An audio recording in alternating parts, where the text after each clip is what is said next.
Now,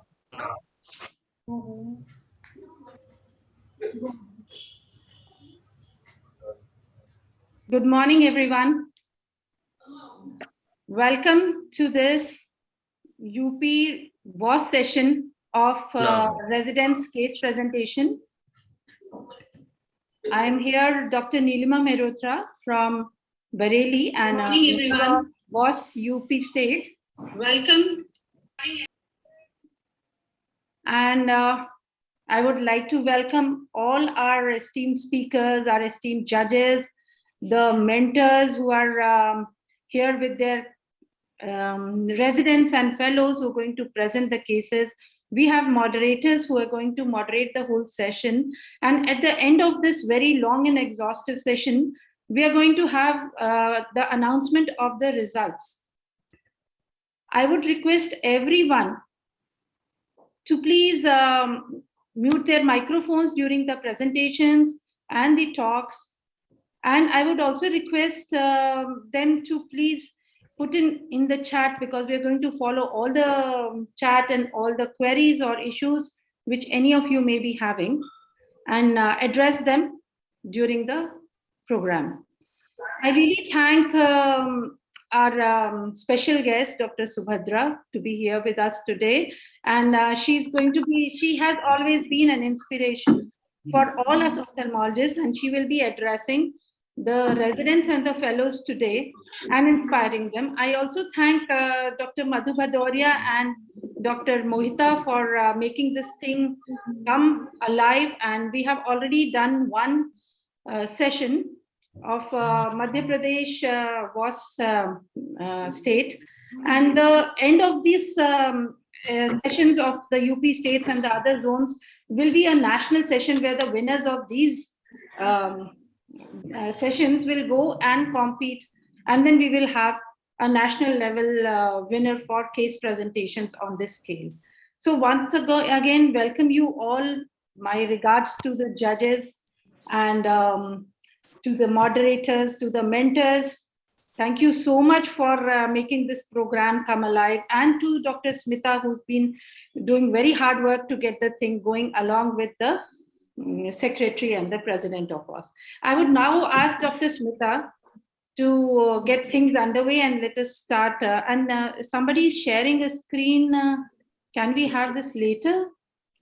Ruby, Dr. Ruby. Smita, can you now please take over and get the session started? Thank you, Dr. Nilamama. Very good morning. Today, with Dr. Nilima, I would like to welcome all dignitaries, office audience, esteemed judges, mentors, HODs, and above all the residents from various medical colleges and institutions for whom this program is all about. This program is the brainchild of Dr. Mohita Sharma, National Secretary of WOS, and as head of WOS UP State, I and Dr. Nilima are thankful to Dr. Mohita Sharma and our WOS President, Dr. Madhu Bhadoria, for giving the opportunity to UP State. This is the first kind of program in UP where we tend to bring all the residents of various medical college and institution under one platform, as it is necessary to nurture the seeds well to let them become healthy and prosperous trees tomorrow. This program will let the students compete with each other in a healthy environment and bring out the best in them. As Dr. Nilima has already told, that each state will have a virtual competitive session based on mentor-mentee program, and the final winners will go for the final round after 8 months when all the state finishes. This is also an opportunity for all of us to reignite our academic spark and relearn together under this common platform. Today, we have 3 sessions in this program with 14 medical colleges competing with each other of UP State. Each session has 5 medical colleges in each session, and each college will be further represented by 2 resident case presentations, which will be presenting the interesting long cases under the guidance of their benevolent respective mentors. We also have galaxy of esteemed judges today from all the states of a country, and who will be judging the session on the basis of certain evaluation criteria. The criteria will be the presenting complaints and history of present illness, the correct systemic association established by the candidate, the correct ocular findings established, appropriate investigations in logical sequence, establishing clinical diagnosis and differential diagnosis, and appropriate management, including the management of complications. The results will be announced at the end of the session, so I'll request all to kindly stay till the end. We also have distinguished speakers today who are stalwarts in the field of ophthalmology and who has taken their precious time today to provide some pearls of wisdom, guide, and orient the residents for a successful career ahead post-residency. I hope this program will be a great experience for all of us. And so let's embark on this voyage of learning. To start with, I would like to call upon Dr. Madhu Bhadoria, ma'am. Is she here? Dr. Madhu Bhadoria has joined. I'm here. I would like to call upon Dr. Madhu Bhadoria, ma'am, a president WOS, who has always been the building strength of WOS and a founding pillar since its inception. Would like to say a few words for ma'am. दिखाई कम देते हैं बुनियाद के पत्थर. Ma'am गौर फरमाइए. दिखाई कम देते हैं बुनियाद के पत्थर, पर जो इमारत आज कायम है वो उन्हीं से है. Thank you so much. Yes, ma'am. So, good morning, my very, very dear ladies and gentlemen. I see Dr. Kamaljeet Singh and Dr. Arora on the thing, so I'm very happy, really, that it's a very, very cosmopolitan platform. Let me tell you, I feel very proud of the fact that women, starting from the central to the state, Mohita, for conceiving this, sharing with, like, we decided that this is a wonderful idea. Then Meenakshi coordinating at the state, district level, the national level, and Neelima and Smita, the powerhouse of energy, doing at the UP level. Doing anything in UP is a difficult thing, and like all of us who are here, we know it. Like it takes 2 to 3 times more energy to do a thing in UP than it takes in any other state. So let me congratulate all of you girls that you're doing a wonderful job. Now here comes my little role to bless the kids. And let me tell you, any teacher's assets, in my opinion, and what I have, my only assets are my residents, my teachers who taught me. I am their asset. Like I have taken care of the legacy of my teacher, which was in shambles. And the same way I feel the only wealth I have in this life are my residents. And I've been going through a lot of education policies, what we are teaching.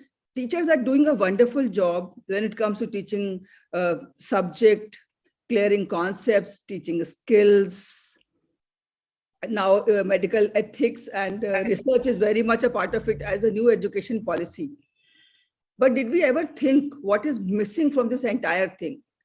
It's like conceive a resident or a lady or a human being as a tree. These are all branches. These branches are all hanging on what? They are hanging on a stem and they are hanging on the root system. Now for the girls, for the residents, girls or boys for that matter, for every human being, roots have to be strong and the stem has to be strong. And what's that? That is the person himself or herself. So girls, where I feel more than boys are lacking is in actually developing themselves, taking care of themselves and leadership. This is one role which is not defined in any new old education policy or anything like that in the system or environment. And for that, I would tell my students, I will tell my residents, I'll tell the residents and all the women who are now teachers and all that, but I'm sure so many of them are my own students. That first and foremost is your roots are your value system, your roots are your purpose in life. And your stem is all the leadership skills that you really need to have. That is, you got to move in life with thinking a clear goal. So whatever you do, the smallest thing, it has to be an outcome-oriented thing. The moment you think of an outcome, your vision will develop, your goal will develop. It is automatically a consequence of being like that. Second thing is develop all the skills that you need to have. All the communication skills, taking care of self. And then this a small little journey of life begins with If you see our scriptures, they all say first thing is it's inside. So begin with yourself. Learn to lead yourself. You can win. If you cannot win yourself, there is no way you can win the world.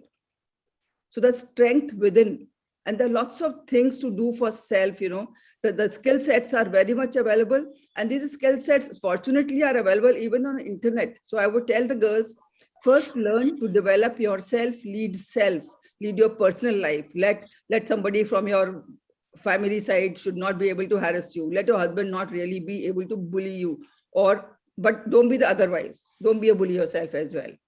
Lead in a professional life, lead with your children, and then start interacting with the environment.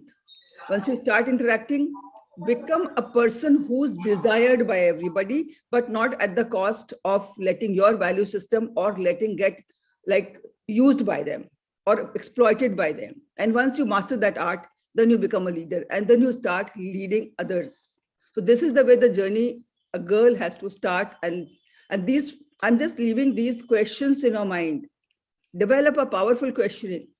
The questioning can be an inquiring questioning, and the questioning could be a defined questioning. Like, say, Nilima tells her student that please go and do this. Nilima knows why why she wants to get it done, because she has seen life. She knows that if a student does 1,080s, will become master. You've got to do 1,000 gonioscopies to become a master. The student is questioning, why should I do it? Why should so and so not do it? Or say once in a while, it may be a not so distinct request. A patient needs to go to just a simple thing, needs to go to a toilet, doesn't know. Tell the patient where the toilet is not a big deal.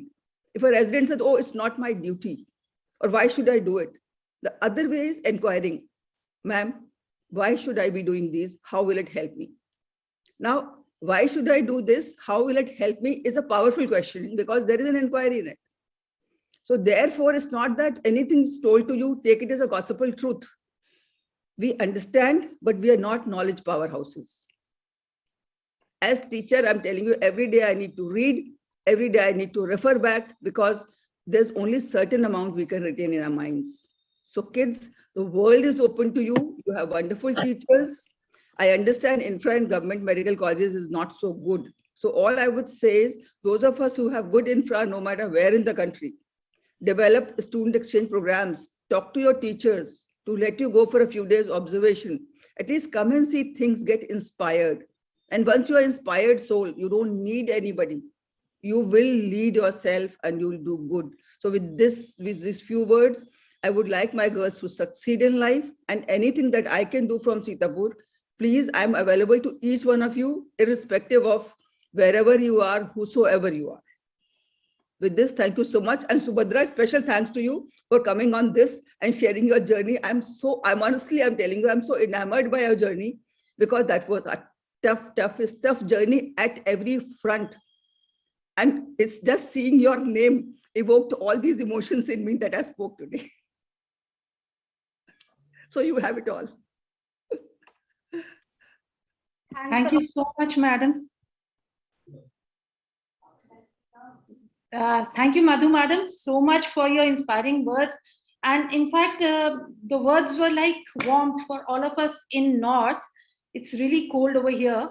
And though today the weather is more sunny and happily so, but your words are like warmth, engulfing us, encompassing us, and always you have been an inspiration to all of us, madam. Thank you so much for inspiring us in the beginning of this program. And I really like the communication skills that you mentioned that we should all enhance. And isn't it a very good example of what we are doing today? Today, we have people from across the country together on a platform. So when we couldn't actually go and attend conferences, we started these webinars and WOS, and even UPSOS has been very, very active in virtual meetings. And now we are doing hybrid meetings as well. So for others, I would like to tell you that the UPSOS annual conference in December 2021 was a very big scale hybrid conference where we had virtual as well as physical attendance. And over here today, we are happy to have people from so far and beyond, and interacting with our residents over here, and they have a lot to learn. Now, I would like to invite Subhadra Jalali ma'am, who's our special guest. We have a lot of esteemed guests, judges, and speakers today. And I would like to just introduce Madam very, very shortly. In fact, Dr. Subhadra needs no introduction. She has been my teacher when I have done my training in LV Prasad. And very recently, my students have been learning from her. So it's a long journey, and I'm really proud to be associated with her. She is the heart and soul of LV Prasad at Hyderabad. All of us know that. And she has done her fellowships from US in ocular genetics, visual electrophysiology, posterior uveitis, and she's known worldwide for her work in retinopathy of prematurity. She's been at LV Prasad Eye Institute since 1993. So it's a lifetime of work at this very premier institute, and she runs the pediatric retina service. She was amongst the first group of pioneering women in India to go for exclusive retinal surgery practice that was an exclusively male domain at that time. So how inspiring is that, ma'am? We look forward to have your words. We cannot go into details of the awards and the fellowships that you have received, but I would like to mention that you have also got amongst various awards the Asia Pacific Academy of Ophthalmologists Achievement Award, which is a very high award in itself. I may not be able to count the numerous felicitations that you have had. So thank you, madam. The IGO Platinum Award for her pioneering work is in the ROP program is also worth mentioning over here, madam. Thank you so much. And for those who have been in the WOS conferences over the last, in the pre-COVID years, we all know her love for dancing and how warm and outgoing human being she is. So we have a lot to learn from her, not only in ophthalmology, but in life itself. Madam, welcome. Please give your address, madam. Thanks a lot. It's so lovely to be with all of you, men and women here, and all the younger people, which is what I get the energy from. So Madhu has, put the things in perspective, and my talk is going to be exactly the, outcome of what Madhu said. How do you take leadership of yourself and your family and your work? And 60 years I am now. I will be 60 this May. And in 6 minutes, I'm supposed to tell everything. So I'll do my best. And thank you to Alargan for sponsoring this session. So here we go. This is where I was born in May 1962. Beautiful valley, a lot of seasons, huge open spaces, which gives you a very open mind. And this is my family. And during my childhood, I was very, very fortunate to have a lot of influences of, Sufi Islam, of Sikhism, because my neighbors were Sikh musicians and we used to go to Gurdwara, and I studied in convent school. So, all the Christian things. And then I used to have lessons every Sunday on Kashmir Shaivism, which is a very unique way of living your life. So, lots of good influences in my life. And then my parents, I have never seen them gossiping or wasting time. My mother, father came from humble backgrounds, but they were always with books. They were always reading some magazine or the other, some book or the other. Late into night, 12 o'clock also, I would see both of them on their bed with their magazines and newspapers and reading, and I have continued that tradition. So this is when we met, 1982, and everything started. And this is where my journey started to see, like, I'm now entering in relationship and how I will be a leader in office and a leader in my home. And that is the journey that changeth you. Slowly you work together with your whole family. So some things are cultural, as Madhu said. The women are the ones who nurture these traditions, and I'm very much steeped into traditions. Here I'm just showing you a small tradition of ours when I'm, getting this Safa Poshi, which is very important for Kashmiri Pandit women. They are the only women in the whole subcontinent which have Safa Poshi, Safa Poshi or wearing a turban is only a men's prerogative in all the cultures. But Kashmiri Pandit women have safaposhi at the time of their wedding, and the songs that are sung tell you not to have many children or things like that. It doesn't say Dudo Falo or Puto Falo or something like that. It just says gain knowledge, seek the truth. And that is what is given to us. But these are traditions. But beyond the traditions, all the other things in your life are your own decisions. So the first decision I took when I got married was that mother-in-law is always right. I told my husband, you're not going to discuss anything with her. What she says is the gospel truth. And she is the queen of my house.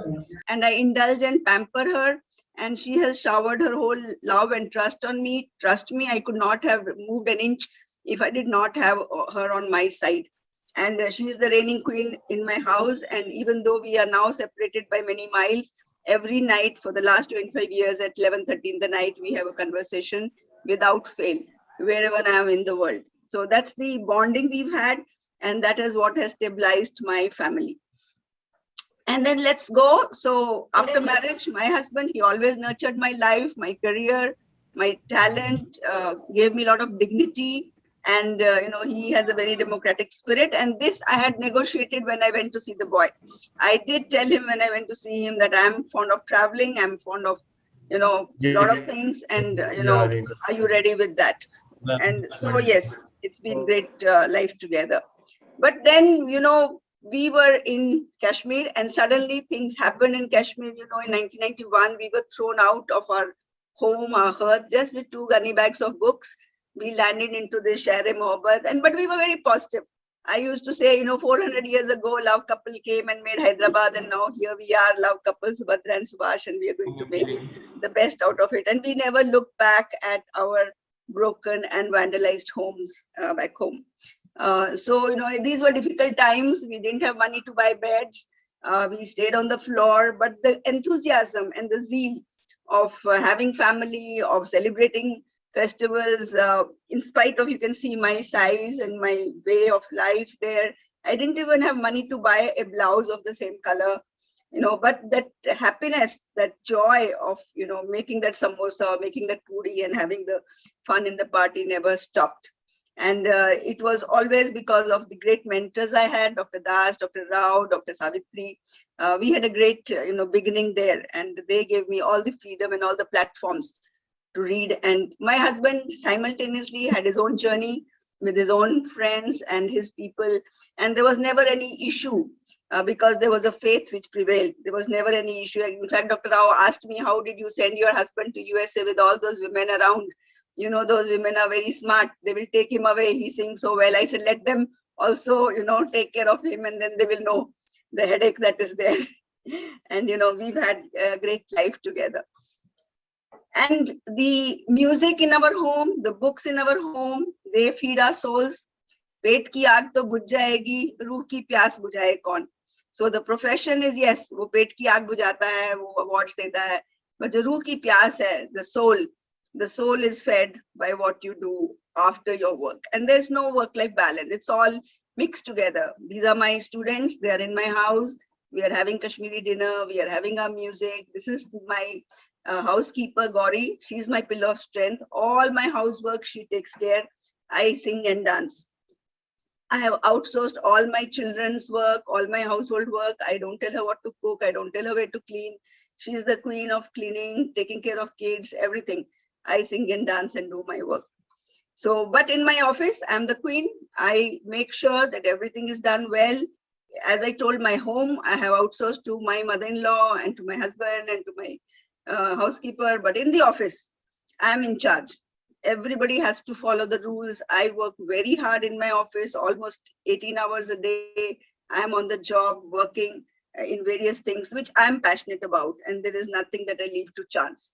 Whether it is academics, whether it is, basic sciences, I work with PhD students, I work with, field workers, I work with the national policy framework, I work with Government of India.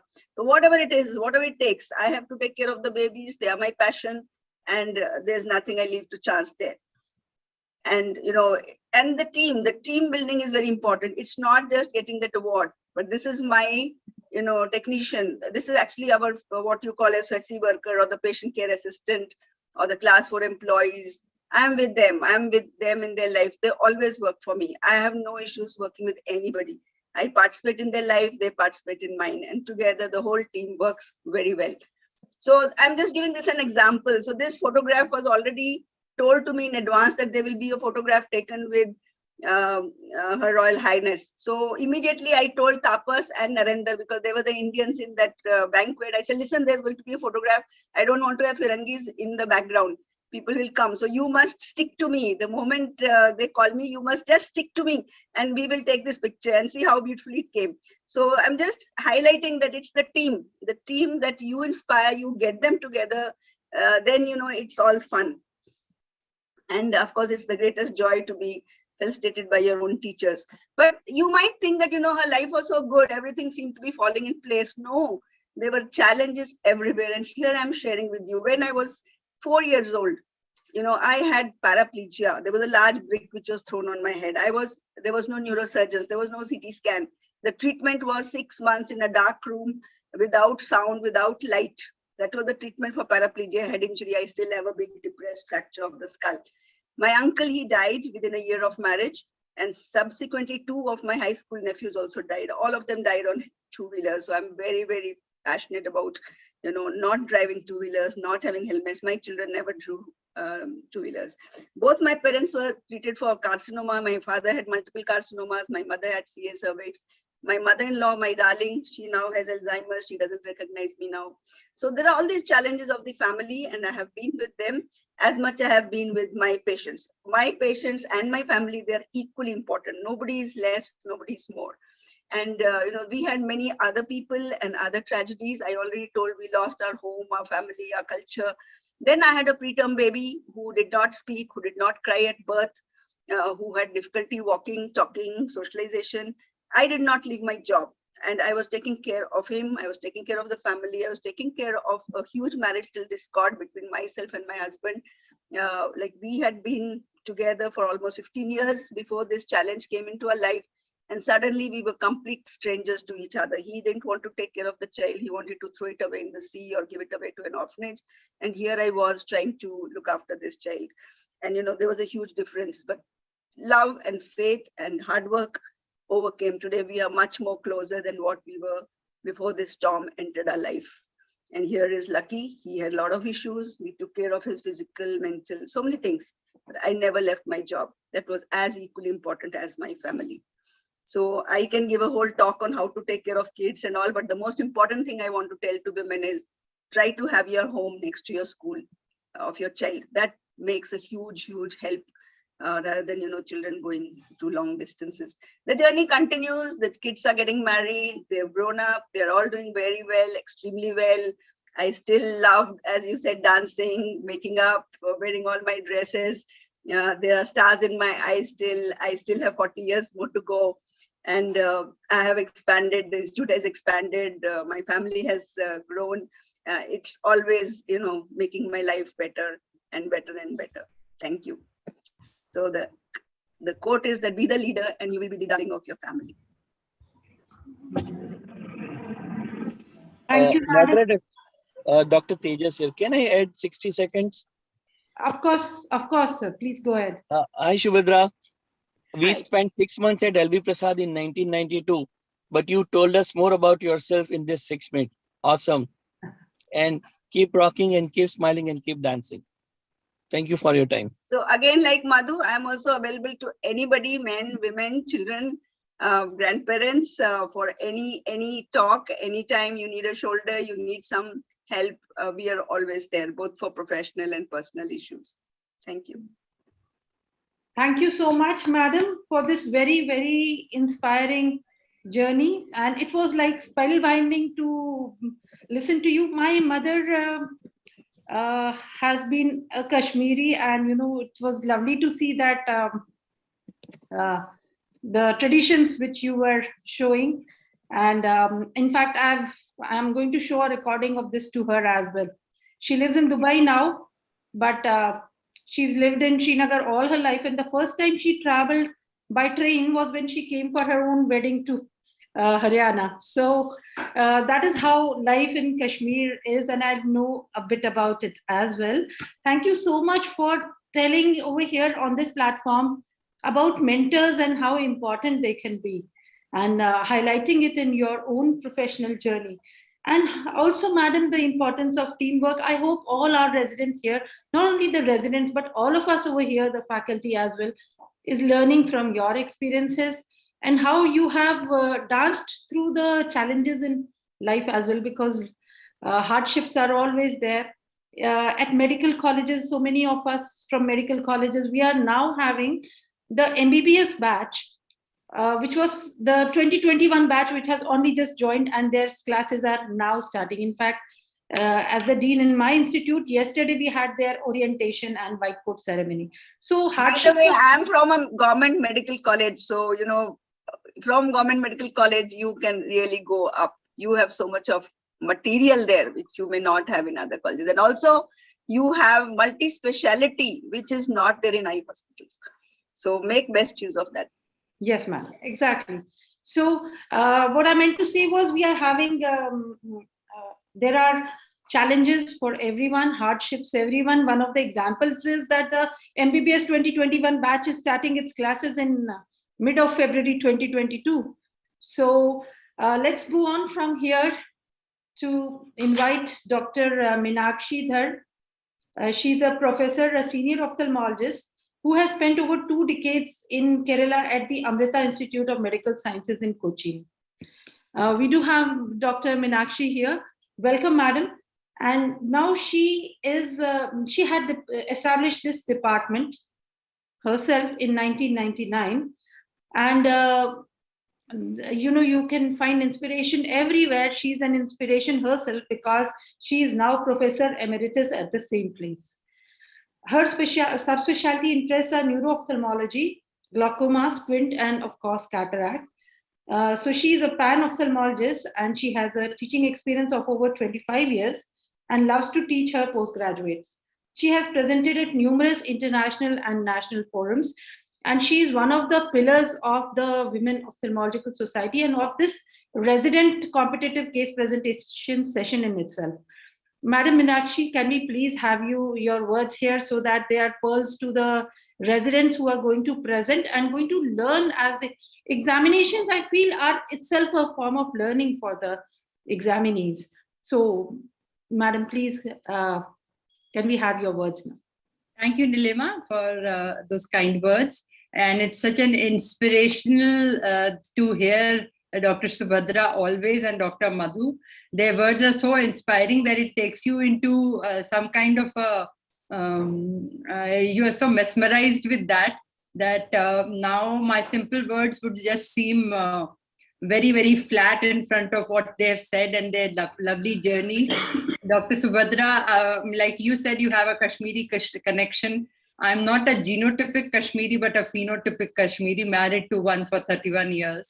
And I can identify with what she spoke. And so coming to presenting our cases, we ultimately have to, as an ophthalmologist, we need to relate to the patient, get the patient's history out, and be able to come to a diagnosis so that we can give the patient the most appropriate treatment after doing the required investigations that need to be done.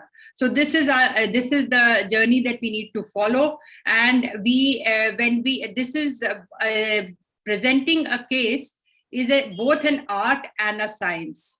So all people who are planning, who are ophthalmologists, you have to learn to interact with patients and get the history out.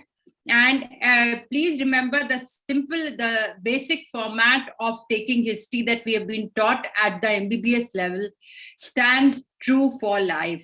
So if you take things methodically, you will get what needs to come out of a patient's history. Emphasize on each symptom and its variants and know everything about it, whether it is a red eye or whether it is pain, whether it is a red eye which is painful or red eye painless.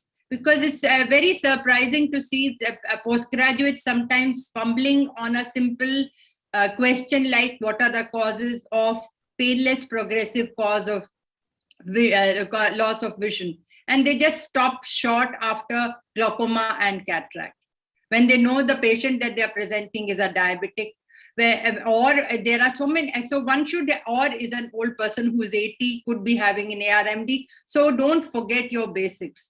Get the history in patient's words. When you are presenting it, put it in patient's words. And when you are examining, again, be very methodical. Put your things forward, and do not get into this game of trying to finish things and dilating patients. It's going to be havoc, not only that you will miss out any pupillary signs, you will also sometimes maybe land up in a problem by causing an angle closure glaucoma in a patient. So when you are, so each clinical aspect needs to be looked in. Once you have finished it, your what is not documented is not done. So please ensure that you write all these things. When you're presenting in an exam, underline what is supposed to be the positive findings, so that when you are presenting, you don't go on to say normal. Please remember, when you go for an exam or any presentation, you have a defined time, say 5 minutes or 7 minutes or 10 minutes, in which you have to put your best foot forward. Like I have to speak in 5 minutes today, I have to say what I need to in these 5 minutes. So you have to ensure that each aspect which is important, you do project. Don't go lengthily into one aspect. And refraction, see, everything about the eye is about vision. Everything is about best corrected visual acuity. I've seen lots of people writing the 6x60 with pinhole this. At a postgraduate level, pinhole has no significance. There has to be a refraction there. If refraction was not possible, you write that. And when you are, so you should also know what questions to expect depending on the positive findings. So if there is a congestion, even a simple thing like congestion, you should not get stuck in whether was it ciliary or was it conjunctival, what type of refractive error is there. If it's a person above 40, you need to ensure that you have put in the near ad. And remember, what you speak, an examiner doesn't know what questions they are going to ask. Even when you are presenting your cases today, the judges haven't come with a set of the questions that they're going to ask. What you speak makes them ask you the question. So lead them onto a path that is something that is in the things that you do know. So you can change the direction in which the viva goes. Have your basics correct. If your basics are sound, you will never falter in an exam. The aim of the examiner at the postgraduate level is to know if you are able to diagnose and manage a patient correctly. Please remember, clinical presentations are usually typical, which are given as exam cases. And if you try to put the rarest diagnosis, you are rarely likely to be correct. Also, whenever you're given like in ophthalmology, so there is no reason when you are asked what investigations you will do. So you should know what is the cogent investigation that needs to be done in a certain case. So in nutshell, and have your differential diagnosis at hand. Ensure that you know how to sort out and stick to the case.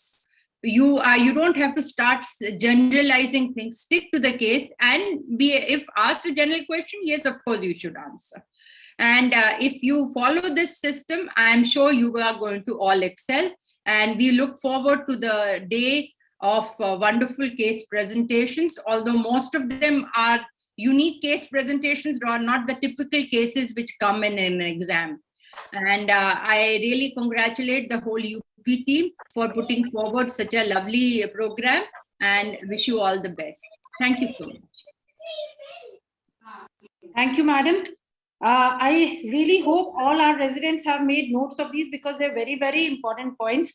I really like the phrase, and we've been reading it earlier also, that if you make a rare diagnosis, you will only rarely be right. So it's so important to document. Now in our times we used to do more and write less, but now I think the importance of documentation cannot be understressed. Thank you again very much for this pearls of wisdom as far as case presentation is concerned for all the residents over here. And now we are quite set at the to start the first session of case presentations. And as you know, we have from here the moderators will take on. So we have 3 sessions, and when we have 2 moderators for each session, and we have about 5 medical colleges and 2 residents each presenting in each of the sessions. So we have 30, but one short of 30. So we have 29 medical colleges or institutes presenting today. And so we will have, we have 14, so we will have 28 presentations. We have 14 institutes presenting, and we will have 2 from each, so we will have 28 presentations. And the first will start now. We have the moderators who will be taking over for this scientific session. And the moderators are Dr. Shalini Mohan, who's professor in GSVM Medical College in Kanpur, and Dr. Shama Dwivedi, who is a professor in MLNMC Medical College at Prayagraj. So Shalini Mohan is a glaucoma person and known all over the country for her glaucoma work, and she's very active in the WOS sessions and in UP state and in the national and international fora as well. Dr. Shama is herself also a very active person. I've known her since the initial times of Women Ophthalmological Society work in India. So I call upon Dr. Shalini. Are you here? And Dr. Yes, Shama, yes, ma'am. I'm here. Shama, can you both now take Yes, ma'am, over? I'm here. Yes, Thank ma'am. you Good so morning. much. Good morning, and thank you so much, Dr. Shalini and Dr. Shama, for getting this session together. So we'd like to have you now and have an introduction to your judges and have the session underway without wasting much time about it. Here, I would also like to say that we have WOS member Dr. Elia Yamin, who is the time manager for our session. So she will be seeing that all the case presentations are done well in time and do not exceed the allotted time limit of 4 minutes, and that the discussions and the questions by the judges then for each carry on for a time of 2 minutes. Thank you all, and let us now have the scientific session underway. Good morning, everyone, and thank you so much, Dr. Nilima and Dr. Smita. And I'm really, it is a great learning for all of us.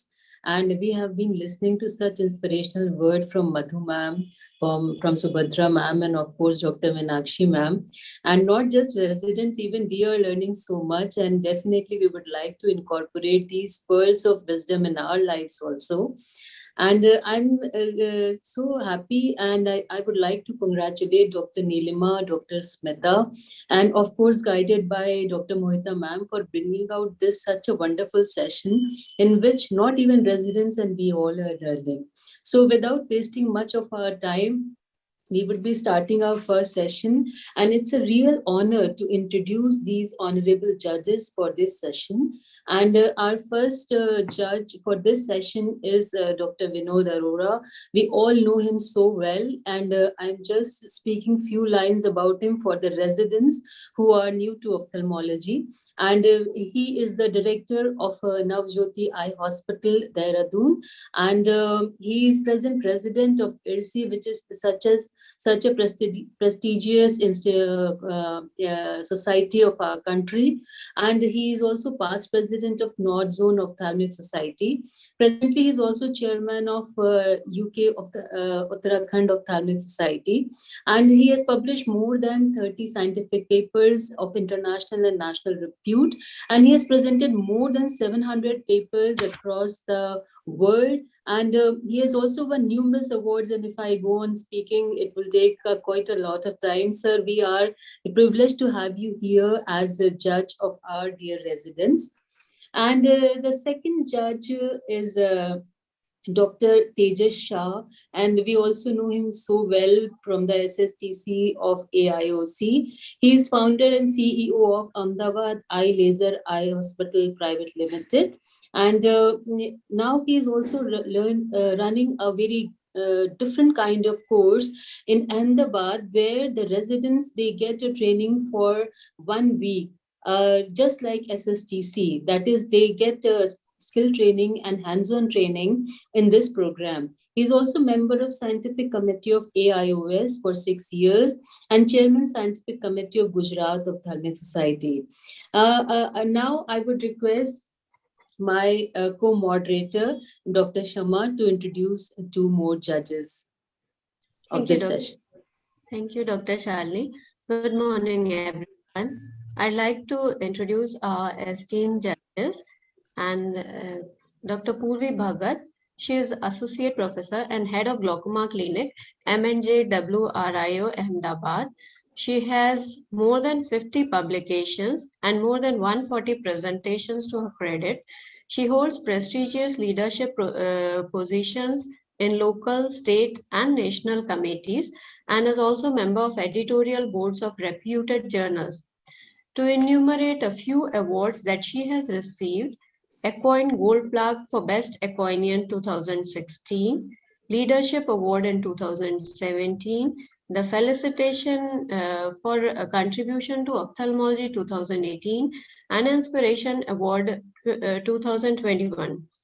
Thank you, Dr. Puri Bhagat, ma'am, for joining us. Thank you so much. Thank you. Welcome, ma'am. Now, I would like to introduce Dr. Ashu Agrawal. She is an associate professor in the Department of Ophthalmology, SMS Medical College, Jaipur. She has done her fellowship in vitreoretinal surgery from AIMS, New Delhi, and is an excellent surgeon. Thank you, Dr. Ashu, for joining us. Now, I would like Dr. Shalini to briefly tell the residents the rules of these competitive session. Thank you, Dr. Sharma. And as just now we saw the importance of timing, Dr. Subhadra told us so nicely that how she explained her 60 years journey in just 6 minutes. Dr. Meenakshi also told us that we should try to recapitulate everything within the stipulated time. And that is what is being emphasized here also, dear residents. You have 4 minutes of timing for your presentation, and after that, the presentation will stop. So try to sum up the important points in 4 minutes time, followed by 2 minutes time, in which the judges will ask you questions and you need to answer those questions. And this time would be 2 minutes. And then we will move on to next presentation. So these are the important rules which I wanted to emphasize. And without wasting much of our time, we will move on to our first presentation. Now, the first presentation is by Dr. Prachi. And is Dr. Prachi here with us? Yes, ma'am. Good morning, ma'am. I'm here. Good morning, Dr. Prachi. And it's pleasure to have you here. Her mentor is Dr. Abjeet Kaur, and we know her so well. She is a wonderful oculoplastic surgeon who is famous across the world for her work in oculoplasty. And she is also head of the department of KGMU. So, Dr. Prachi, we would like to have your presentation. Sure.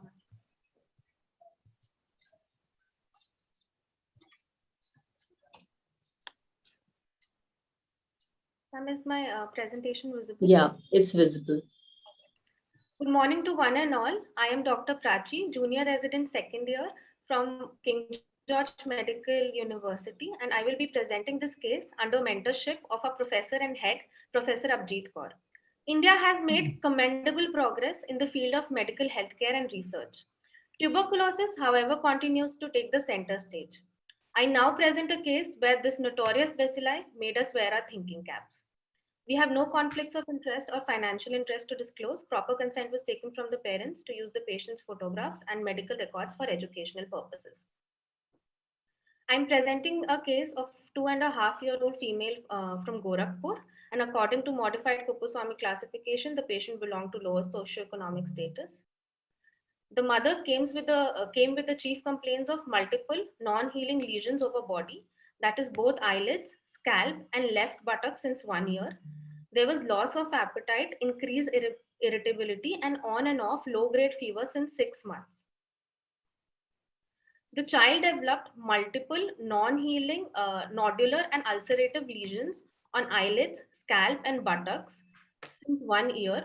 Child was taken to a local practitioner where drainage of the lesions was done and oral antibiotic syrup was prescribed. There was partial relief in symptoms and lesions reappeared within 20 to 25 days. Coming to the examination, the child was cooperative up to finger counting 5 meters for both eyes.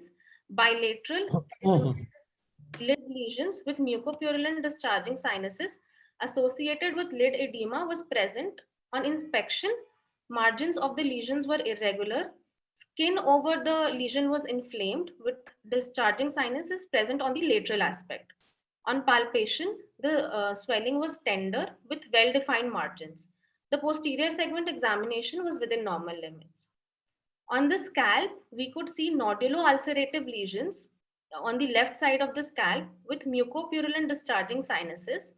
Surrounding skin was inflamed and perilesional crusting was present. Raw area was present inferior to the ulcer. Bilateral preauricular lymph nodes were palpable. There was an irregular shaped ulcer measuring 5.2 into 4 centimeter present on the left gluteal region with perilesional inflammation. Edges were undermined. The floor was pale with scanty granulation tissue.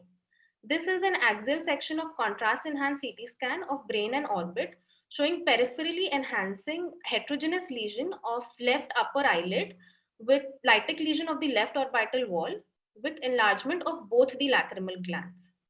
This coronal section shows lytic lesion of the left frontal bone with focal defect of the inner table and sequestrum formation. The chest X-ray was within normal limits. The Monto test reading was 14 mm, which is positive for this child.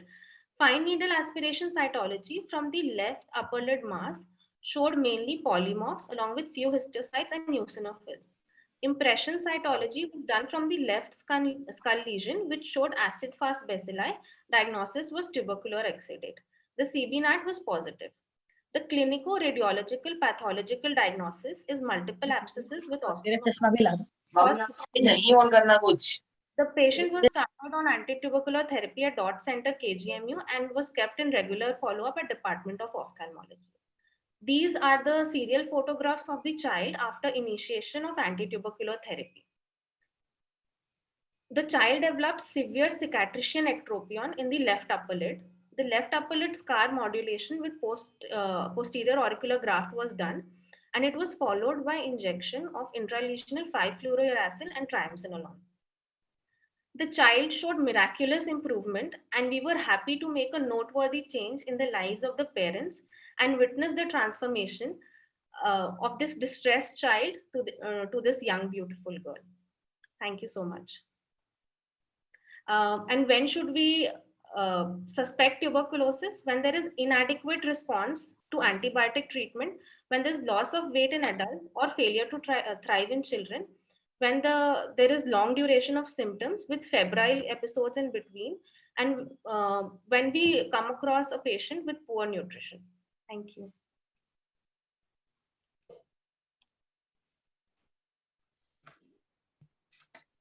Thank you so much, Dr. Prachi. That was an excellent presentation, and I would request the judges to kindly ask the questions from Dr. Prachi. Yeah, Prachi, what could be your differential diagnosis in this case before investigation, if you think? We could think of it as a pyogenic abscess. Yeah. Or the child could be immunocompromised, so that as we could see, the disease was disseminated. So a pyogenic abscess with immunocompromised status. Sorry. Yeah, I wanted to ask, you mentioned about low-grade fever. So what were its characteristics, like timing, duration, how was it relieved? Ma'am, the patient consulted a local practitioner from where we could not understand the exact medications that were given, but syrups were prescribed. So, and a paracetamol syrup most probably would have been prescribed, and the child got relief from that. But the referred after the treatment was stopped. And the What about fever was the, not yeah, there, feeling rise in temperature, and it was sometimes it was absent for a few days, and then it used to reoccur. and what about the vaccination status and the intraocular examination for both the eyes? Ma'am, the child was not vaccinated, and the posterior segment examination was within normal limits. So I'd just like to add that these findings, even if negative, actually they need to be, added, because sometimes we get biased by the diagnosis and we tend to present the entire case in that one direction only. So all the points which relate or rule out or include something, they may be mentioned along with. So, as a corollary, Dr. Prachi, what made you definitely think, based on the investigations, that this is tuberculosis? You got a Mantoux done. What else did you get done? So we got an impression cytology done from the scalp lesion, which Mhm. showed a tuberculous exudate. The CB-NAT was positive, which was a confirmatory test that uh, the disease's diagnosis, and the disease is tuberculosis. Sir, we also got an FNSE Sorry done. to interrupt, Dr. Prachi. Your 2 minutes for discussion and question answer round is over. Thank you, respected judges.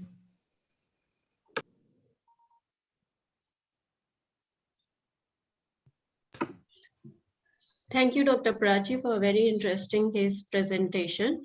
Now, I would like to invite Dr. Malvika Singh, who is also from KGMU Lucknow. She would be presenting on partially treated orbital abscess. Her mentor is Professor Abjeet Kaur. Dr. Malvika, are you there? Yes, ma'am, I'm there. Good.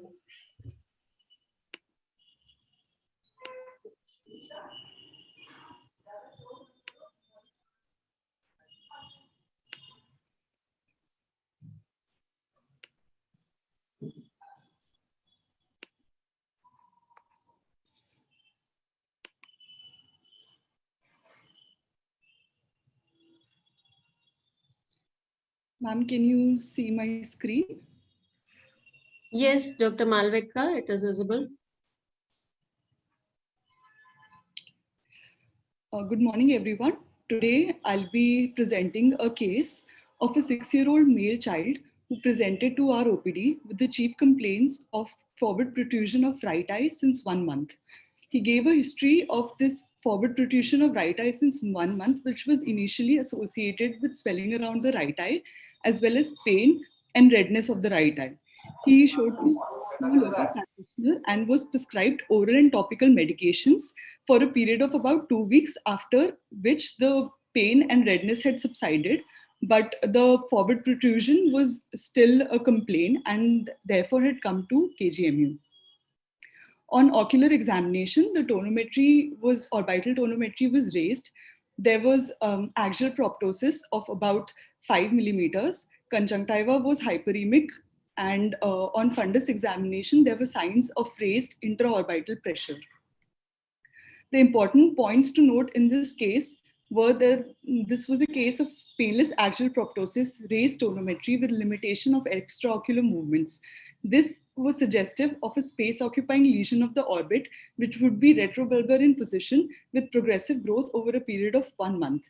The most probable differential diagnosis which came to our mind was this is a case of axial proptosis. Cause is probably a retrobulbar benign tumor of the right side. We then ordered a radiological examination by CT scan, and it was a surprise to find that there was a thick-walled, um, slightly hyperdense abscess, and ultrasound was suggestive of hypoechoic collections with high reflectivity. For this child, we then did a USG guided aspiration from that abscess, and we managed the child with intravenous antibiotics, broad spectrum, hot fomentation, and supportive oral medications. This is the photograph of the child on the same day. The first photograph is the preoperative photograph. Then about 8 milliliters of pus with some amount of blood was aspirated from the lesion. And this is the photograph of the child post aspiration. And we can see that the proptosis has decreased significantly. This is the follow-up of the child over on day 3, day 12, and day 26. As we can see on day 26, the proptosis has gone down, the eye is almost back to its original position. There is some mild residual ptosis which is present. Now, there were some lessons to be learned from this case. One, that there might be atypical presentations of orbital cellulitis. This is usually due to partial treatment at peripherals or sometimes even due to self-medication by patients. In these cases, we often find there is pus in the absence of classical signs of inflammation, and the diagnosis is challenging due to suspicions of neoplastic etiologies. Now, these patients tend to ping pong around in search of proper diagnosis and proper treatment. And even after proper treatment, the response may vary from a spectrum of complete resolution to only suboptimal recovery. Now, this was just a representative case in a series of patients which we have seen at KGMU. This child also presented with an orbital abscess, and as we can see, there is complete resolution of symptoms. This child only had some suboptimal recovery, as we can see that the eye is still has some inferior dystopia. There is complete resolution in these two cases, and thank you. Dr. Malvika has completed her presentation well within 4 minutes. Oh, that's great. It's always good to be before time. Good, Dr. Malvika. It's a very nice presentation, and the forum is now open for discussion and the question answers. Judges, please. Yeah, Dr. Malika, I just wanted to ask you to elaborate on the raised tonometry, because in presence of cellulitis, I think tonometry, either digital or otherwise, might not yield accurate results. So how do you explain that terminology, raised tonometry? Ma'am, we were actually looking for retropulsion to see if there is any difference in the orbital tonometry between the two orbits, and compared to the left side of the orbit, amount of retropulsion which was felt, and that's why I have written that the right side, the tonometry, orbital tonometry was raised in this child. Dr. Malvika, you can stop screen share.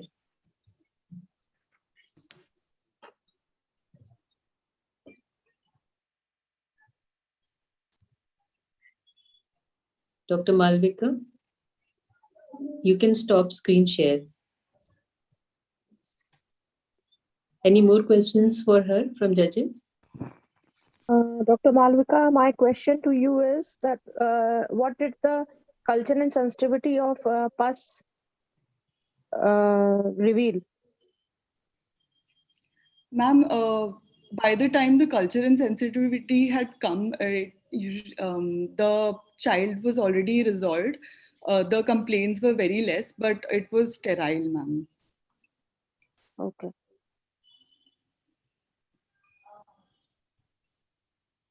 So thank you so much, Dr. Malvika. And now we would move on to next presentation by Dr. Kirti Bhatt. She is resident from MLN Medical College, Allahabad, Prayagraj, and her mentor is Professor Kamaljeet sir, and I'm his student also. And so I'm very indebted for all the teachings Dr. Kamaljeet sir has given to all of us. Dr. Kirti, are you ready?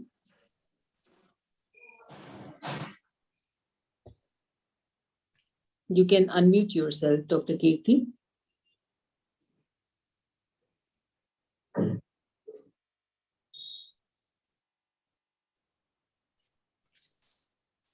Dr. Kirti, you are not audible.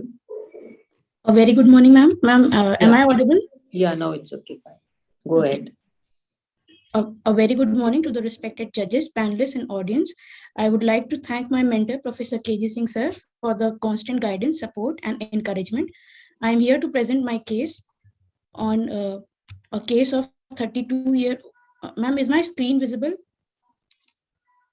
Yes, it's visible. But yeah, now A it's audible. 32-year-old male resident of Jhusi, Prayagraj, which came to us with a chief complaint of gradual, painless, progressive, marked diminution of vision, left eye more than right eye for 5 months, and history of black spots floating in front of both eyes for 3 months. According to the patient, he was apparently asymptomatic 5 months back when he developed diminution of vision, which was gradual in onset, painless, progressive in nature, and marked, and about 80% of the vision was lost, and he complained of black spots floating in front of both eyes since 3 months. The past history and family history were insignificant. The general examination of the patient were within normal limit, and the vision of the patient right eye was 6 by 36, which was showing no improvement with pinhole, and in the left eye was 3 by 60, which also showed no improvement with pinhole, and the best corrected visual acuity was also not acceptance in both eyes. The rest of the anterior segment examination were within normal limit. Coming on to the fundus examination, this is the fundus photograph of the right eye of the patient. The fundal glow is present, media are clear with vitreous cell grade 1. The optic disc appears normal with normal in size, shape, color, with well-defined margin, and a pink and healthy neuroretinal link, cup disc ratio of 2:3 with normal vessels, and arteriovenous ratio of 2:3. There was absent foveal reflex, and we see a presence of a small yellowish subretinal patch with pigmentation and ill-defined margins, and adjacent to it was another small yellowish patch about half this diameter in size with overlying blood vessels, and multiple grayish white lesions with well-defined margins, and overlying blood vessel and pigmentation was seen along the superotemporal and the inferotemporal arcade. This is the fundus photograph of the left eye. Fundus photograph of the left eye, which also shows that the fundal glow was present, media were clear with the vitreous cell grade 1. The optic disc was normal with normal vessels. The foveal reflex was absent, and there was presence of a small yellowish white lesion with ill-defined margins and surrounding retinal edema and overlying blood vessels. Adjacent to it was another small amoeboid shaped irregular yellowish white patch with pigmentation and overlying blood vessels, and multiple grayish white lesions with well-defined margins, overlying blood vessels were seen along the superotemporal arcade and superotemporal to macula and along the inferotemporal arcade. We ordered the following investigations, of which the ESR and the total leukocyte count were raised, while rest other investigations were normal. The fundus autofluorescence of the patient's right eye showed that there was active choroiditic lesion present in the macula, which is suggested by presence of hyper autofluorescence, which correlated with the fundus photograph, and the inactive lesions were seen as hypoautofluorescent, while the healing choroiditic lesion appears as central hypoautofluorescence surrounded by a halo of hypoautofluorescence. The fundus autofluorescence of the left eye of the patient also showed active choroiditic lesion involving the macula, as suggested by the presence of hyperautofluorescent lesions. And so my diagnosis was multifocal active and healed choroiditis with mild vitritis both eyes. The differential included tuberculosis, sarcoidosis, acute posterior multifocal placoid pigment epitheliopathy, and toxoplasmosis. Since the patient's macula was having active choroiditic lesion, we started the patient on Dr. Malvika, your 4 minutes for presentation. prednisolone 1 gram per kg body weight, which was weekly tapered. And the take Malvika, message is, sorry to interrupt, your 4 minutes are up for the presentation. Dr. Malvika, you'll have to stop your slides. okay.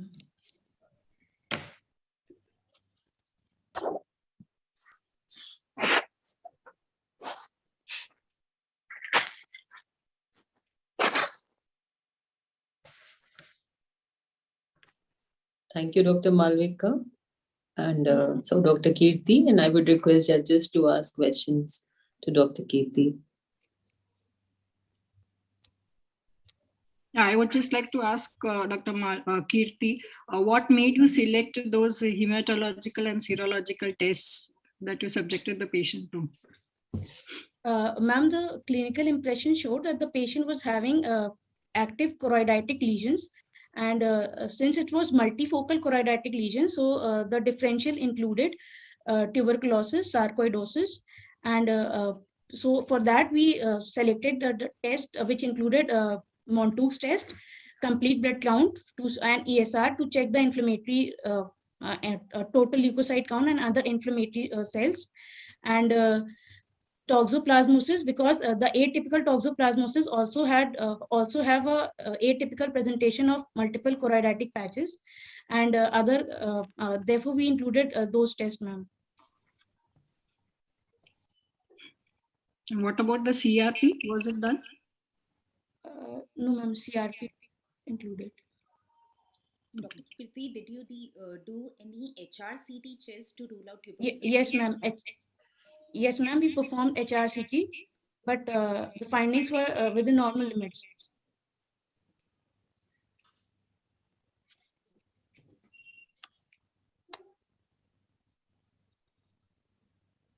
So, Dr. Kriti, ultimately, what was your diagnosis in this case?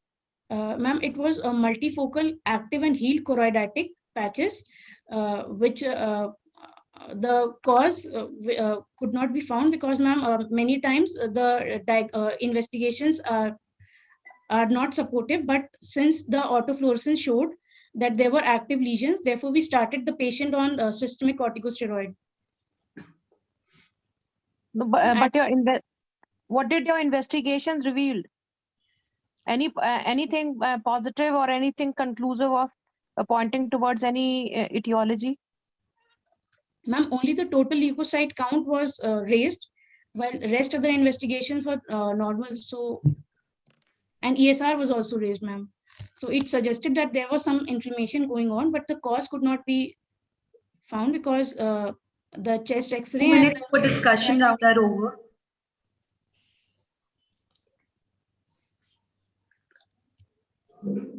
Thank you, Dr. Kriti. It was definitely a very good case, and I have liked to continue the discussion, but due to shortage of time, we'll like to move on to the next case. Our next presenter is Dr. Shekhar Gupta from MLN Medical College, Prayagraj. He would be talking on management of postoperative corneal edema. His mentor is Professor Kamaljeet Singh Sir. I have the privilege of working with him, and I'm really impressed by his mentoring skills. He believes that mentoring is an absolute blessing, and one should leave no stone unturned in training these young minds. Over to you, Dr. Shekhar. Good morning, respected teachers, judges, and panelists. First of all, I would like to thank Professor Dr. KJ Singh sir for guiding us throughout our journey. I am going to present a case of 57-year-old male. He is a resident of Civil Lines, Prayagraj. He is teacher by occupation. His chief complaint was worsening of diminution of vision after cataract surgery in right eye. History of present illness. As stated by the patient, he was diagnosed with cataract and underwent cataract surgery 3 days back. After the surgery, patient's vision was reduced. There was no history of pain or watering from eye. When the patient did not have any improvement, he visited to our hospital for the above complaint. Patient had no previous history of episodes of pain, redness in eyes, no previous history of topical medication or any previous surgery except this cataract surgery, and no history of trauma. Personal history: patient is non-vegetarian by diet. His bowel and bladder habits are normal. There was no significant family history. Treatment history: patient underwent cataract surgery and was on moxifloxacin plus prednisolone eye drop 6 times a day, tropicamide plus phenylephrine eye drop 3 times a day, and sodium chloride 5% eye drop 5 times a day. Patient general examination was within normal limit. Ocular examination: vision in right eye was finger count from 1 to 8. PL was positive and PR was accurate. In left eye, vision was 6 by 6, and in left eye, examination was within normal limit. So my findings are confined to right eye. In right eye, there was no acceptance with best corrected visual acuity. There was no lid edema. Conjunctiva had no congestion or chemosis. On slit lamp examination, there was diffuse corneal stromal edema with Descemet fold seen. A clear corneal incision was seen at superior-temporally at 1 o'clock position. Anterior chamber was normal in depth. There was no abnormal content. There was no hyphema or hypopyon or exudates. Iris details were not clear. Pupil was pharmacologically dilated and non-reactive.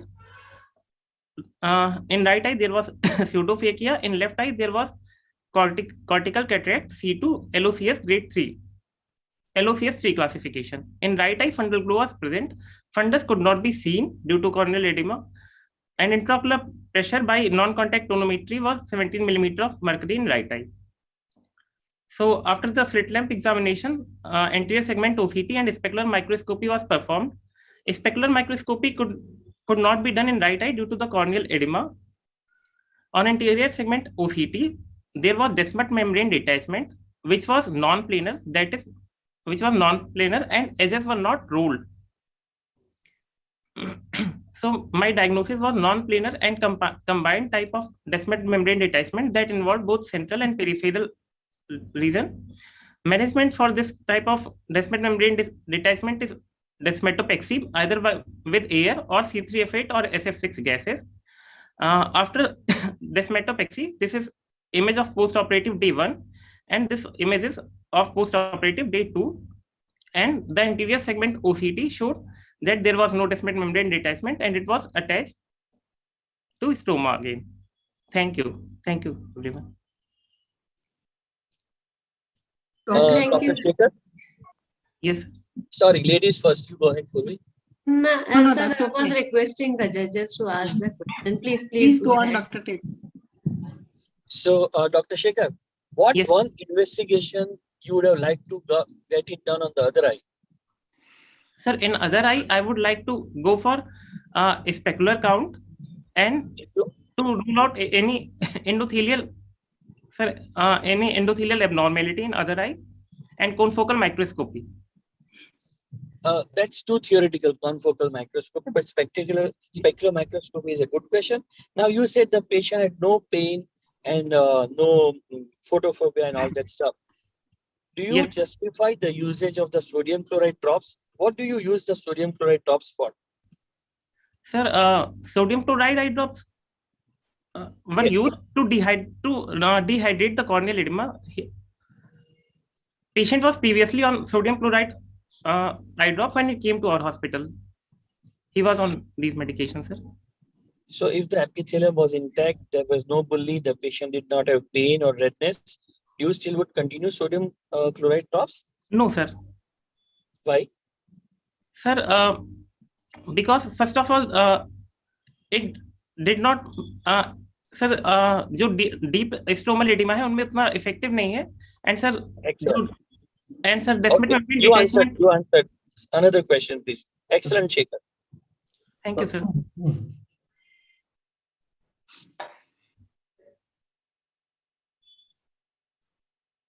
Dr. Anybody Purvi, else? yes, Dr. Purvi, you were asking something.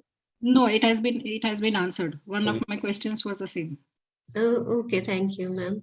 Would other judges would like to ask some question? Dr. Ashu and Dr. Vinod. Where did you put the injection, the site of injection of air? Sir, we put the injection, sir, from inferior temporal quadrant. And you at around, sir, sir, 5 o'clock position. Sorry, sir, 7 o'clock position. Was it dependent on your OCT findings or? Yes, sir. Yes, sir. It was dependent on our ASOCT finding. I missed. Where was the Descemet detachment? At what clock? And sir, Descemet membrane detachment was in superior quadrant. It involved from, sir, 9 o'clock position to 2 o'clock position. So, do you think it was the main incision, or it was a temporal incision? Sir, incision was, sir, superior temporal. And the Descemet detachment was near the incision, correct? Yes, sir. Okay. So, what could be one reason? How would you avoid that the next time? Sir, जो next time when we make the clear corneal incision, it should not be ragged or oblique. Also, with proper instrumentation, we could avoid it next time. Well, you should use good quality sharp knives. That's one of that. Yes, sir. Usually, Blunt such instrument should not judgments be. happen in old and debilitated patients quite often. But this was probably a younger patient. Yes, But you sir. answered your questions very well. Excellent. Thank you, Dr. Thank Sheikh. I think in your presentation you told that the incision was temporal, not superior superior. temporal.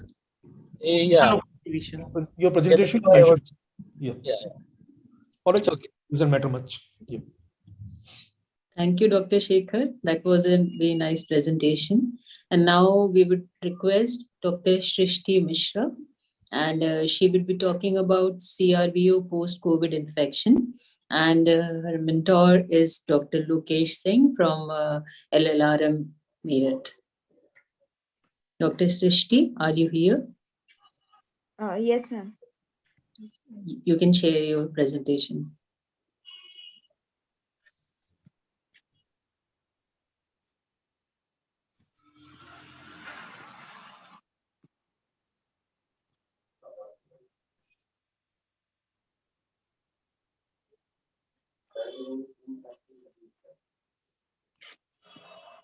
Dr. Shrishti? Ma'am, I'm having problem sharing my. Okay. Can people from IT help her?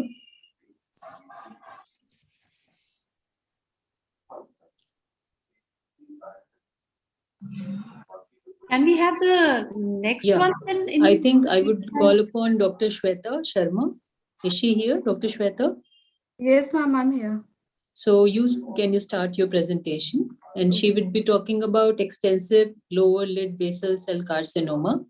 And her mentor is also Dr. Lokesh Singh from LLRM Meerut. Ma'am, is my slides visible? Yeah, we can see your slides. Okay.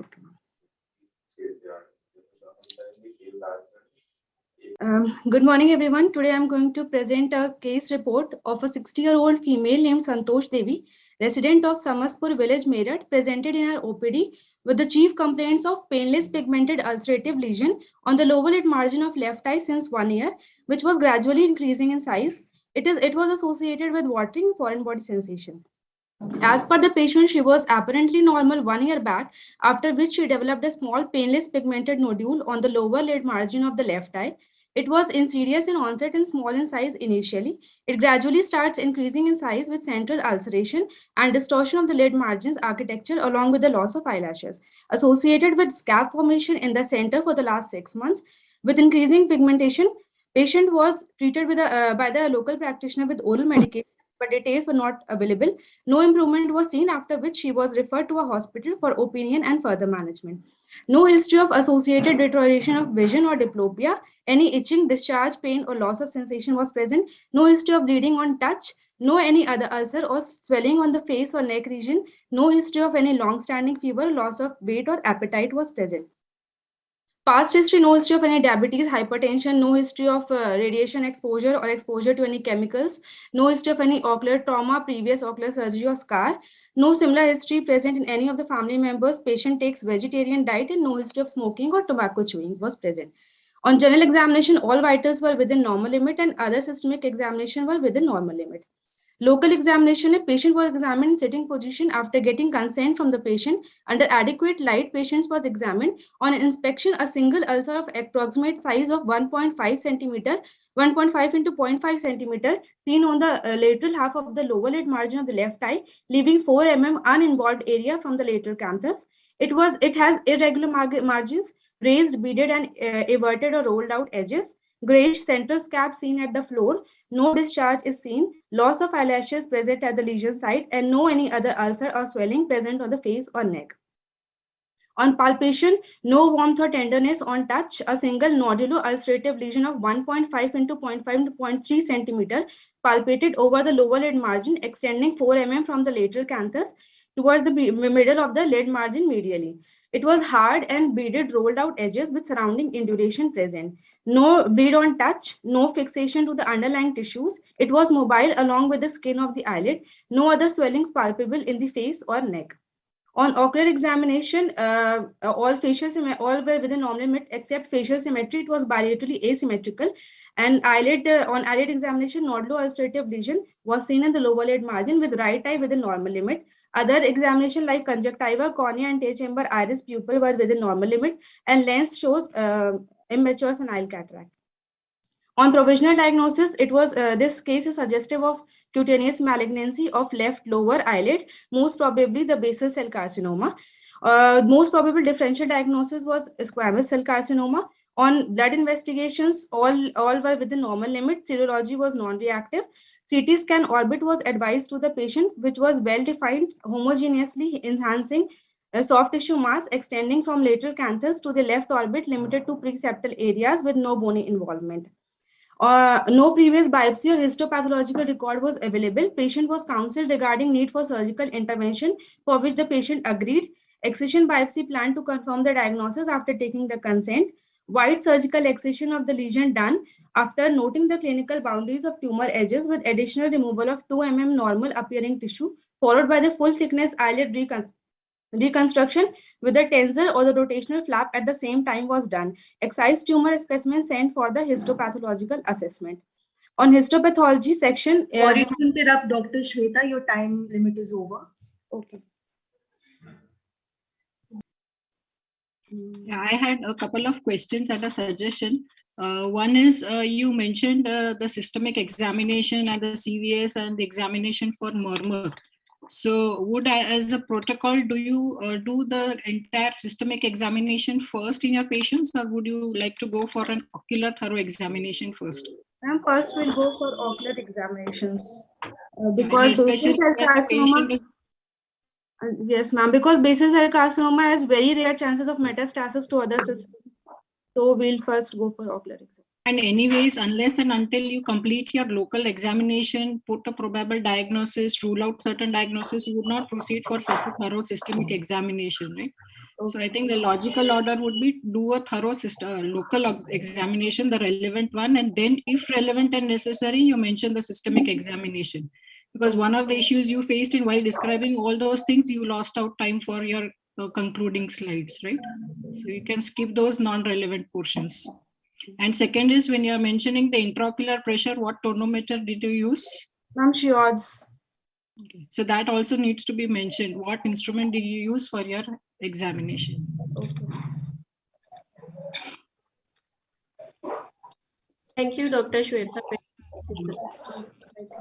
Sorry, do other judges may ask some questions? All right. Request the judges to ask some questions, Dr. Vinod, Dr. Tejas, and Dr. Ashu. It's all right for me. Okay, thank you, sir. Thank you. So we would like to move to the next candidate. Dr. Srishti, are you ready? Dr. Yes, Srishti Mishra. Yes, okay, good. So our next speaker would be Dr. Srishti Mishra from LLRM Meerut. She would be talking on CRB of post-COVID infection, and her mentor is Dr. Lokesh Singh, HOD, LLRM.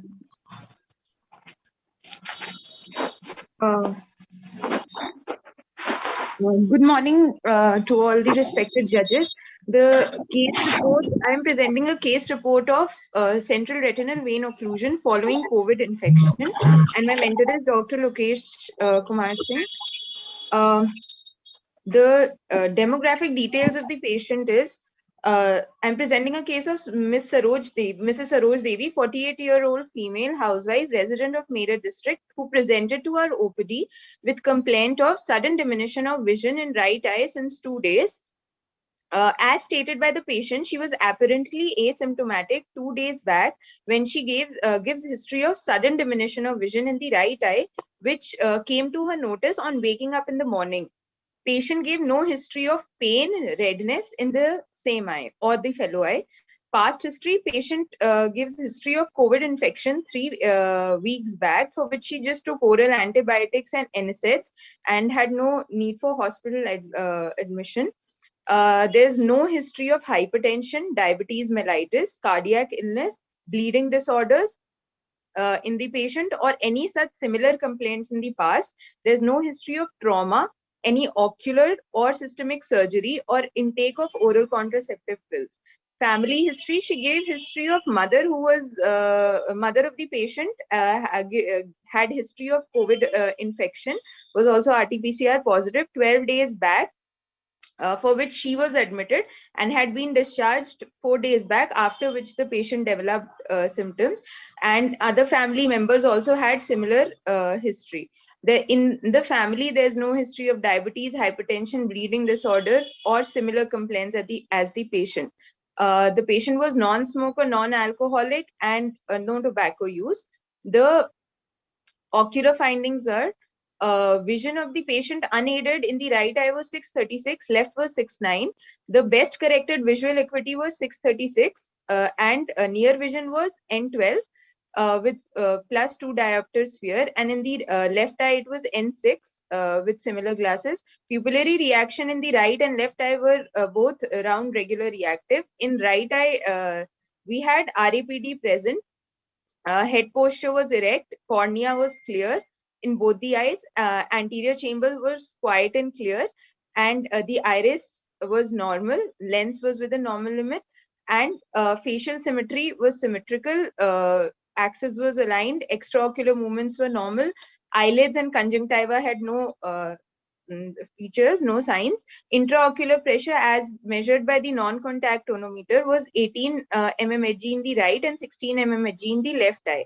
The fundus in the right eye showed blurred disc margins, superficial hemorrhages on the disc margins, suggestive of papillitis and tortuous dilated vessels. There were multiple flame-shaped and dot-blot hemorrhages present in all the quadrants, and the macular area was elevated and dull, and we could not see the foveal reflex, whereas the fundus finding in the left eye was normal. The investigations which the investigations of the patient were, we checked the blood pressure, that diabetic profile was sent, lipid profile, virology. This is the fundus photograph of the patient in the right eye, where we could see the blurred disc margins, tortuous dilated vessels, multiple hemorrhages in all the quadrants were seen, and the macular area was dull and we could not see the foveal reflex. The investigations further, we did routine blood investigations. The bleeding and clotting profile was done, and there were few specific investigations. The rheumatoid factor and the SLE investigations were done. Further, the ocular examination, we continued with the ocular examination. Okay, ma'am.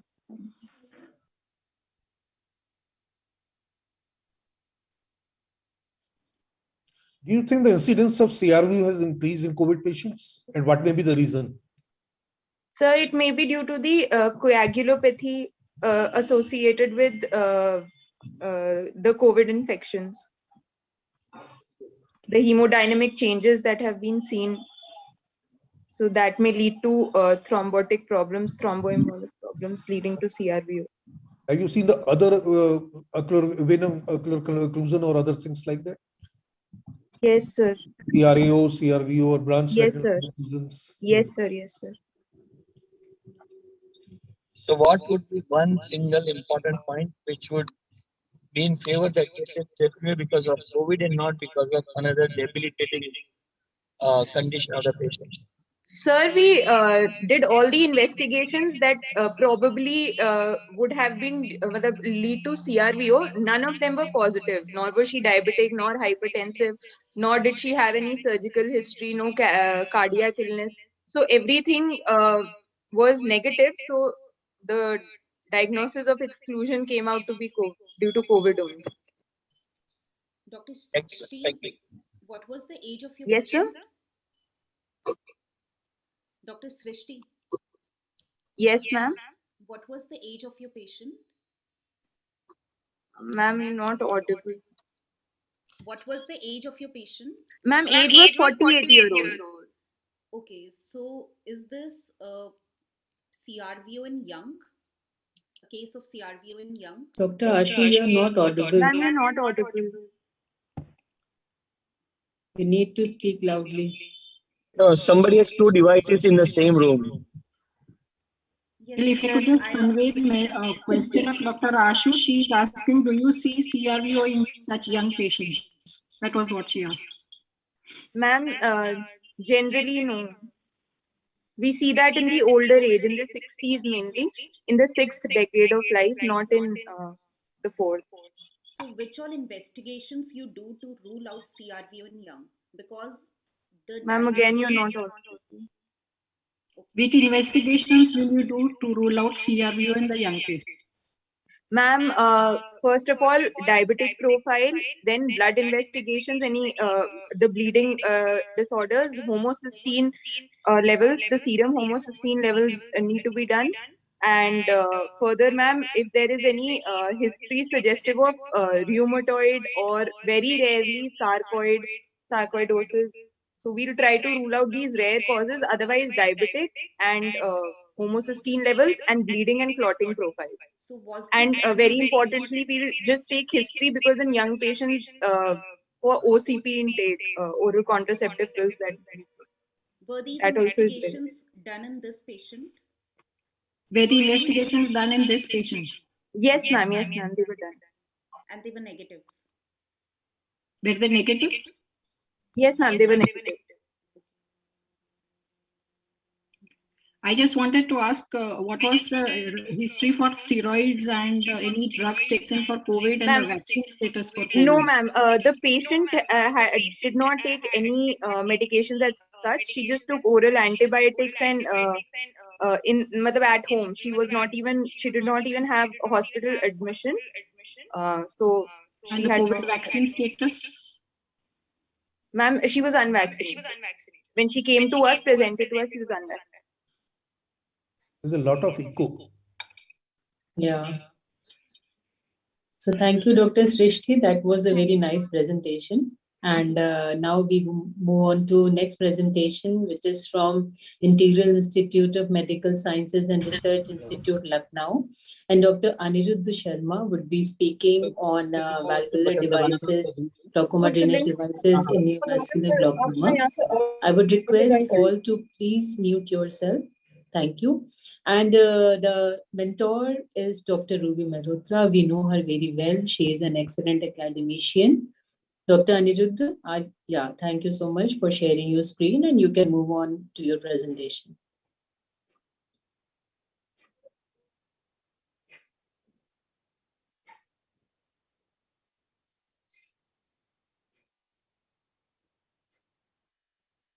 Dr. Aniruddha, you can unmute yourself. Okay. Sorry for that. Good morning, everyone, and thank you all of you for providing this platform to present. So I'm a junior resident in Department of Ophthalmology at Integral University, Lucknow, and my title of the presentation is Valvular Glaucoma Drainage Device with Intravitreal plus Intracameral Anti-VEGF in a Resistant Neovascular Glaucoma. A brief introduction to the topic. It is well known that neovascular glaucoma. Could you put it on a slideshow mode, please? Okay.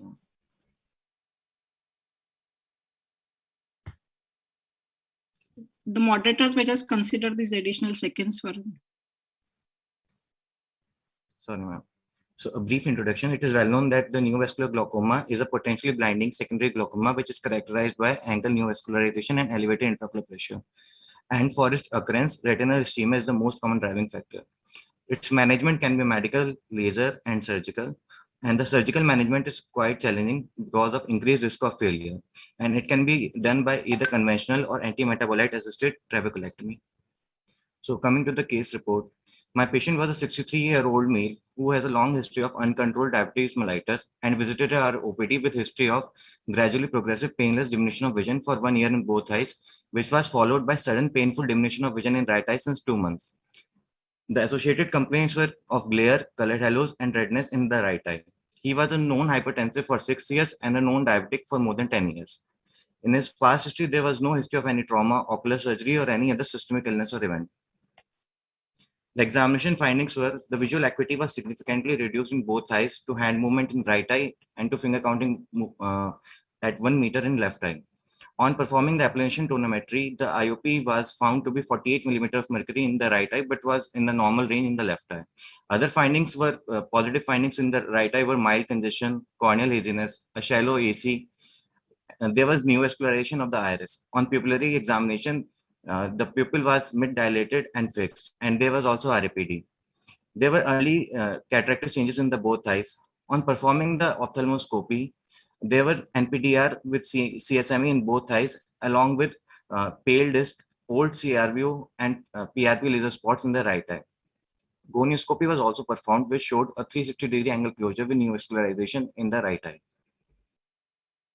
So other investigations were performed, which showed that he has elevated blood pressure and uncontrolled blood sugar. OCT and FFA were performed, which showed macular edema in both eyes and CNP areas in the right eye.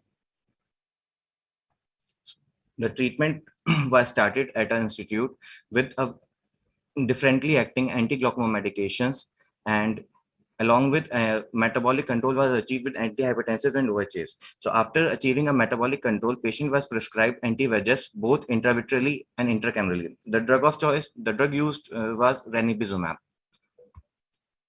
So after achieving control over the IOP, a surgical plan was prepared for the patient, and in which we planned for an valve glaucoma drainage device implant surgery, and the surgery was uneventful. And in the immediate follow-up period, we found that the IOP reduced to 4 millimeter of mercury, along with subconjunctival hemorrhage, mild hyphema, and corneal haziness.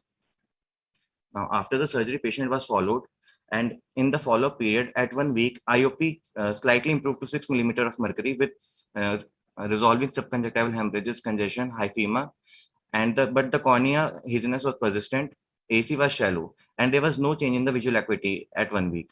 But at the 1 month period, we found that the IOP kind of stabilized at 8 millimeter of mercury. There were minimal congestion, cornea became clear, hyphema resolved. AC was still slightly shallow, but the visual acuity improved to finger counting at 1 meter. In the 3-month follow-up period, the IOP kind of remained the same as the previous. All the other signs were resolved, and the AC was also well formed. Visual acuity further improved to 460. Anirudh, unfortunately, your time is over.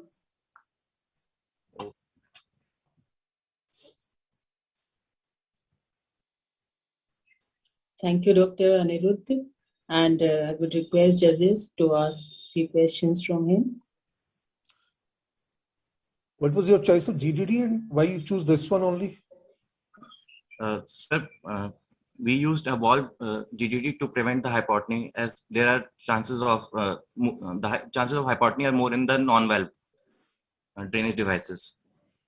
Okay, lots of GDD available. You have chosen the particular one. Any reason for this? Or because patient was operated under the Ayushman scheme, and there is only a particular slot of amount available. So this device was available under that amount. So that's why we chose rather than. You can stop your slide share, Anirudh. Wanted to ask about the OCT you mentioned. So in presence of a grade 2 corneal haziness, how reliable was your OCT? Sorry, ma'am? Yeah, you mentioned about OCT being done. So in presence of corneal edema, how reliable was your OCT? Okay, ma'am. Ma'am, OCT was done pre-operatively. After, ma'am, corneal haziness developed after kind of, it was more post-operatively. It was not that much pre-operatively. And okay, and in the post-operative findings, you have mentioned about the IOP and corneal clarity and AC depth. But what about the status of the bleb, the capsule, and the tube? Ma'am, as we can see, this is the 3 months post-op image, and the capsule, all of the things were in place, both the tube and as well as the fibrous capsule. It was also well formed. So what do you check for? When you check for the tube, what exactly are you looking for in the post-operative period?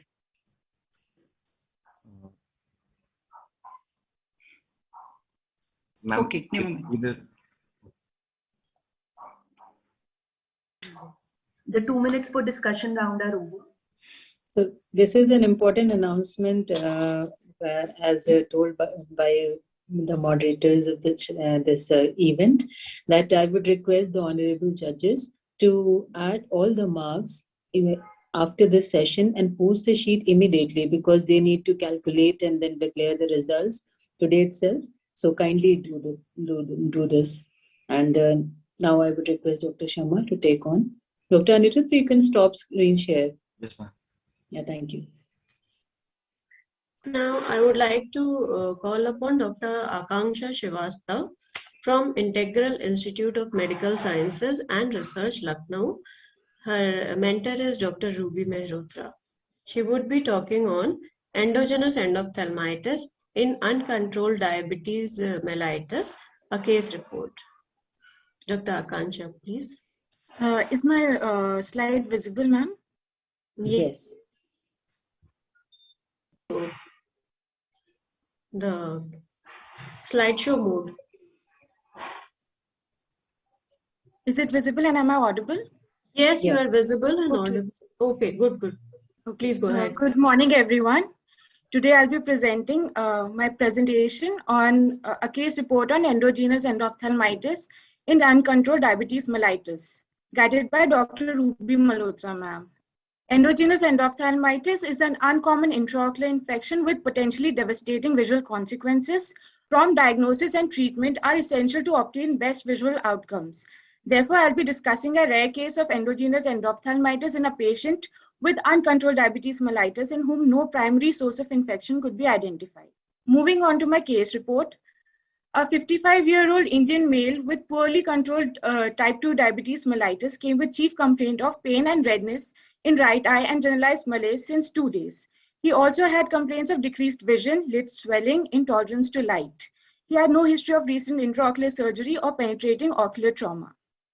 On the day of presentation, his examination findings in the left eye showed only immature cataract with 6/18 vision, whereas the right eye had edematous lids, superficial and deep ciliary congestion in conjunctiva, hazy cornea with fine keratic precipitates, a pupil was slightly constricted and sluggishly reacting, anterior chamber was shallow with grade 1 hypopyon, and aqueous cells plus 3 grade and moderate flare was seen. Lens had pigment deposits over it. This is the clinical picture of the patient. Moving on to the visual acuity, he had hand movement and PR was accurate in the right eye. Intraocular pressure was markedly raised. Fundus had no view, and the B scan showed vitreous exudates with ethnocoroidal thickening. This is the B scan of the patient. Because of the history, we came to the we were moving towards the endogenous type of endophthalmitis. Thus, a number of investigations were sent, and the blood sugar came to be markedly raised. That was 342 milligram per deciliter, and patient was hepatitis B positive. That intravitreal injection, and vitreous tap was sent for culture and sensitivity. Post-intravitreal injection, patient had no visual improvement. So on day 3, intravitreal antibiotics were repeated with supportive therapy. Post second dose of intravitreal injection, there was just mild reduction in aqueous cells and flare. Rest of the findings were similar to pre-intravitreal second dose.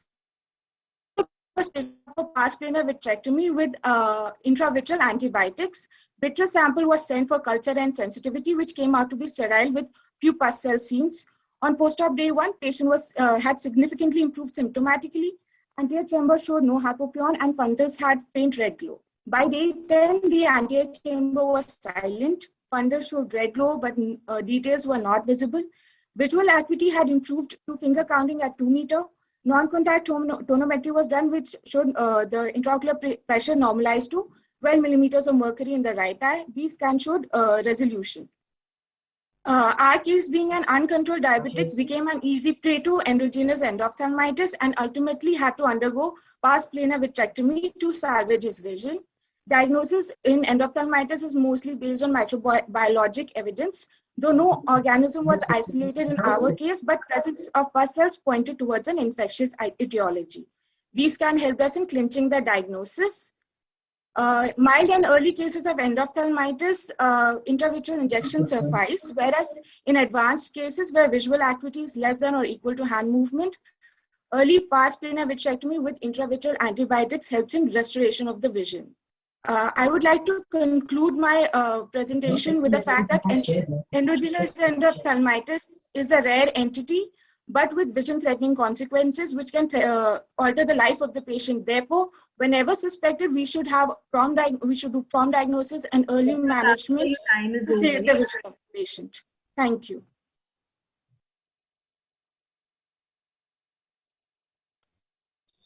Dr. Akanksha, what was the vision of the patient at the presentation? Ma'am, at the presentation, right eye had hand movement with projection of rays accurate, whereas the left eye had 6/18.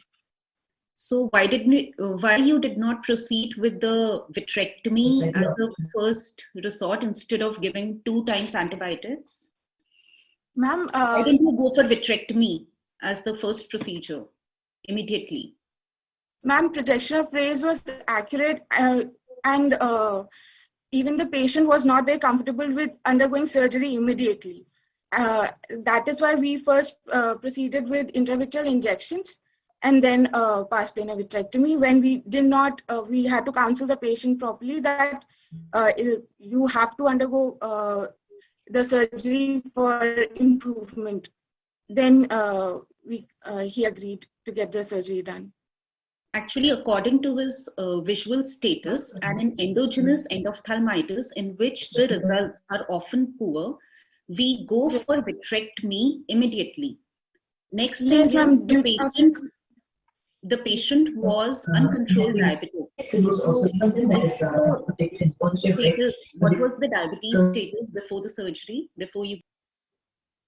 Ma'am, as the patient had come, he was already doing his RBS starting before. His sugar was uncontrolled. But we had also sent samples. His blood sugar had also come raised after investigations. He was an uncontrolled diabetic when he came to us. I think that was a risk factor, and the patient was very on the risk factor. So you should have taken vitrectomy first, I think, before going any injection or anything. Yes, absolutely. It was a risk case. Okay, sir. We'll keep that in mind, sir. Thank you, sir. Thank you, Dr. Akanksha, and I would request you to stop your screen share. That was a nice presentation, and thank you, judges, for their very valuable inputs in this particular case. And now I would request Dr. Syed Sahan Ahmed for his presentation on a case of neovascular glaucoma. He is from ERA Medical College, Lucknow, and the mentor is Dr. Lakshmi Singh, who is again a very good friend of ours and very nice academician. Dr. Syed, are you here? Yeah. So you can unmute yourself and start your presentation.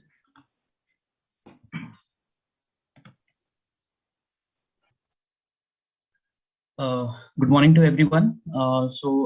My case presentation is on neovascular glaucoma. I'm Dr. Syed Shahan, Junior Resident in ERA Lucknow Medical College, and my mentor is Dr. Lakshmi Singh. My patient is a 45-year-old male who visited our OPD in October 2021, and his chief complaints were severe ocular pain and redness in the left eye for 4 days and loss of vision in the left eye for 4 days. The patient developed severe ocular pain in the left eye since 4 days, which was throbbing in nature and radiated to ipsilateral forehead. It was associated with redness, watering, and photophobia since 4 days and 2 episodes of vomiting on the morning he had visited our OPD. There was a loss of vision in the left eye since 4 days, which was insidious in onset and progressive. Patient had developed sudden painless diminution of vision in the left eye 5 months back when he said blood pressure बढ़ने के कारण पत्ते की नस फट गई है. For this, he was advised ocular injections, which he did not take, and was started on eye drops, nepafenat, and tear substitute, which he was instilling till date. The patient is a known hypertensive since 9 years and is on oral medication for the same. And there's no history of any diabetes mellitus, cardiac illness, asthma, and glaucoma. And there is no history of similar ocular complaints or any systemic illness in the family. So the patient's appetite was reduced in 4 days, and the sleep was reduced in 4 days, and he's a smoker and a non-alcoholic. So there was no history of photopsia, colored halos, ocular trauma, ocular surgery, long-term steroid use, discharge, fever, cough, sinusitis, weight loss, joint pain, oral ulcers, or burning ulceration. Patient was conscious and well oriented to time, place, and person with an average build and resting vitals within normal limits. His visual acuity in the right eye was 6/6 and the left eye was PL denied.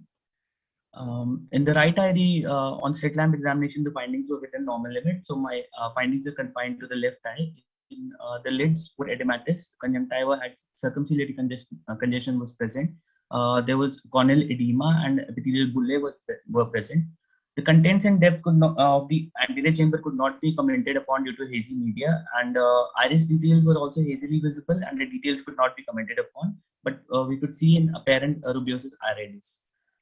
The pupil was fixed and mid-dilated, and cataractus changes could be seen in the lens.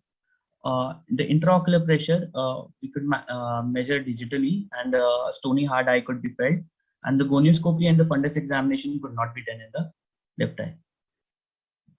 So a provisional diagnosis was an acute episode of secondary glaucoma, probably neovascular glaucoma, and this is the differential of the acute angle closure, acute iridocyclitis, uveitic glaucoma, steroid-induced glaucoma, or ocular injury.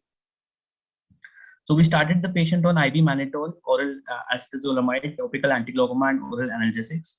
As the cornea started clearing, the topical atropine and steroid was started. So on day 5, we could see reduction in the circumcorneal congestion. There was corneal edema was also reduced, and the corneal bullae were absent. AC anterior chamber had flare present, and the iris neovascularization and ectropia on uvea could be seen, and the loss of iris pattern could be seen. Intraocular pressure came down to 28 millimeter mercury, and on gonioscopy we could see peripheral anterior synechia with neovascularization. In the fundus examination, the right eye showed grade 2 hypertensive retinopathy changes, and the left eye there was this pallor present with total cupping of the optic disc, and the vessels veins were dilated and tortuous, arterioles were attenuated, and there were multiple flame-shaped and dot blot hemorrhages in all 4 quadrants, and soft exudates were also present. Macula also had multiple flame-shaped and dot hemorrhages, and the foveal reflex was done. So the principles of management are we have to control the intraocular pressure, and we will investigate and manage for the underlying cause, which is CRBO in this case, and we could go for the anti-VEGF therapy for pan-retinal photocoagulation or an Ozurdex implant. But since it is a painful blind eye of absolute glaucoma, we went for cyclodestructive procedures. Sorry to interrupt, Dr. Said, your time is over.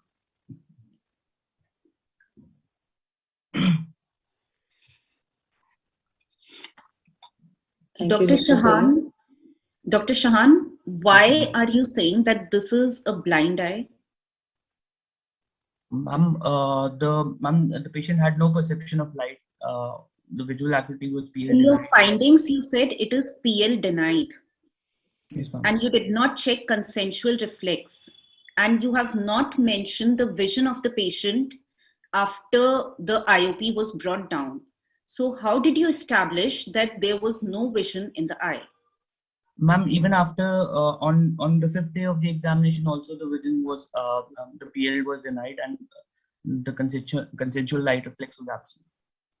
Yeah, that was not mentioned, and a patient in a painful condition will deny anything. He will be irritable, but you have to establish whether the vision is present or not. So I would not agree with this that a PL denied would be no PL patient. It has to be properly investigated. It has to be properly examined to say that this is a painful blind eye. Painful eye, I agree, but is it a blind eye or not? You did not tell that convincingly.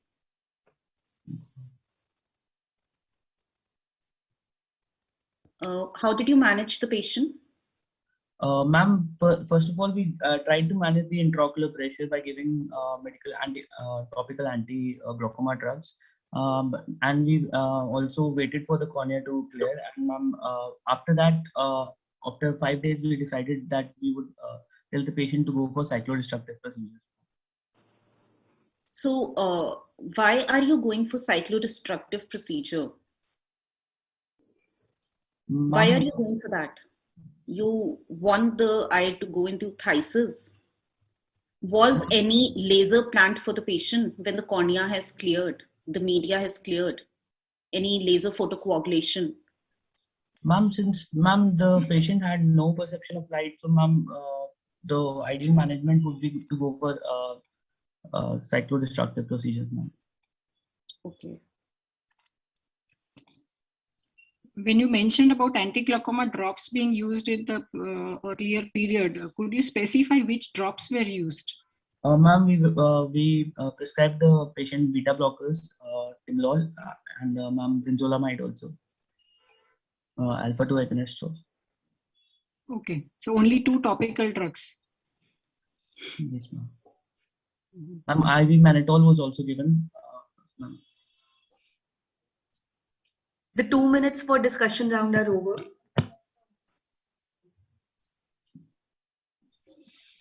Thank you, Dr. Shahan. Thank you. Go ahead, Shama. Thank you, Dr. Shalini. Thank you, Dr. Shahan, for your talk. It was a very interesting case. And now we move onward to the other talk by Dr. Ashutosh Chaturvedi. He's from Eras Lucknow Medical College and Hospital, Lucknow. His mentor is Dr. Lakshmi Singh, HOD, and he would be talking on a case of hypertensive retinopathy with macular edema. Dr. Ashutosh, Dr. Shahan, can you stop sharing your screen? Dr. Shahan. Thank you, Dr. Shahan. Dr. Ashutosh, are you there? Okay, Yes, good. good afternoon, ma'am. Good afternoon. Please go ahead. Good afternoon, everyone. Just a second. Good afternoon, everyone. Good afternoon, teachers. I'm Dr. Ashutosh Chaturvedi. I'm a junior resident in Department of Ophthalmology at Eras Lucknow Medical College. And my mentor for this case is Dr. Bharti Nigam ma'am, who is an associate professor in the same department.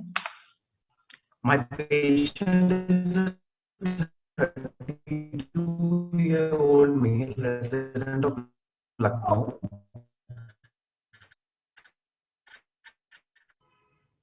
And he was referred from the medicine department to ophthalmology OPD of our hospital.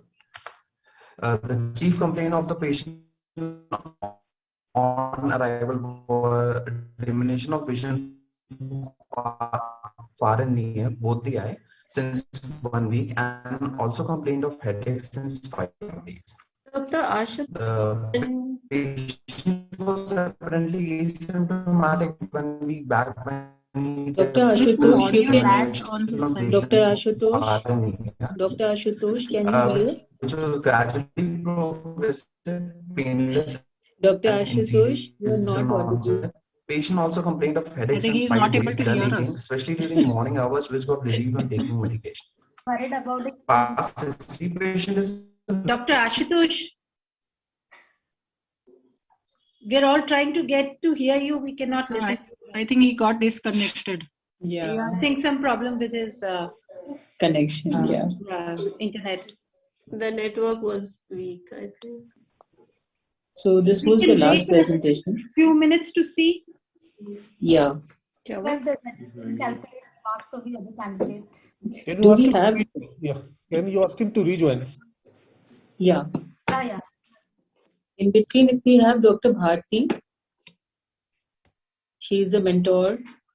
If she can speak few lines. Hello, ma'am. I'm Dr. Bharti. Good afternoon, everyone. Yeah, welcome. Thank you, ma'am. It's so nice to be here. And even we are learning from this scientific session a lot. And I hope it was an interesting case which Dr. Ashutosh was going to present. And I just hope that he can reconnect. Yes, I think we'll give a minute or so to him so that I'd like to ask Dr. Elia, are we going well in time, or can we give a couple of minutes? Yes, ma'am. He had already completed 2 minutes of his presentation, so we can give him 2 minutes more for the presentation. She is very particular about timing. That's great. Strict time master. You're doing great job, Dr. Alia. Thank you, ma'am. Oh, that's great, Dr. Ashutosh. Dr. Ashutosh, you can switch off your videos if connection error is there. Yes, ma'am. He had already completed 2 minutes of his presentation, so we can give him 2 minutes more for the presentation. Do we have? Yes, ma'am. He had already completed 2 minutes of his presentation, so we can give him 2 minutes more for the presentation. If like connection error is there. I believe this is the last presentation, Dr. Shalini, of your. Yeah, this is last, madam. Please unmute and go ahead. In the meantime, do the judges want to say Is my screen anything? visible now? Actually, I lost my internet connection. I'm sorry. No problem. You can Alright. go ahead. From the start. So the patient is a known hypertensive since 1 year, for which he's taking irregular medication. And as stated by the patient, he had multiple episodes of rapid rise in blood pressure, which was associated with headache, palpitation, and sweating, and which got relieved on taking antihypertensive medication. There was no history of any systemic illness, and there was no history of any similar ocular complaint. The sleep was decreased. Now, the history of hospital stay, the patient got admitted in the medicine department of a hospital with the complaints of headache on and off, which was associated with paroxysmal rise in blood pressure and complaints of diminution since birth. Patient also stated that for past 1 year, he had similar episodes of headache and increased blood pressure, which was associated with palpitations and sweating, and frequency of these complaints have increased in the past 3 months. And for this same reason, the patient got himself admitted in the hospital. And an ophthalmology reference was sorted by the medicine department in view of diminution of vision. The negative history, there was no history of any discharge, redness, pain, or colored halos. There were no history of any floaters. There was no history of seizure or fever. In systemic examination in our department, the BP was 150/90 millimeter Hg. The pulse was 102 per minute. And ocular examination, the visual acuity in the right eye was FC at 3, finger counting at 3 feet, and in the left eye it was finger counting at 1 feet, without any improvement with the rest of the anterior segment examination was unremarkable, excluding the pupillary reaction. It was a sluggish reaction.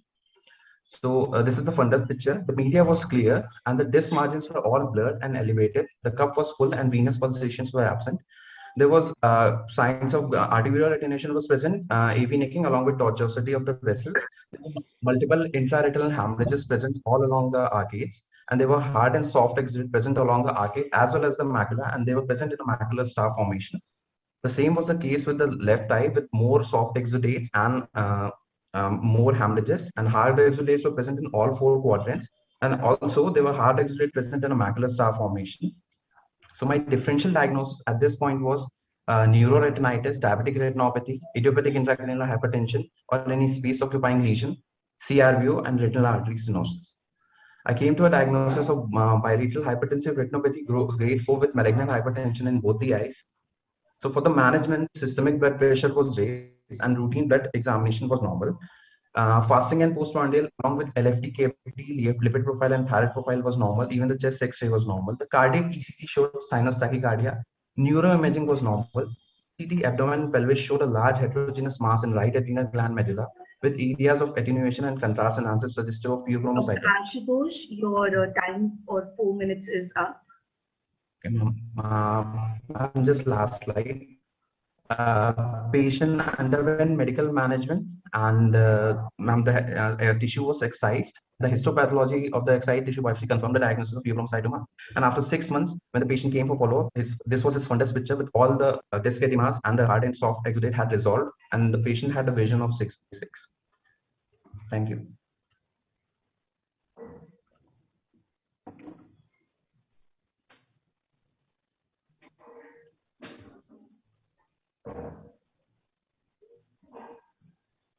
So what were your differential diagnoses, Dr. Bharti? I'm sorry, ma'am. Dr. Bharti is my mentor. I'm Dr. Ashutosh. Okay. Sorry, Ashutosh. Ma'am, we came to a differential diagnosis of neuroretinitis or any space occupying lesion which might be causing a disc edema. And ma'am, also we were thinking of any idiopathic intracranial hypertension, ma'am, because we were getting a picture of again disc edema with macular star formation. So we Why you thought it was all these causes. neuroretinitis? In your provisional diagnosis also I saw that you mentioned neuroretinitis. Ma'am, because although yes, ma'am. Yeah. Ma'am, because why you thought it was neuroretinitis? Neuroretinitis is unilateral, ma'am, but still we considered it because it rarely becomes bilateral. But ma'am, also it is sometimes it is also ma'am. It basically, ma'am, it It is histories of certain visual loss, and RAPD is also present in usually present in neuroretinitis. So we actually ruled it out. Okay. And ma'am, my audio is Yeah, I'm not able to hear you. am I audible? Actually, my internet connection is unstable. Okay, no problem.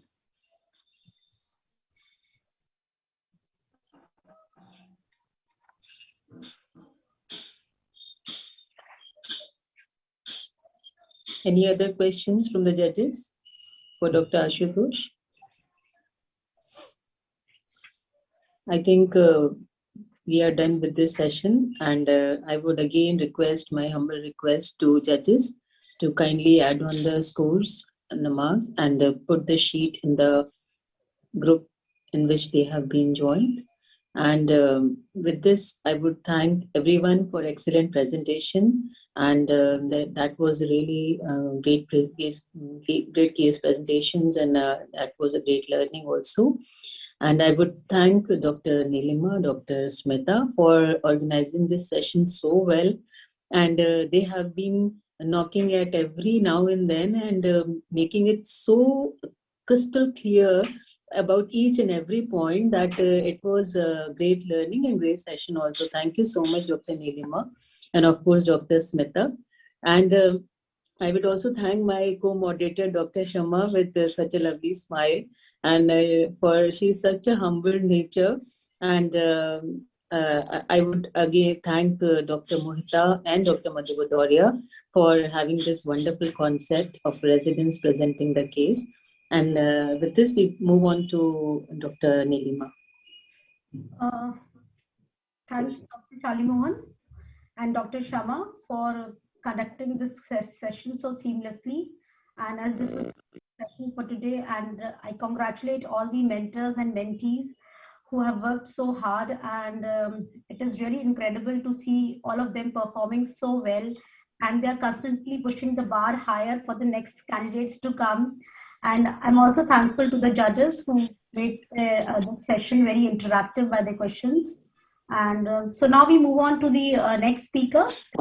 So we have a very enthusiastic young budding surgeon, Dr. Gargi Nagpal.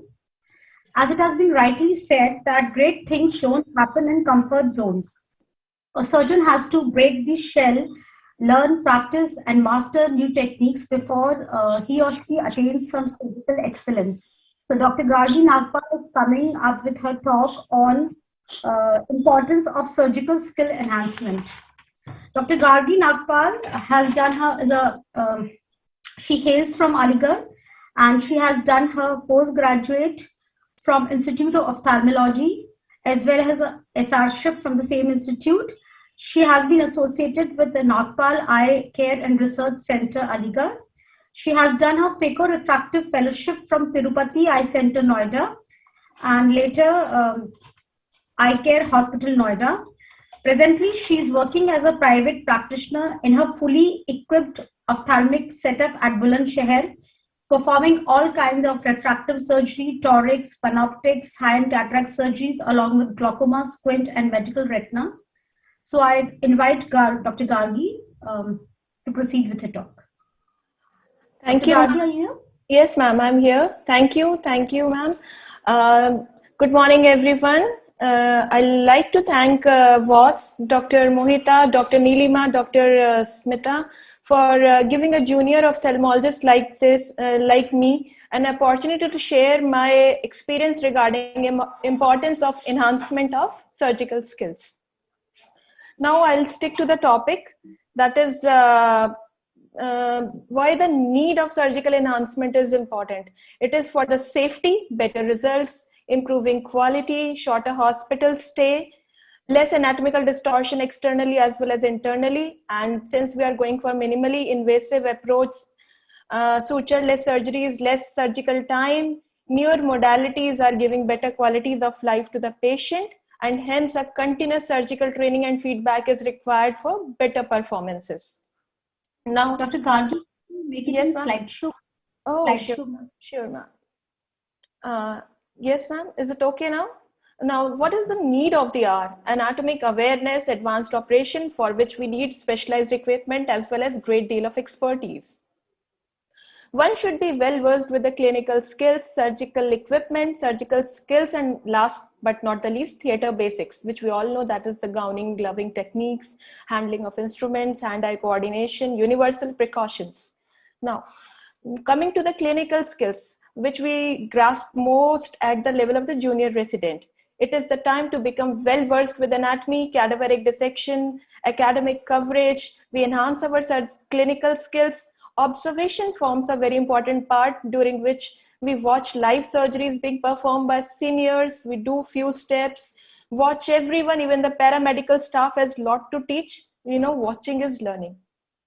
Then comes the fellowships and senior residency. They can be in the form of long-term fellowships, which are good in terms of comprehensive training, clinical skills, super speciality, as well as the experience which we gain over a period of time while staying there. Then comes the short-term fellowships, which are good in terms of surgical skills, super speciality. Finally, also there are paid fellowships, which are good for those who are running short of time. They are good in exclusively surgical training, and for doctors like me who were having some time constraints, I entered private practice very early. So I went for a paid fellowship, and it was a huge learning for me in terms of my phaco development and career surgical skills at Tirupati Eye Center under the guidance of Dr. Mohita and Dr. Prerna. Then comes the surgical skill transfer courses and conferences, and finally the workshops. Keep in mind, it is need to learn, and if you will not do, someone else will do. 4D vision, that is the forecasting and learning to manage complications. Your eyes will see what your mind knows. So be careful, be always alert while performing surgeries. Then never become complacent. Learning should never stop.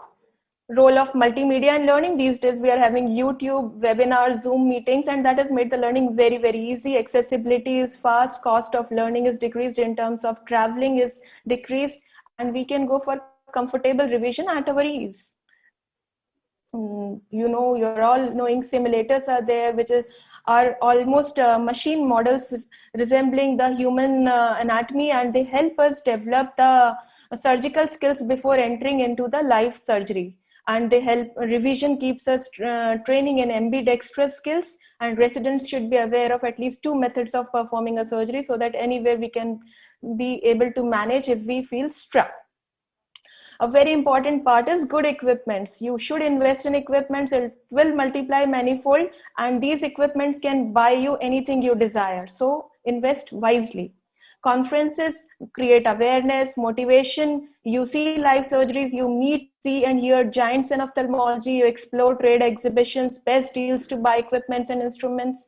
When you purchase instruments, you are pushed to learn to operate them, also interpret them. There are surgical skill transfer courses and conferences, and gradually you learn to participate also. These days also the training support is being provided by many machine sellers, which has become quite helpful also. They also guide in many things like biometry, OT support they are providing. IOL companies are also helping you in implanting new IOLs. There are phaco development programs also. Asking is learning. Never ever hesitate in asking and discussing obstacles you come across during surgery. Discuss with seniors. Objective is to learn from experiences, and everything we come across as something to teach. Then comes the recordings of the surgery. They help you learn from your previous mistakes. Each case is important. Each day is learning. No matter how old we get, we grow in terms of learning with time. Do not ever fear failures. Learn to mend your failures and rise again. Have courage to attempt again. The best of the things we see today have encountered multiple failures before reaching their peak. So every ophthalmologist at any stage and age can face challenge. So never lose your hope. Stay calm. All is well. Keep your mind open, and you will manage the situation to the best of your capabilities. Finally, you will rock. Experience comes with age and work. Stay workaholic, keep trying new things, be ready to learn. It is an era of competition, innovation, research. Keep the spirits high always and stay positive. And finally, I like to say ophthalmology is an ever-evolving and beautiful branch, so stay in pace with it. Thank you all. Thank you, Dr. ma'am. Completed with my presentation.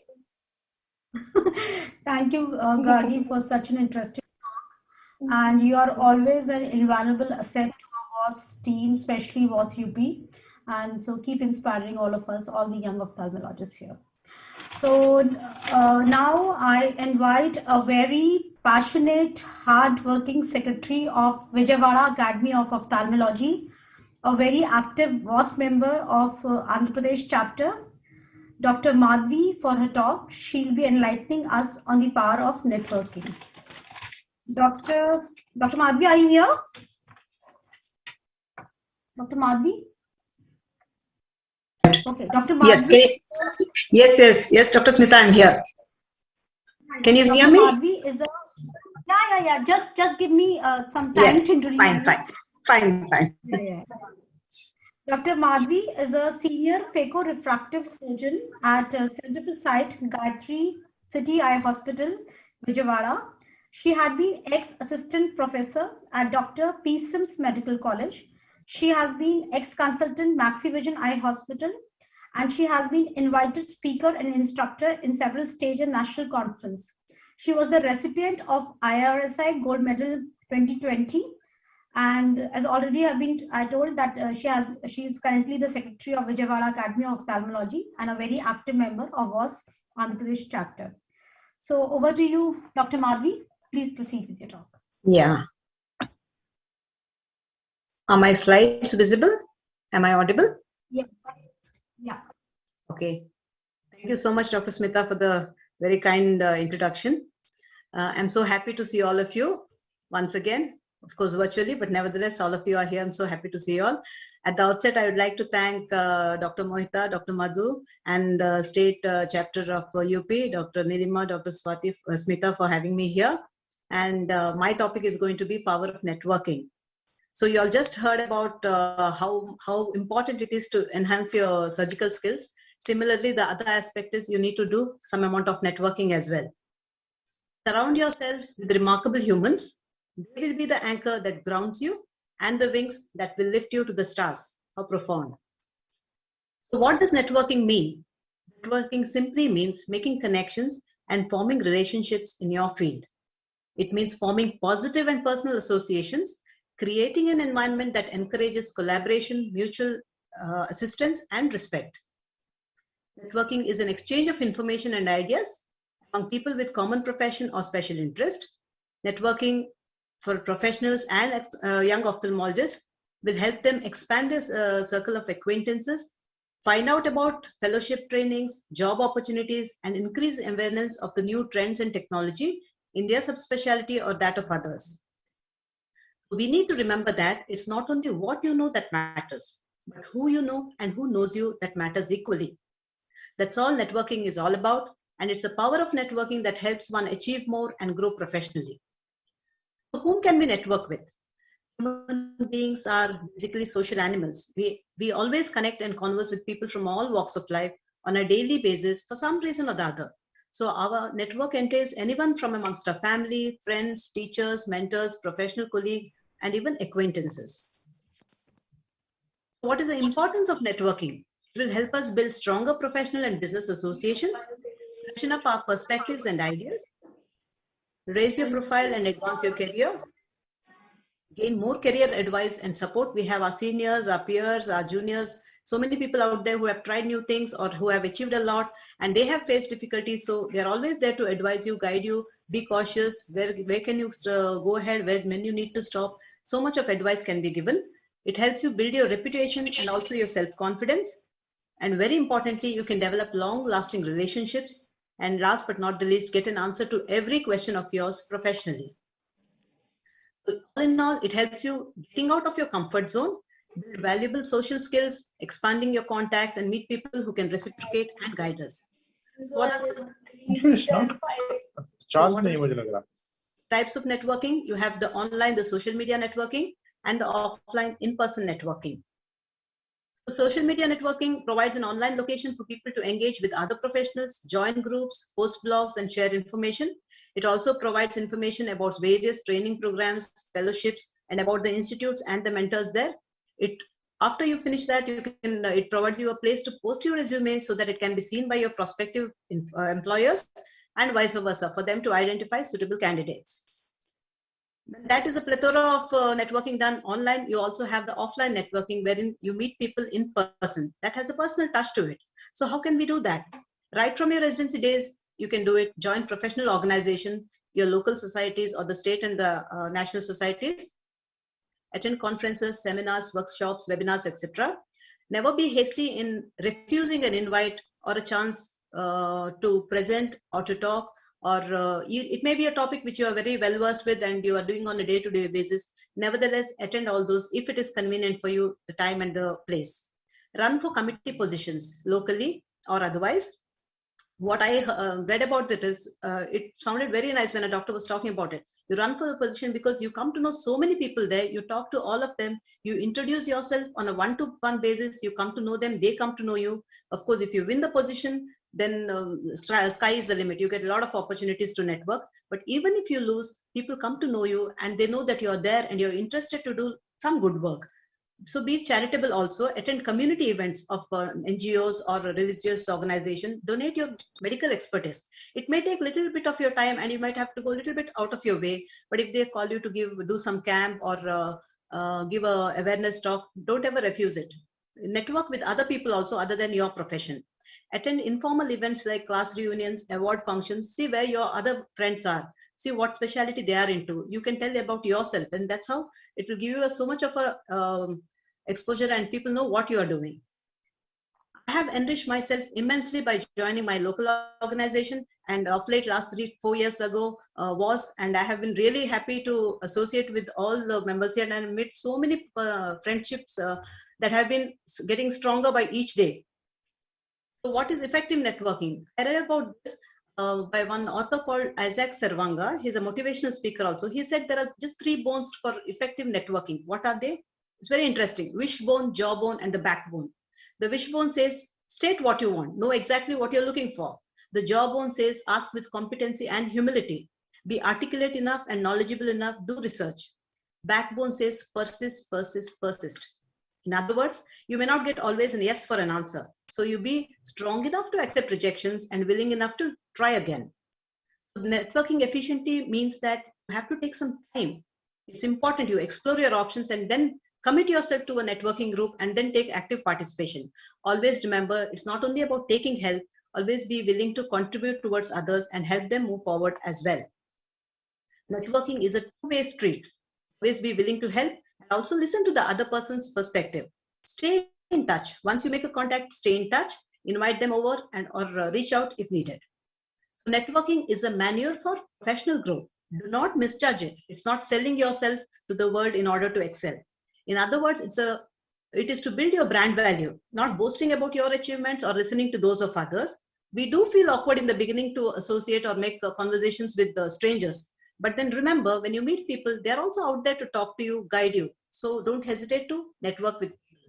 So to summarize, the power of networking is immense. Networking contributes to your social well-being. It leads to exchange of ideas.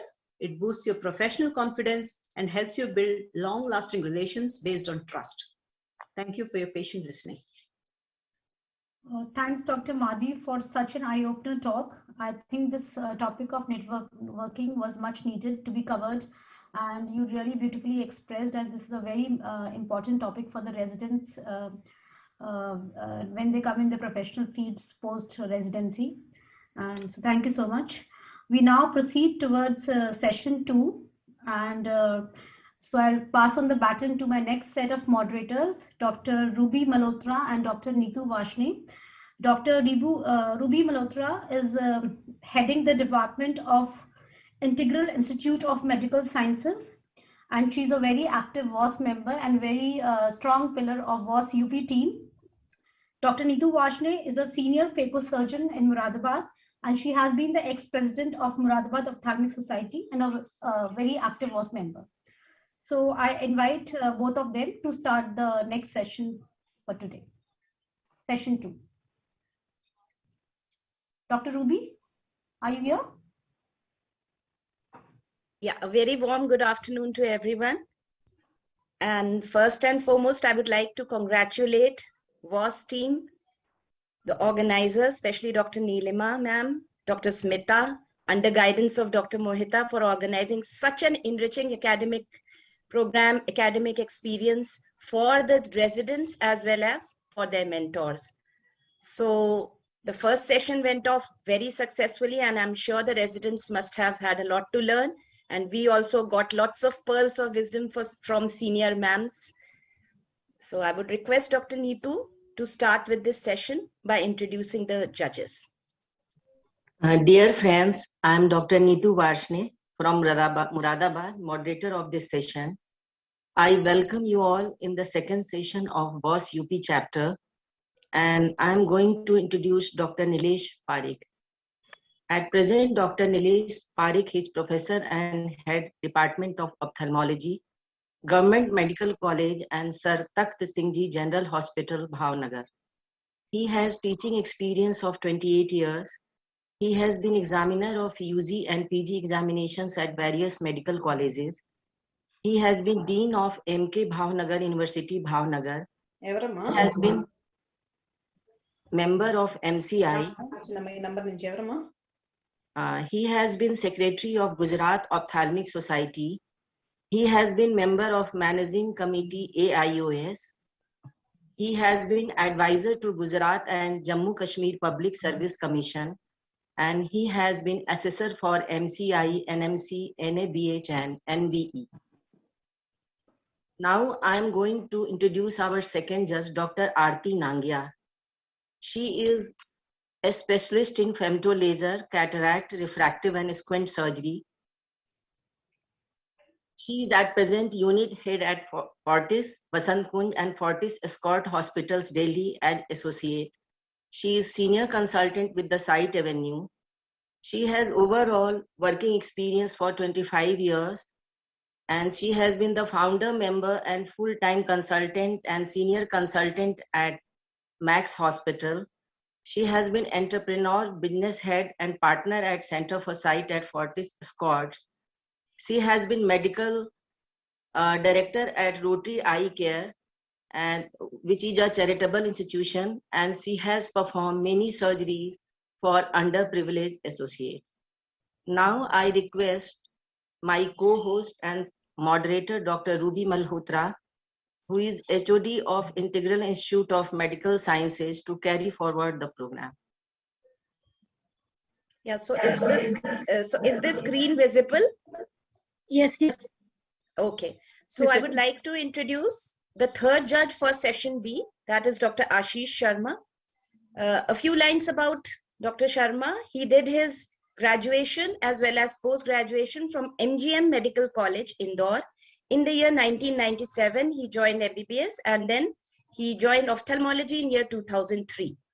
Then after completing his post-graduation, he did his fellowship in clinical retina and research from University of California. So he's had an excellent international exposure. His areas of interest are diabetic macular edema, ARMD, and ocular pharmacotherapy. He is an innovator. Not only is an ophthalmologist, but we can proudly say that he is also an entrepreneur. He has innovated the patent for pending fundus imaging device known as M2 RedCam. He's been also awarded with International Ophthalmologist Education Award by American Academy of Ophthalmology, which is a great pride for all of us. Also, he has been awarded with Ophthalmic Hero of India by All India Ophthalmic Society. He's published, he's an excellent clinician, he's an excellent academician, so he's also published several articles in peer-reviewed journals along with chapters, and is a member of various editorial boards of high impact ophthalmology journals. So it's an honor to have Dr. Ashish with all of us as judge for this session B. The fourth judge for this session is not only a senior ophthalmologist, but also a very dear friend of mine, Dr. Shanti Pandey. We started our medical journey together by joining MLN Medical College, Allahabad in 1991. So both of us have been together for the last 30 years, and she completed her MBBS from Allahabad and joined MS Ophthalmology from SN Medical College, Agra. Her professional experience is varied and multiple, which includes training as a senior consultant ophthalmologist from Nojheel Integrated Rural Project, Healthcare and Development Program in Mathura, where she happened to work and share her knowledge for 5 years, following which she joined Government Medical College, Haldwani in year 2006 as assistant professor and continues over there as associate professor in ophthalmology. She is an excellent ophthalmologist, a great surgeon, clinician, and more than that, she's an excellent human being, a person very innocent still at this age and a noble person. So we welcome all the 4 judges for this session. A brief roundup about the guidelines of this session for the residents. All of you are well aware, it's just strictly we are limiting the time. So it's going to be 4 minutes. The time starts with the first slide. Stay clear and loud, stick to your time, as that would also make a mark. Then for the judges, all of us are knowing that it's 2 minutes for the judges question answer round. And just a humble, gentle request to the judges to post picture of the final tabulated result on the WOS judge platform. So Thank you, now, Ruby. Thank you very much. Thank you, Ruby. It was absolutely my honor and pleasure to introduce. Thank you. So we'll be starting, not taking much of time. We'll be starting with the presentations now, and I would be requesting the first presenter of this session, Dr. Divija Arora. Are you there? Yes, ma'am. Good morning, ma'am. Good afternoon, Dr. Divija. Dr. Divija is from Rohilkhand Medical College, Bareilly, and she's mentored by Dr. Ritu Jain. Dr. Ritu Jain is an excellent academician, a great clinician, and I'm sure I happen to know her and have met her more than a couple of times when I went to Bareilly to take the exam. I'm sure she's treating the patients with her clinical skills as well as sweet smile. So you can continue, Dr. Divija.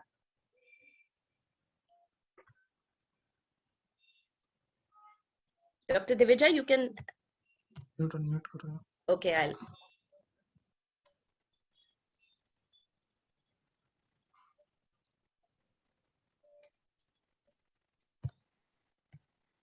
Ma'am, I cannot share my screen. Yeah, I'm trying to do that. I don't know what's happening. Stop. Yeah, I'm doing that. Sorry for the delay.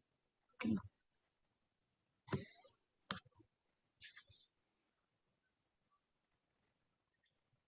Dr. Divija, you can start. Good afternoon, everyone. I'm going to present my case on ocular manifestations in a case of hyperthyroidism, optic neuropathy as a complication.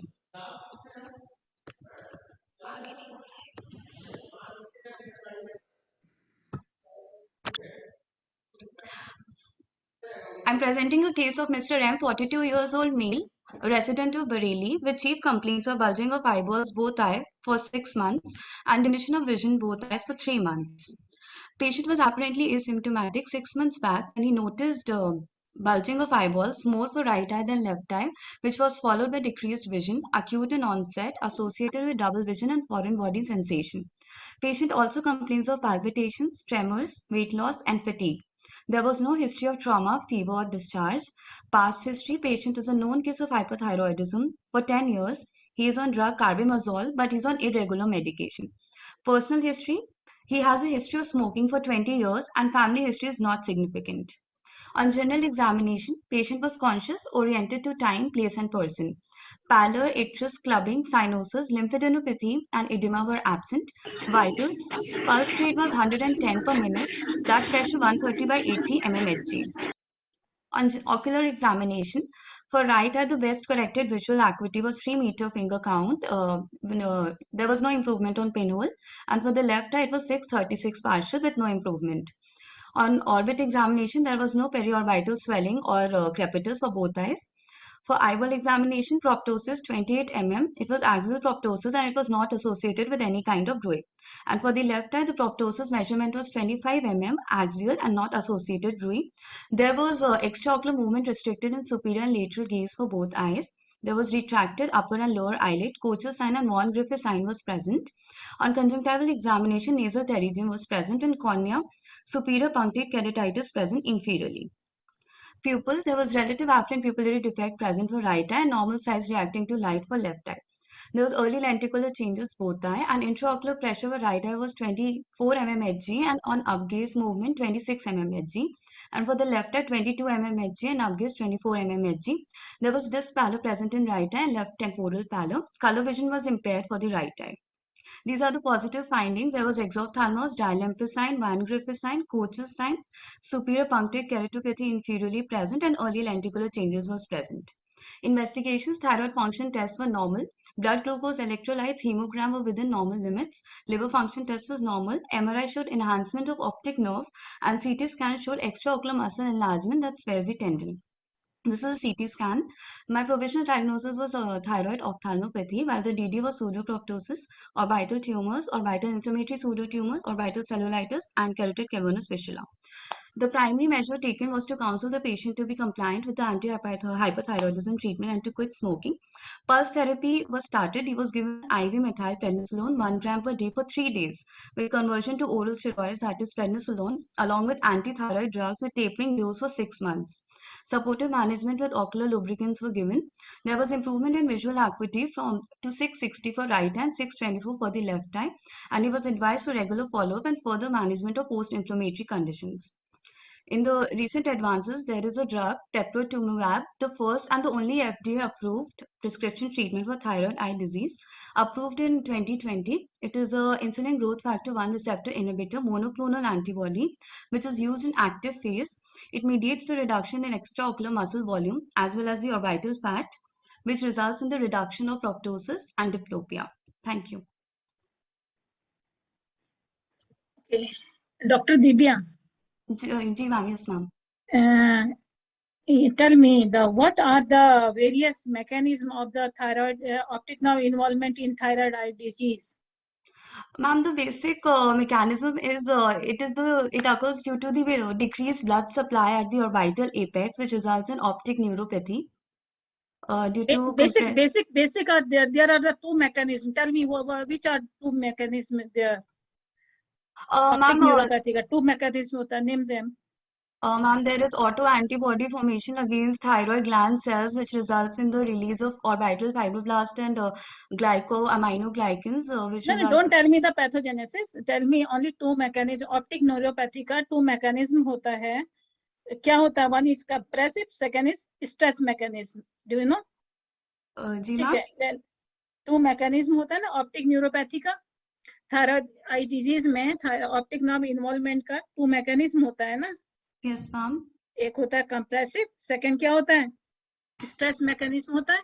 Stress mechanism, yes ma'am. होता है, stress mechanism होता है. ठीक है, छोड़ो इसको. Tell me what are the indication for the steroid, when you will go for the steroid? Ma'am, the treatment of choice for systemic steroids is the optic neuropathy. The treatment of choice is optic neuropathy. There is a UGOGO classification. If it is more than 3/7, then the treatment of choice becomes systemic steroids. UGOGO is European group of Graves ophthalmopathy, which has 7 components and measure according to it. And if it is more than 3, then the treatment of choice becomes systemic steroids. Otherwise, it is a supportive treatment. And how you will give? कैसे देते हैं steroid को? Ma'am, oral steroids भी दे सकते हैं 60 to 80 mg. Otherwise, we will give a pulse therapy. In our patient, we have given pulse therapy. 1 gram maximum per day. It should be 8 grams. It is given for 3 days, or it can be given alternatively 0.5 to 1 gram, or consecutively for 3 days, and then we taper it to oral steroid drugs. If patient is not improved, then what you will do? Ma'am, if steroids are contraindicated, we proceed to radiotherapy, and we proceed to orbital decompression if radiotherapy and steroids both are contraindicated. Which is the latest drug in the management of the thyroid eye disease nowadays? Ma'am, abhi recently FDA has approved a drug, teprotumumab, which is approved in 2020. It is an insulin growth factor receptor inhibitor. Yeah, very good. Yeah, Divija, very well done. Yeah. I was seeing that you've taken a history of smoking. Yes, how do you want to correlate with the thyroid disease? particularly? You specifically mentioned about smoking and all, huh? Ma'am, casual. It is You took it as a casual, but you took a very pertinent one because smoking is usually associated with Yes, ma'am. autoimmune It is diseases, and 10 this is times an more autoimmune seen in disease. smoking. Yes, So ma'am. you do have to really emphasize on cessation of smoking. So very well done, I feel. Thank you, Yeah. ma'am. Excellent presentation, Dr. One Devaja. more question for you, Ji, ma'am. Divya. Yes, ma'am. Divya, one more question for you. Yes, ma'am. Which muscle involvement occur in the thyroid eye disease? कौन सी muscle involvement पहले होता है Ma'am, इसमें? the first muscle is inferior rectus, followed by medial rectus. Why? Ma'am, because inferior rectus, The 2 minutes for discussion round are over. Hello. Yes, sir. Yes. Doctor, well presented. Thank And you, can you just tell me about the corneal findings? You mentioned something very briefly. Yes, sir. So there was superficial punctate keratitis present only inferiorly. So you didn't say anything about leg of Helmholtz. You didn't mention about Bell's phenomenon, whether present or not, whether No, sir, the patient was able to close the eyelids well or not. So no, sir. So there was no Wells phenomena present. It was not positive, so I did not mention it. Not present, so you should have mentioned, no? Okay, sir. Okay, sir. And what have you done to protect the cornea? So we prescribed him artificial tears and we told him for lid taping at night. Okay, fine. You did not Nice. mention all those things. So I. Okay, fine. Yeah. So Okay. because of the time constraint, I think. So All right. Okay. Thank fine. you so Thank much, you. all the judges. Okay, well done. And Thank you, ma'am. excellent presentation, Divija. Now we'll be moving to the next presentation. So I would be requesting Dr. Abhishek Katiyar from Rohilkhand Medical College once again. He is going to present the next presentation, and his mentor is also Dr. Ritu. We have already introduced her. So you can start, Dr. Abhishek. All the best.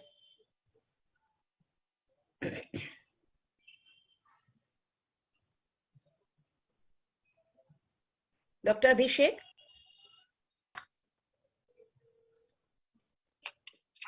Thank you, ma'am. We can't see your slide. Share your slides. Your slides are not visible.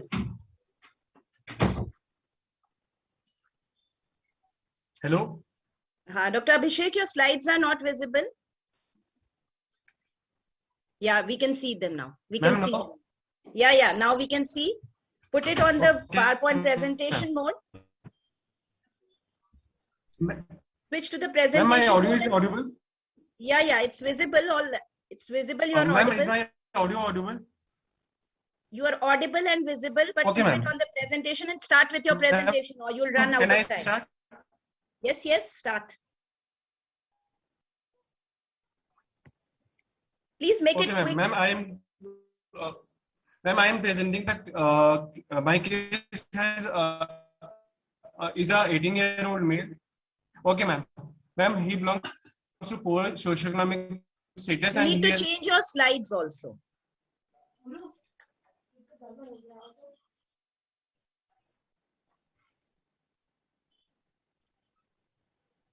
Dr. Abhishek, your presentation has gone away.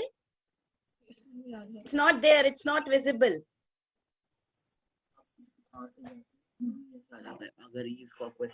Can we start with the third presentation if there is some? Yes, please. Yes, please, because I think some people are having network issues. Yeah, so he's there. Dr. Abhishek, if you can hear us. Ma'am, I'm connecting it. Or Yes, we ma'am. can just.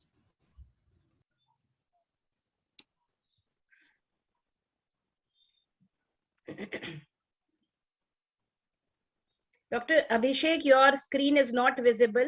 I think there is some network issue. So either solve it or we can start with the third.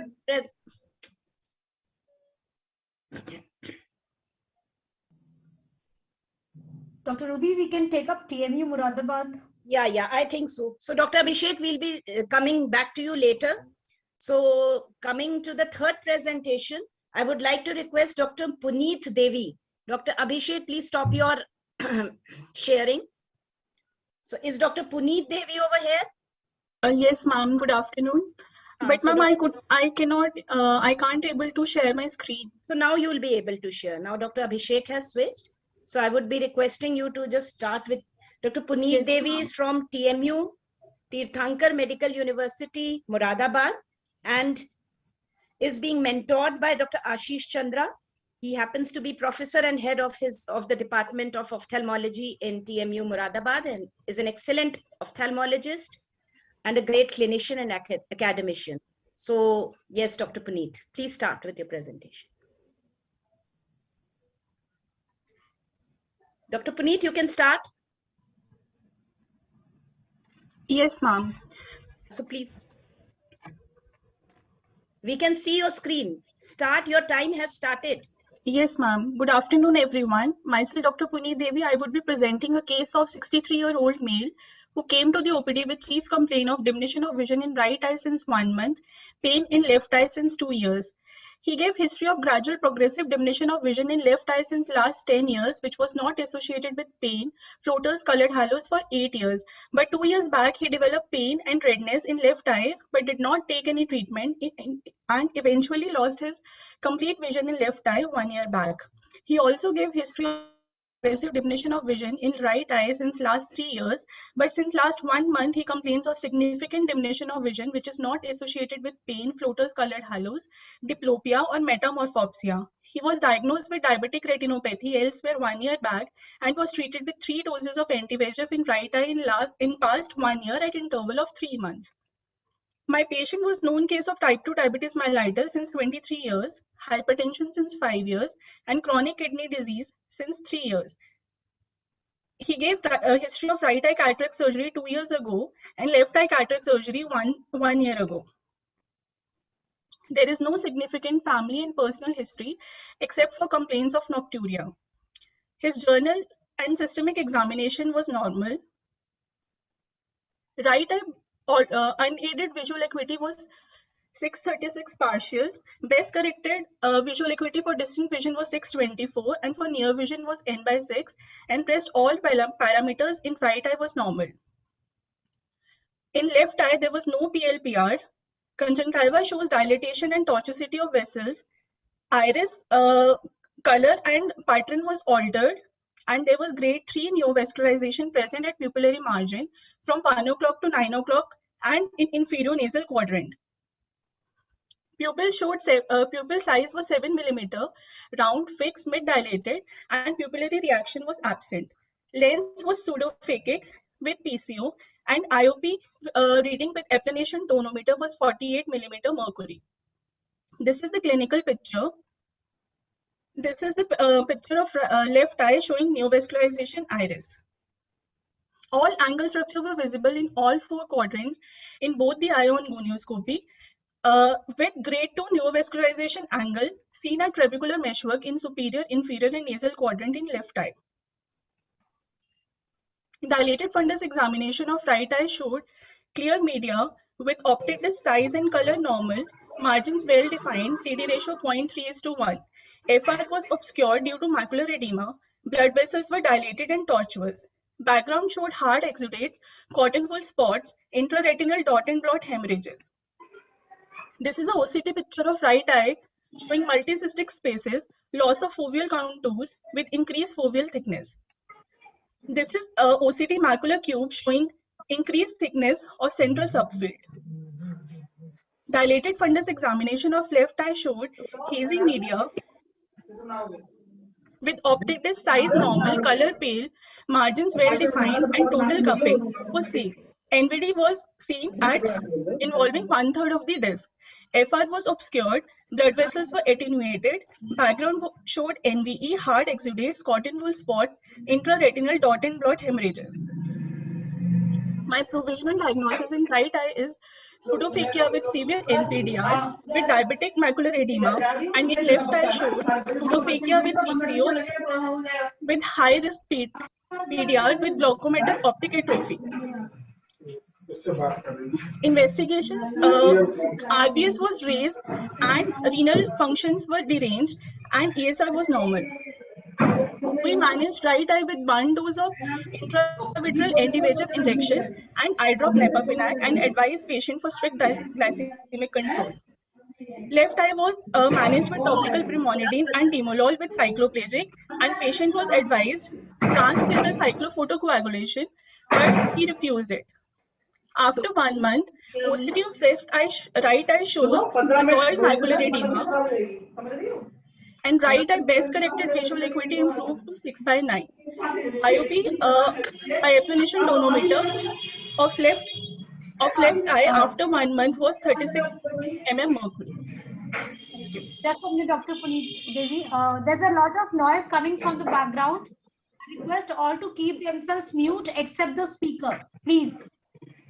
Dr. Please continue. Yes, ma'am, my slides are over. I've completed my presentation. Okay, so excellent presentation, Dr. Puneet. Now I would request the judges to take over. Ma'am, I'm Dr. Abhishek. Can I present? Yeah. I would request the judges to first complete this presentation, and if they're wanting to ask something from Dr. Puneet. Dr. Puneet, I think your presentations had beautiful pictures, so that was a very good effort. Just wanted to know, did you mention about the duration of diabetes and this systemic association, because somebody reaching with an ischemic retinopathy with the new vascularization, the person would have been a very badly controlled diabetic. And what was the instigating factor? So did you take the systemic, because diabetes is all about a systemic care also, to have led to such a bad eye condition? Yes, ma'am. My patient was a known diabetic, type 2 diabetes mellitus patient since last 23 years. But due to his sedentary lifestyle, and he did not approach the physician for his raised RBS levels, and therefore he ended up with us with severe non-proliferated diabetic retinopathy in right eye and PDR with NVG in left eye. Punita, can I ask one question? Yes, sir. Good afternoon, sir. Good afternoon. So usually diabetes is a symmetrical disease. So you see one eye heading to the neovascular glaucoma, and the other eye is looks non-proliferative diabetic retinopathy. So how did you make the diagnosis in the right eye of did you do FFA? No, This sir, presentation we was could excellent. not. First, I have to appreciate for your presentation. Just Thank you, sir. question. Thank you so much, sir. Sir, we could not do fundus fluorescein angiography because of the deranged renal profile. All right. So your basically right eye diagnosis is based on the clinical findings. Is that so? On OCT findings and as well as fundus photographs. Means OCT would not tell you that whether it's a non-proliferative or proliferative. So, yes, my question is, means anti-VEGFs were given 3 anti-VEGFs in past, and you managed with 1 anti-VEGF. The one pointer that I would say, I saw your both the OCTs. If you look at your follow-up OCT, that is actually not on macula. So whenever you have these OCTs, try to have the successive scans on the same section, and it should involve macula. And right eye means, was the laser planned in this case, being a one-eyed patient? sir, as we know that PRP is, according to the ETDRS study, PRP is more beneficial in cases of moderate NPDR, but in severe NPDR, anti-VEGFs are better than PRP. Yeah, so means just correct yourself. Means basically, for example, you are not able to do FFA in this case, and usually you have other eyes. So basically, patient is one-eyed essentially. So I would be on the edge of doing PRP in this case, for the better management, because this eye might also go into the same way what it has gone in the other eye. So I would manage in that way, because patient is one eye. And just to give you a hint that in Indian scenario, you do PRP even at the severe non-proliferative NPDR levels. Okay, that's it from my actually, side. when patient ended up with us, he had already taken 3 doses. So we plan to continue on the same treatment protocol of giving anti-VEGF in the right eye. Purita, this country is financially troubled, so we really cannot follow the trials. So I would suggest PRP gives you a long-term, benefit of reducing the ischemia, and we cannot treat monthly injections. You already know this patient has taken 3 anti-VEGFs in last 1 year, which is less, which is insufficient. Okay, so I would treat with the PRP this case. Yes, sir. Thank you. That's it from my side. Rest of the judges. Thank you, Dr. Ashish, for your excellent practical inputs that you have given regarding this case, pertaining especially to our country because of the affordability problems. So now, congratulations. Hello, ma'am. Just yes, 1 yes, minute. sir. Yes. Congratulations, Dr. Puneet. You presented very well. Yes. Good afternoon, and very well presented. Just can you tell me what is renal retinopathy? Sir, since diabetes is so you asked renal Retinopathy. So since diabetes is a vascular disease, it involves, it has 3 triopathies: nephro, neuro, and retinal. So a patient of type 2 diabetes mellitus eventually land up into kidney failure. So my patient is also a chronic case of kidney disease. So any pathology involving kidney will have a parallel patient will have a parallel effect on retina also. Okay, so okay, thank you so much, sir, and thank you, Dr. Puneet. Now I would be requesting Dr. Rajdeep Kaur. Are you here, Dr. Rajdeep? Dr. Yes, Rajdeep Kaur? Yes, ma'am. He is going to be presenting next. Dr. Rajdeep is going to present next from TMU, Tirthankar Medical University, Moradabad, and mentored by Dr. Ashish Chandra, sir. So, take over, Dr. Rajdeep. Ma'am, is my screen visible? It's visible, but your slides are not visible. Your PowerPoint presentation is not visible. Switch on your PowerPoint presentation. Is it visible now? No, it's not visible. If it's taking some time, we can ask Dr. Abhishek to continue. Yes, ma'am. Ma'am, am I audible? You're audible, but then she'll have to switch off her sharing mode. Dr. Rajdeep? Yes, ma'am. Your PowerPoint presentation is not visible. If you could just stop sharing your screen, we can ask Dr. Abhishek to continue with his presentation. Yes, ma'am. I'll stop sharing. Yeah.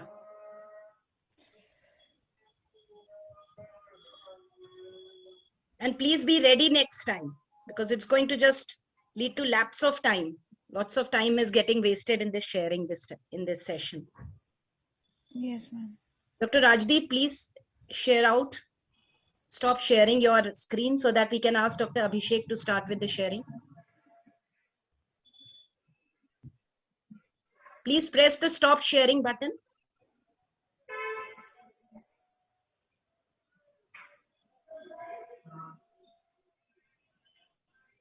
Dr. Rajdeep, requesting you to stop the start sharing button. Just press the stop sharing button. Yeah. Yes, Dr. Abhishek, quickly please start. Yes, ma'am. And make it fast. Yes, ma'am. Ma'am, visible? We cannot see your PowerPoint. Ma'am, now? Yeah, we can see it now. Okay, ma'am. So Dr. Abhishek Katiyar is going to present. Good afternoon, everyone. I am Dr. Abhishek Katiyar, and I am going to present my case. An 18-year-old male belonging to poor socioeconomic status has presented with complaints of intense itching, watering, photophobia, and foreign body sensation in both eyes since 1 year, and diminution of vision in the left eye since 3 months. History of present illness. The patient was apparently asymptomatic 1 year back when he started developing intense itching in both the eyes It was present throughout the day and more in day hours and hot climate. And it was relieved by taking topical medications. It is associated with foreign body sensation, watering, photophobia, and mucoid discharge. The patient now from 2 to 3 months, the patient has also started developing gradual progressive painful diminution vision in the left eye, and it is associated with redness. There is no complaints of mucoid discharge and strong use. History of past illness. There were similar complaints from the past 1 year, and the patient was on chronic and irregular use of topical steroids and antibiotics and lubricants from other local practitioners. There is no other significant systemic history and no history of skin allergy or any skin lesions. Personal history and family history are not significant. Coming to ocular examination, the best corrected visual acuity in the left eye has now dropped to 6/60, and there is mild edema in the left eye. The conjunctiva shows papillary reaction and it is congested in the right eye, and in left eye the conjunctiva is congested and the limbus shows gelatinous thickening. There were papilla present in the upper tarsal conjunctiva and chemosis was present. In the cornea, there was superficial punctate keratitis more in the upper part, and the corneal sensations were intact. In left eye, there was 4 mm by 5 mm epithelial defect in the superior and central part that is stained positive with fluorescent dye, and it was involving the pupillary area. It was covered by mucus plaque, and the corneal sensations were intact. Rest of the anterior segment and posterior segment examination was within normal limit, and the intraocular pressure by the NCT was also within normal limit. Investigation: the ulcer base was scrapped and sent for microbiological examination. Now the positive findings in my case is the patient is a young male, and he has history of chronic in the both eyes, itching, papillary hypertrophy, and intact corneal sensations. And he has also developed corneal ulcer in the left eye. Differential diagnosis of this can be viral corneal ulcer, but our patient had intact corneal sensation and there was no palpable auricular node. Infective corneal ulcers have less intense infiltration around the ulcer and more aggressive picture. Seasonal allergic conjunctivitis and perennial allergic conjunctivitis have acute presentation. There is no corneal involvement and associated with rhinitis and asthma.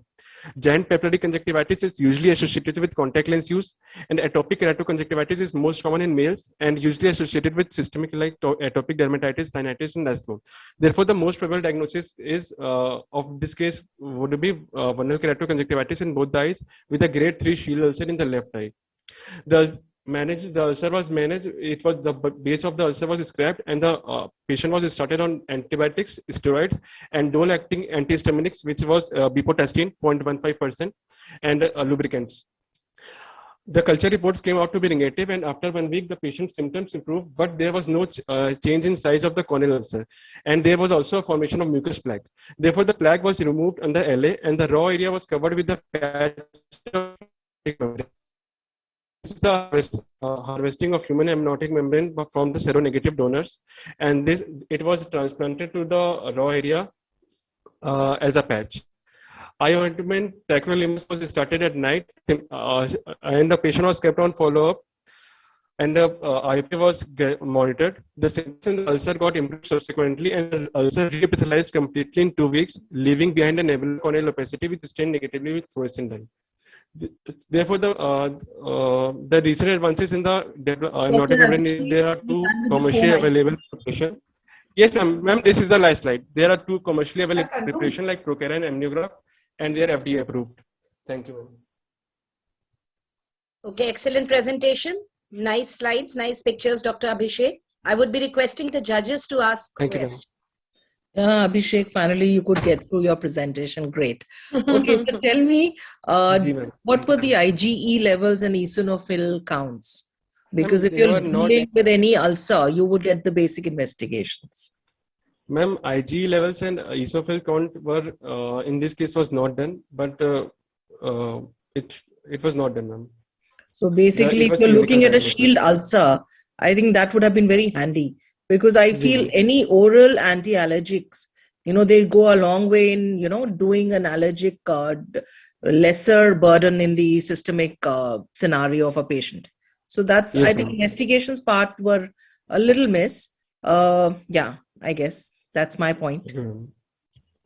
So I'm so glad that the residents, thank you, Dr. Aarti, that they're getting such good guidance from the judges as well as the mentors. So now I would be requesting Dr. Rajdeep. Yes, ma'am. Okay. Someone else needs to Yes, ask? yes. Okay. Yes. So please. Yes, Dr. Abhishek. Yes, sir. Yes. So till 17 years, he had no complaint of any allergy. Sir, The he history was. is only 1 year old.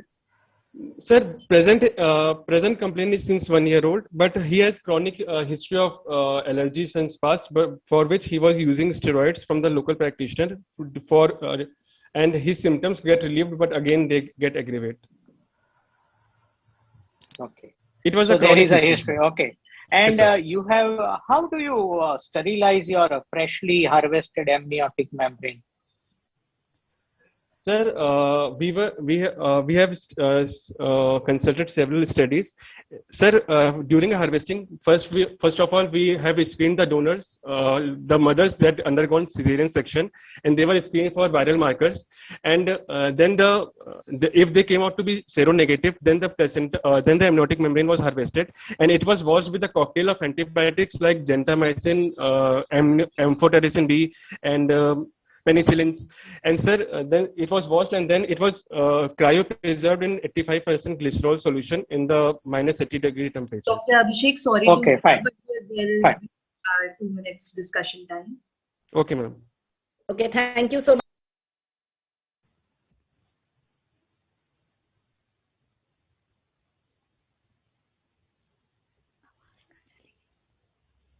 Dr. Ruby, you're not Oh, audible. yeah. Dr. Rajdeep? Yes, ma'am. Yeah, are you ready with your presentation? Yes, ma'am. Is my screen Yeah. visible, ma'am? The screen is visible, but again, your PowerPoints are still not visible. So start with your presentation. Start sharing your PowerPoint presentation. Yes, ma'am. Ma'am, is it visible now? No, Dr. Rajdeep, it's still not visible. Even if the sharing has not started, she can start speaking, I think. Yeah, you can start speaking, and the slides, if it's possible, you start the sharing. Start speaking your presentation. Resume slideshow. Ma'am, is it visible now? No, it's not yet visible. So can we go with the next presentation? You can take guidance Yes, from ma'am. somebody. Yes, ma'am. Okay.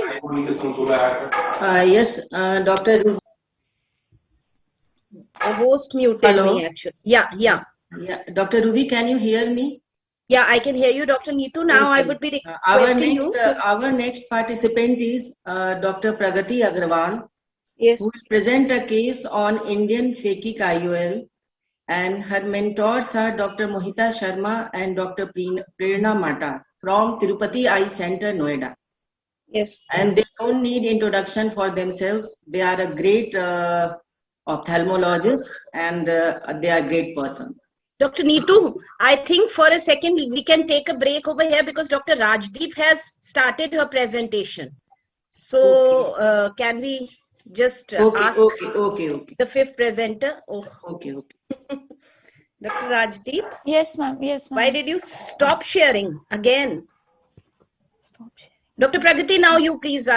It's a bit of confusion right now. Okay, doesn't matter. Dr. Rajdeep, Dr. you Pragati started. Agrawal can carry forward. Yeah, now Dr. Pragati, please you continue. Okay, ma'am. Oh God, I'm so sorry because of some confusions. Again, this thing. So start, Rajdeep. Okay, Rajdeep. For the judges, carry it's on. so for the judges, it's Dr. Pragati, Dr. Rajdeep who's going to present, followed by Dr. Pragati. Yes, start, Dr. Rajdeep. Finally. Good afternoon, respected teachers. My apologies for the inconvenience. I am presenting a case history of 13-year-old male who is student of 6th standard, resident of Amroha, Uttar Pradesh. The patient presented to us with chief complaints of diplopia, drooping of both the upper eyelids, and complete restriction of ocular movements in right eye since 4 months. Patient was well 4 months back when he complained of double vision, which was sudden onset from both the eyes. After 2 to 3 days, patient's father noticed drooping of both the upper eyelids, which was insidious, gradually progressive, worsened by activity, and improved following rest. Gradually, patient also felt decreased ocular movements, which was more in the right eye. There was no history of repeated eye allergy, ocular trauma, lid facial surgery, spectacle use, change in symptoms with jaw movements, difficulty in deglutition, speak, and generalized weakness. Past history was not significant, birth history was normal, family history was not significant, general physical examination and systemic examination was normal. Now moving on to the ocular examination, the best corrected visual acuity in both the eyes was 6/6. The chin was elevated, eyebrows were raised. Extraocular movements in right the eye was complete restriction in all the gazes, left eye full and adequate in all gazes. Examination of the lid, position of right eye, right lid, upper lid was covering 4 millimeters of the cornea, lower lid normal. Left upper lid was covering 5 to 6 millimeters of the cornea, lower lid normal. Marginal reflex distance 1 was 1 in the right eye, and left eye could not be assessed due to severe ptosis. MRD2 was 4 millimeter in the right eye. Palpable fissure height was 5 mm in the right eye, 2 mm in left eye. Marginal crease distance was 7 mm right eye, 9 mm left eye. Levator function was good in both the eyes. Lag of thalamus was absent and Bell's phenomena was good in both the eyes. Anterior segment was within normal limits. Fundus was normal. Considering the history of asymmetrical ptosis with symptom fluctuation, improvement on rest and bedside tests, so bedside test for ocular myasthenia was done. First, we did eye spec test. Eye spec was applied on both the eyes for 2 minutes and improvement in the symptoms was seen. Secondly, fatigability test was done. Patient was asked to look in the up gaze for 1 minute and worsening of symptoms were seen. Third, we did sleep test in which a picture was taken the night before and morning it was positive. So my probable diagnosis was third, fourth, sixth cranial nerve palsies, ocular myasthenia gravis and chronic progressive external ophthalmoplegia. Blood investigations including thyroid profile and acetylcholine receptor antibodies were normal. Considering the possibility of space occupying lesion, MRI brain was done, which was also normal. Probable diagnosis, 13-year-old male with bilateral asymmetrical ptosis, which is fluctuating, worsen with activity, relieved by rest, no explainable cause or systemic association, normal blood and MRI reports, bedside test positive. So most probable diagnosis is ocular myasthenia gravis. After pediatrician and neurology opinion, treatment was started. We started the patient on 1 mg per kg, that is 30 mg pyridostigmine, prednisolone, which was started from 30 mg OD for 7 days and gradually tapered to 20 and 10 mg. This is the video of follow-up 3 months after the treatment. Prognosis, complete resolution of manifestations of ocular myasthenia can occur between 13 and 50% and 31% in juvenile myasthenia patients. In a study from Thailand with ocular myasthenia, 45% children had duction limitation and 24% with complete ophthalmoparesis, which was unilateral as well as bilateral. Another study shows role of muscarinic antibodies and LDL4 receptor antibodies as newly available, more specific serological testing for ocular myasthenia. Conclusion, rate of ocular myasthenia is lower in pediatric age group and often overlooked. So careful history and examination plays a major role in early diagnosis and treatment. Thank you. Thank you, Dr. Rajdeep. Thank you, Dr. Rajdeep, for an excellent presentation. Your slides were very good. Finally, we could go through it. So I would be requesting the judges to start with the question answer round for Dr. Rajdeep. Rajdeep, I think you covered all the top categories of covering up a case presentation. So you were almost like a 10 on 10 on that. Myasthenia gravis is a systemic disease and of course a life-threatening one. So you looked up the cardiac involvement, and did you look up on some kind of an systemic investigation and a referral system? Did you, you follow a referral on that with the cardiologist? Yes, ma'am. The treatment, diagnosis and the management was done in conjunction with pediatrician and neurology department, and a thorough systemic examination was done. There was no systemic abnormality detected. Considering the prognosis, yes, ma'am. Considering the prognosis of the disease and systemic association, a thorough systemic examination was done and no abnormality was detected. Can I ask a question? Yes, sir. Please go ahead. Good afternoon, sir. So Rajdeep, excellent, perfectly investigated. I'm not expert of ocular myasthenia. I'm not into it, but still, I just was wondering that whether you tried to do an MRI chest for the thymoma possibility. Yes, sir. The thing is, the patient was not from a good economical status, and we wanted to look for a chest X-ray and a CT chest as well, but he wasn't willing. He just only afforded MRI, so patient refused for further investigations. And the clinical tests were very much indicative of myasthenia, so we didn't go for chest X-ray and chest CT and I mean, further. probably means if he's following with you, probably if in case it recurs or probably if recurrences happen, then probably you should look into that, because ultimately that might give you the permanent cure. Yes, sir. Definitely, sir. Okay, excellent. Yeah, Great presentation. Thank you, sir. Dr. Rajdeep. Yes, sir. Yeah, many congratulations. I also share the view of Dr. Aarti. I felt that you should have at least got an ECG done, Cardiac evaluation. electrocardiogram. Yes, sir. Yeah, CPO have many times they have heart block also. Yes, sir. And including Cohen-Sayre syndrome, which also has cardiac abnormalities. Yes, sir. We should have definitely gone for CVS. So it is such a minor thing. You can easily get it done. Yes, sir. But otherwise, well presented. Congratulations. Thank you, sir. Thank you, judges. Thank you, judges, for your valuable input. And now I would be requesting Dr. Neetu, please help with the proceedings of the further presentation. Thank you, Dr. Ruby. Can you hear me? My voice is audible? Yes, yes. It's very audible. Our next participant is Dr. Pragati Agrawal, who will present her case on Indian phakic IOL. Her mentors are Dr. Mohita Sharma and Dr. Prerna Mata from Tirupati Eye Center, Noida. So, I request Pragati. Yes, ma'am. Start your presentation. Yes, ma'am. So, good afternoon, everyone. I'm going to present a case of ocular hypertension post-phakic IOL. So, a 25-year-old male came for removal of spectacles. He was high myopic with a spherical equivalent of minus 14.5 diopters in the right eye and minus 15.25 diopters in the left eye. His best corrected visual acuity was 6.6 in both the eyes. The IOP was 10 and 12 mm of mercury in the right and left eye. The central corneal thickness was normal. That means it was 544 in the right eye and 530 microns in the left eye. The corneal white to white was 10.8 and 10.6 mm in the right and left eye, respectively. The anterior chamber depth was also normal. It was 3.59 mm in the right eye and 3.65 mm in the left eye. So the angle assessment using ASOCT revealed open angle both the eyes, and OPSCAN images were also done, which were also normal.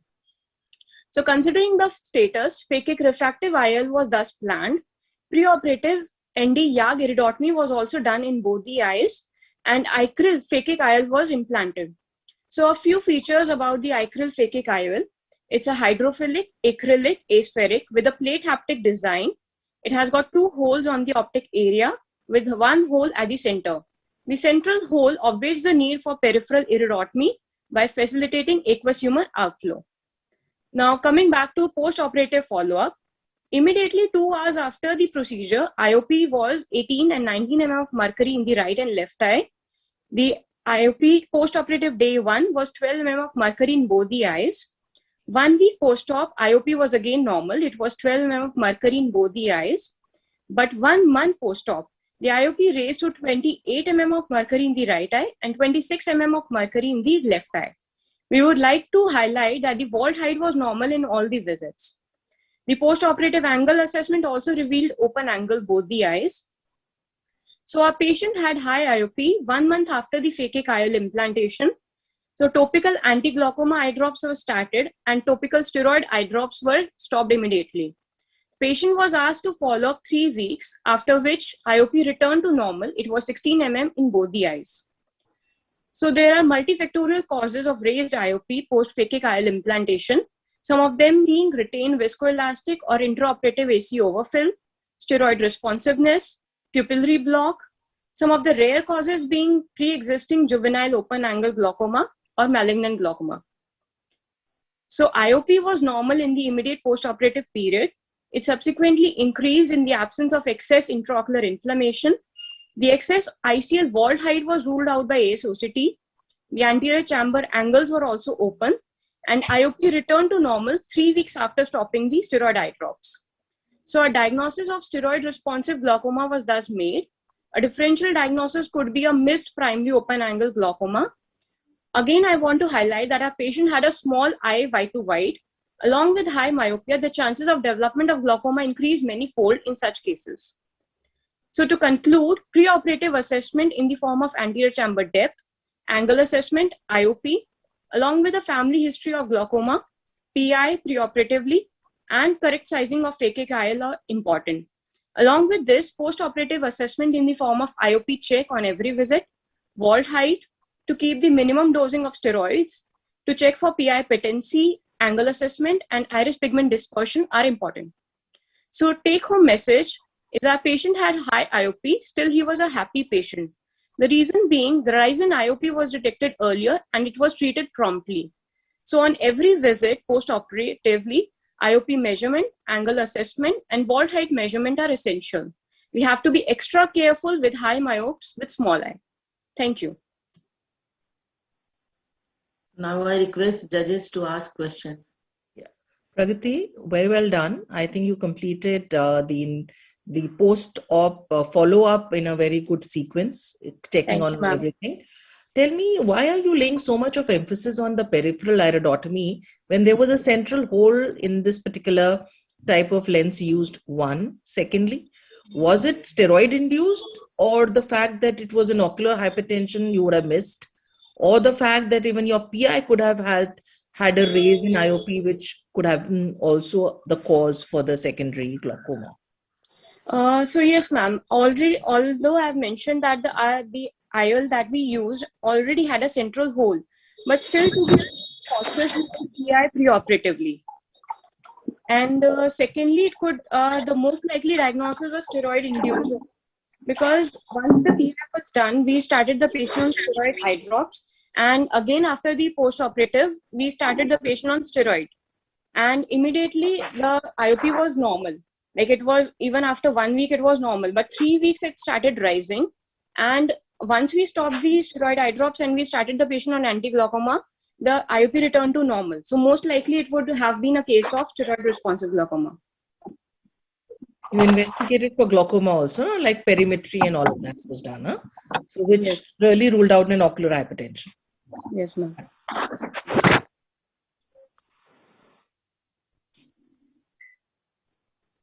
Dr. Pragati? Yes, sir. Yes, well presented.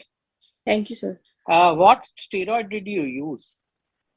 Sir, so we had started the patient on topical prednisolone, the combination along with moxifloxacin. Okay.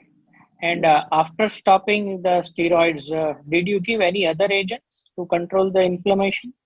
No, sir. Actually, already 3 weeks had passed. So we started, there was no need to continue the steroid eye drops. Otherwise, we could have started the patient on the low dose of steroid eye drops also, like FML. But we did not find any need, as there was no any intraocular inflammation in our Okay, fine. Fine, thank you. Excuse me, Dr. Pragati? Yes, ma'am. In the center of the ICL के जो center में hole होता है, क्यों होता है वो? क्यों होता है? What is the use of that hole? Ma'am, so it facilitates the aqueous humor outflow. So actually there is no need to do PI in such cases. Okay. You said initially आपके day 1 आपका post-op में 12 था आपका IOP, और after yes, 1 month it started rising. Okay? Yes, ma'am. Get it? Yes, and tell me, what are the contraindication of the ICL? In which case you will not do the ICL? So, ma'am, if the patient already has a family history of glaucoma, or if the angles are already shallow or narrow, then in such cases,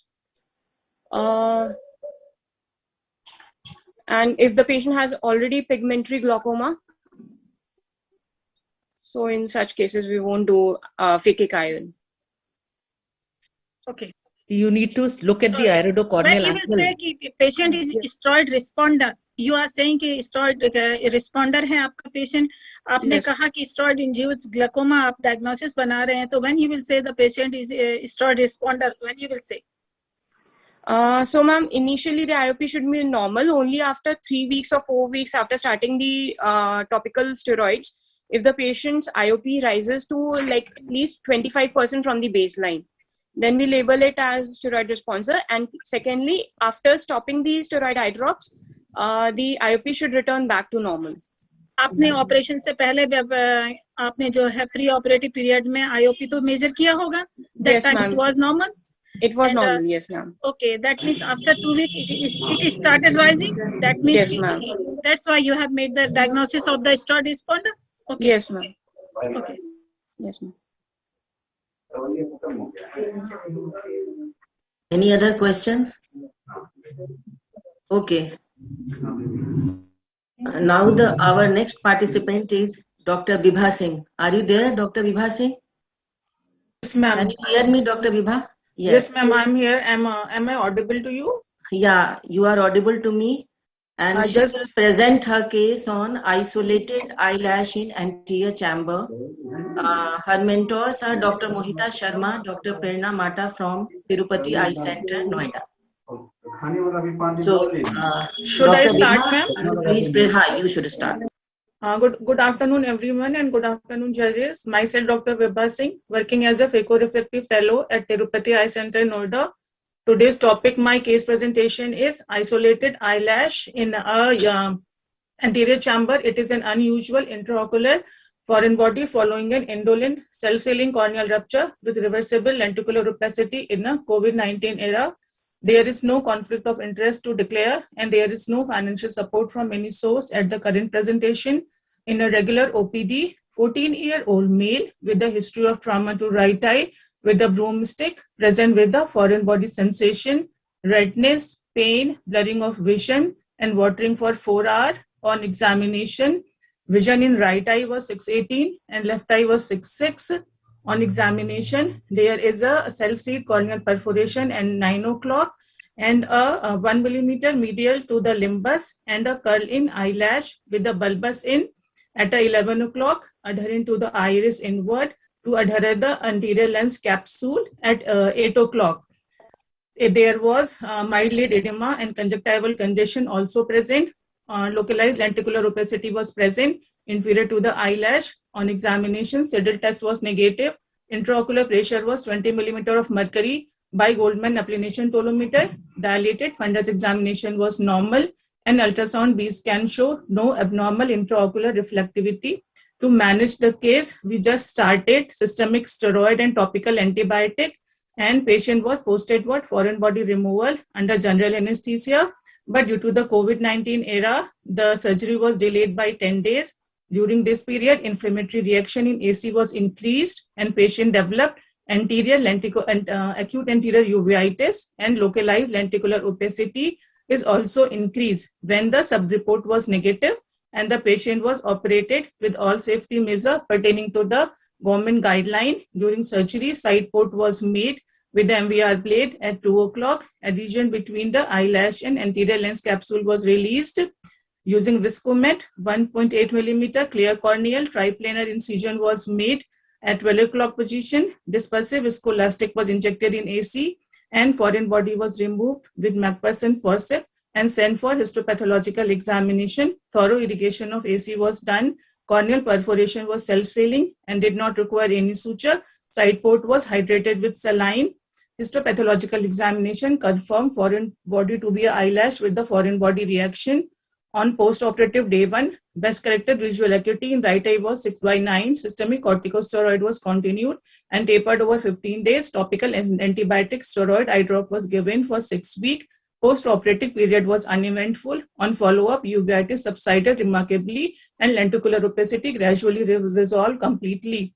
To discuss my case, there are another case like this in a reported. There is a trauma for 1 day with a perforated corneal injury and cilia in AC. It has a good post-operative outcome. In our case, there is a delay in surgery due to COVID, due to which increase in inflammation and lenticular opacity was observed. But if we manage the case conservatively effective, then there is a lenticular opacity was reversed after the good conservative management. There is another case in which injury was present previously for 5 days. Self-seed corneal perforation was present. Cilia in AC, grade 2 nuclear sclerosis with posterior subcapsular cataract.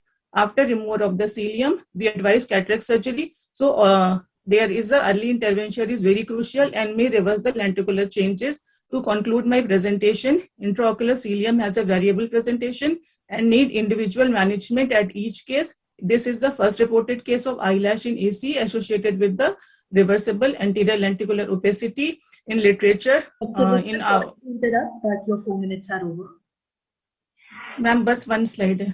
Our take-home message is: do not panic in any case of trauma. Early intervention should be advocated.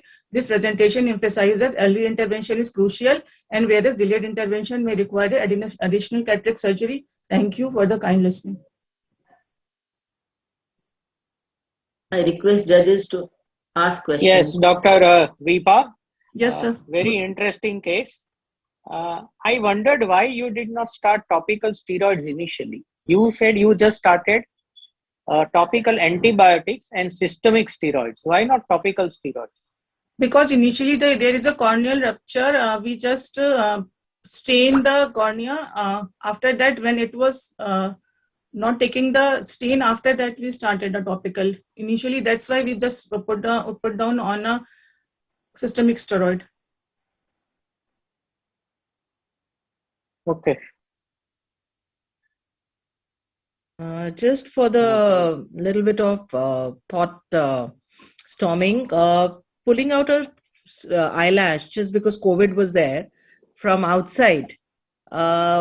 If patient was already on antibiotic and steroids, because I can see just a lash which had most of the part outside, and the track and the Seidel, the sign was negative, so the wound was sealed.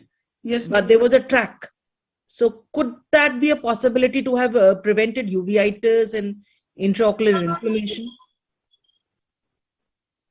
Ma'am, it was cell-seed. It's inside and above the iris. It makes so much reaction, then that's why we delay and we cannot pull out of the cornea. No, it was coming out of the cornea. The inside the cornea, ma'am. It's just in the trauma. It's just pierce the cornea and go inside, and the corneal perforation was sealed. It is above the iris and above the anterior capsule of lens. It cannot be pulled by without. The anterior lenticular opacity was because of the concussion part of it, or because of the AC turbulence? Because of the boom. It's just it may be due to the reaction, because it's initial, but it's that touches the capsule. It not ruptured the part. It is because of the. It may be a. Initially we thought it may be a. Turbulence of the AC, it may be a fibrinous exudate, but when the uveitis resolved, it's a small part as a point was present. After that, we do a conservative management, then it resolved.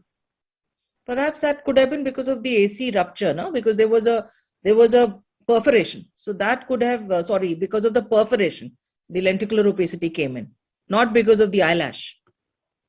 No, ma'am. Eyelash just touches over the capsule. It not. But it can't cause a capsule rupture. Very unlikely.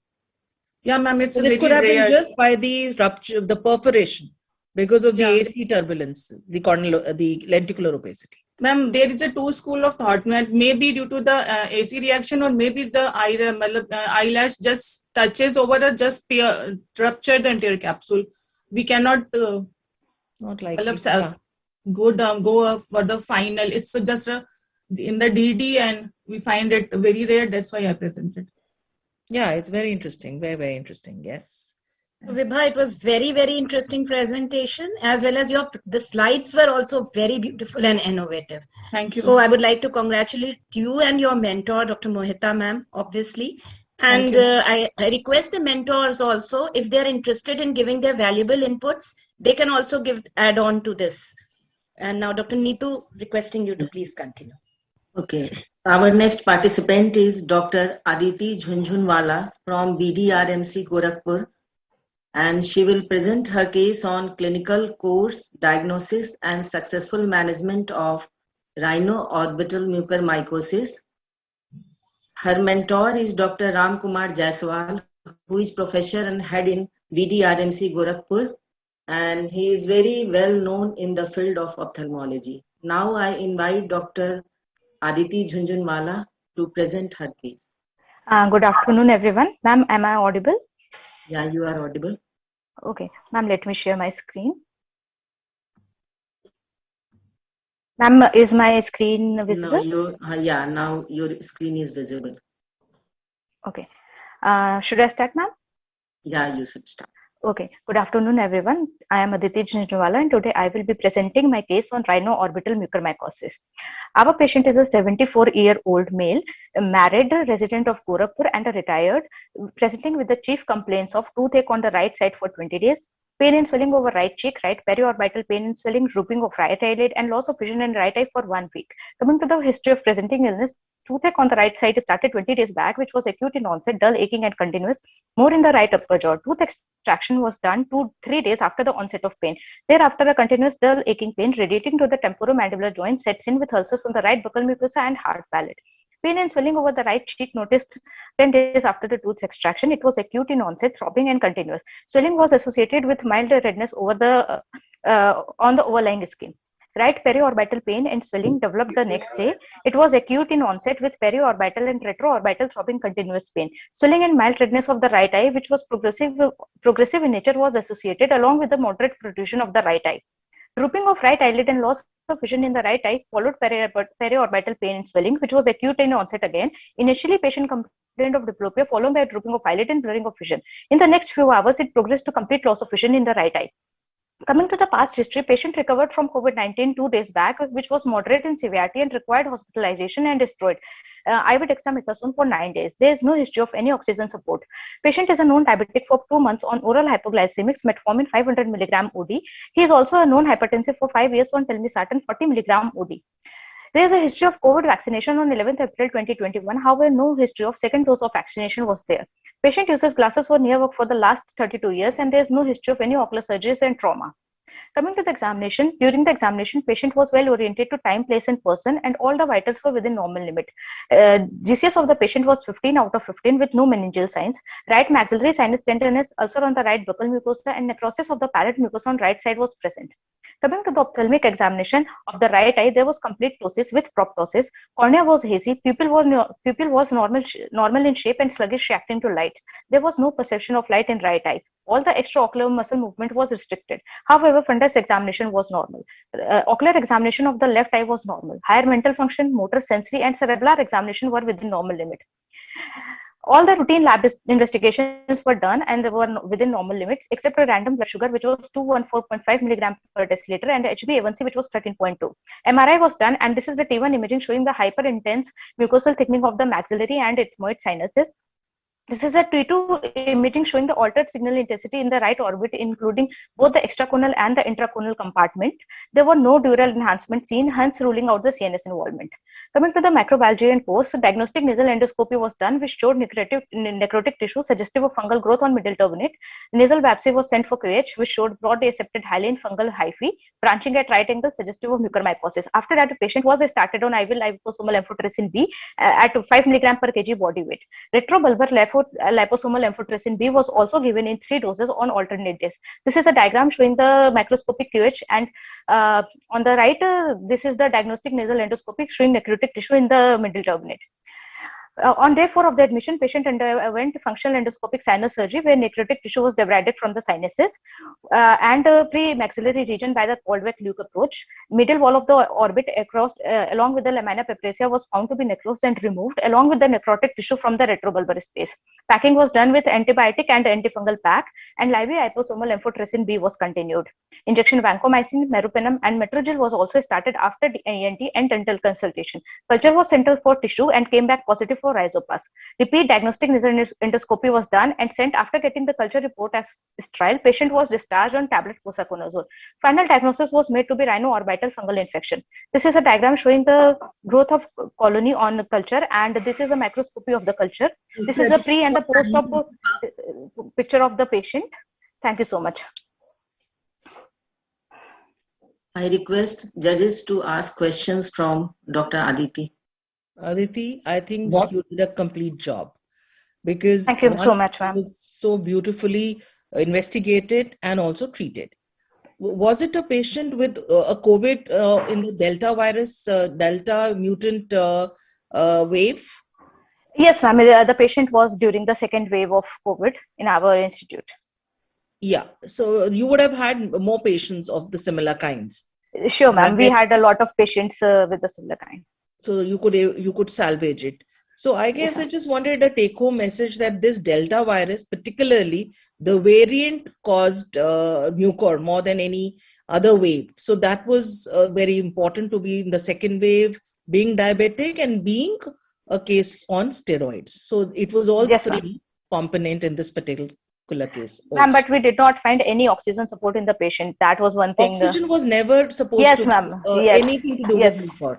So yes, that portion should not even be embedded. Yes, ma'am. This is my take-home message from this case also, that oxygen was never a contributing factor, and in our case also, patient was not given any oxygen or was on any oxygen support. So this thought process is correct. So good. That take-home message is good. Okay, Dr. Aditi. Good afternoon, sir. Yes, good afternoon. How easy was it for you to manage liposomal amphotericin B? Sorry, sir. Okay, during the second wave, yes, sir, there was a severe shortage of liposomal and amphotericin B. We were not able to get it. Yes, sir. I mean, it seems you easily managed it. Sir, in our institute, see, we had a lot of patients during the second wave, but we were only starting amphotericin B after getting the confirmed reports that if KVH is showing like broader aseptate hyaline branching at right that is all angle. fine. Yeah. That is all fine, but not even one vial was available anymore. Sir, we had some amphotericin available with us, which we used judiciously. So. Yeah, because it was all under government control. Anyway, it's fine. You could get it. You didn't mention anything about some systemic investigation. You did not monitor anything in the patient on amphotericin B? No, sir. Sir, we did. We did all the systemic investigations on a daily basis. All the electrolytes and the ABGs were done, and the medicine people were also coming and check the patient on a daily basis. Sir, everything amphotericin was only continued when everything was within normal limit and medicine. No, not everything. We are just concerned whether you did the renal function or not. Sure, sir. We did renal function, and we were doing also ABG on a daily basis. Sir, we were doing renal function test on alternate days, not on a daily basis, but we were doing ABGs on a daily basis. All right, fine. Fine. Okay. Any other questions? Okay. Our next participant is Dr. Deepti Wahi. She will present her case on clinical course diagnosis and successful management of subluxated mature cataract using capsular tension ring. She is from BDRMC Gorakhpur, and her mentor is Dr. Ram Kumar Jaiswal. Dr. Deepti, good afternoon, ma'am. Am I audible? Yeah, you are audible. Okay, ma'am. So I shall start my presentation. Good afternoon, everyone. All the judges, respected teachers. I am here to present a case on the clinical course diagnosis and successful management of a subluxated mature cataract using a capsular tension ring under the mentorship of Dr. Ram Kumar Jaiswal, Professor and Head of Department of Ophthalmology, BRD Medical College, Gorakhpur. So a patient was a 50-year-old male who presented to our department with a complaint of the diminution of vision of left eye for 10 months. The illness was insidious in onset, and the diminution of vision was insidious in onset and gradually progressive to the current state, but it was not associated with any watering, discharge, double vision, colored halos, or frequent change of glasses. His ocular history, our patient has been using glasses since 10 years, and there is no history of any ocular surgery or use of any long-term eye drops in past. There is a past history of blunt trauma to the left eye 2 years back. His family history and personal history are not significant. On examination, we found that the patient is of normal height and stature. The general examination findings of the patient were within normal limits, and the vitals of the patient were stable. On ocular examination, the positive findings were the visual acuity in the left eye of the patient was hand movement, and PR was projection of rays was accurate in all the quadrants. In right eye, the visual acuity was 6/60. Other findings include the anterior chamber was of normal depth in the right eye, while it was found to be deeper in the left eye. The lens showed NS grade 3 nuclear cataract according to the LOCS 3 grading system. And in the left eye, we saw a mature cataract with approximately 210 degree of subluxation superiorly with zonular dialysis from 3 to 10 o'clock.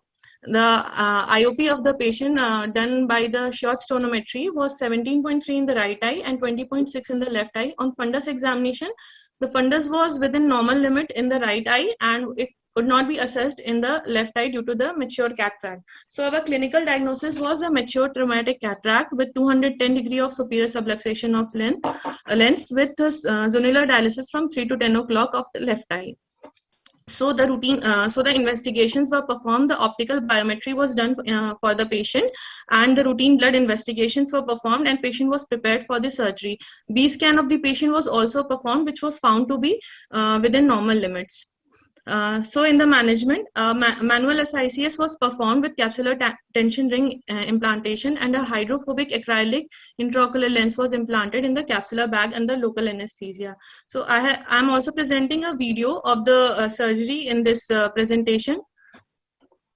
So here in this video we can see we started the surgery with the conjunctival flap making, and then the sclerocorneal tunnel is made with the help of the crescent knife. Now using a MBR blade, we are seeing the side port being made and the dye is injected. Now after injecting the viscoelastics, a capsulotomy is being done, and which is completed after using the Vanna scissor. The capsulotomy was completed by using the Vanna scissor.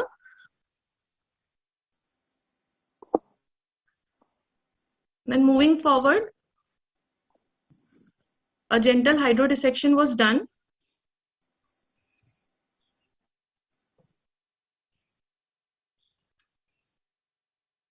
Then after hydrodissection, the capsular tension ring was inserted in the capsular bag between the in the nuclear material and the capsular bag, the space we created by hydrodissection.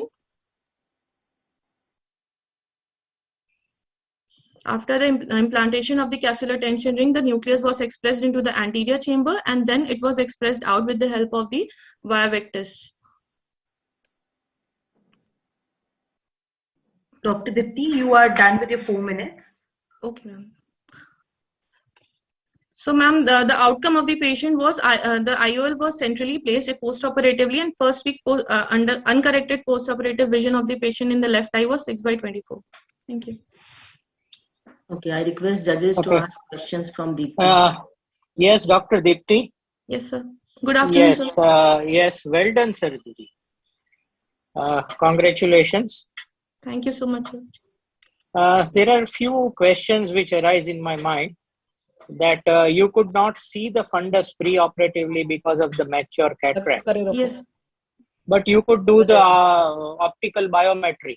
9, 10, 11, 12, 13. Yes, sir. So usually you will not be able to do optical biometry in a mature cataract, isn't it?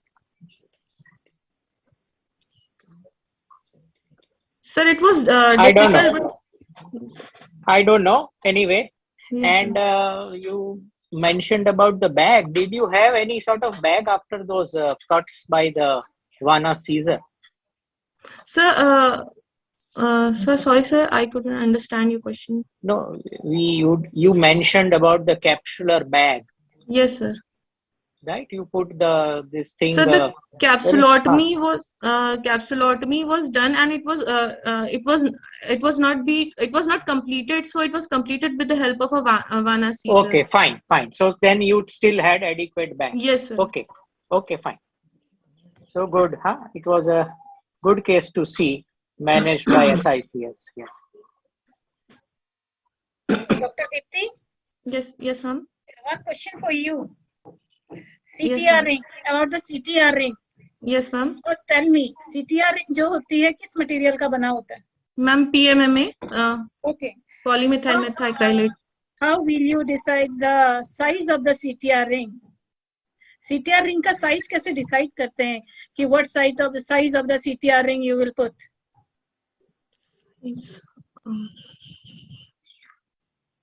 Sorry ma'am. एक ही size के आते हैं या different size के आते हैं, और या एक ही साइज का आता है आपने मंगाया और डाल दिया?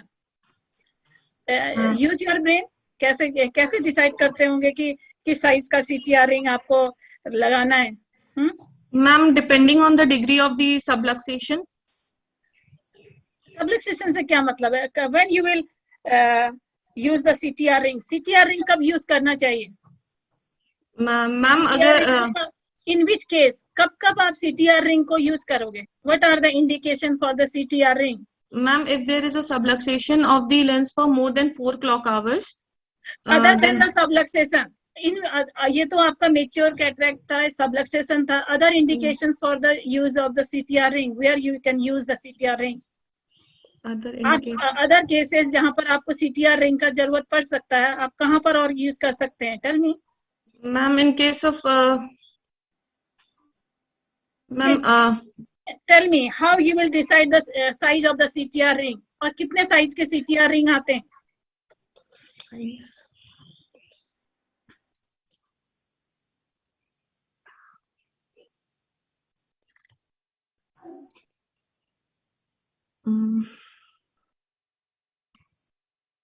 Sorry ma'am, I don't know, sorry ma'am. आप बैक के डायमेंशन से, बैक को आप ग्लोब के साइज से, एक्सियल लेंथ से, आप जो ग्लोब का एक्सियल लेंथ है, जो बैक का डायमेंशन है कैप्सुलर बैक का, उससे आप असेस कर सकते हैं कि what size of the capsular CTR ring you will need.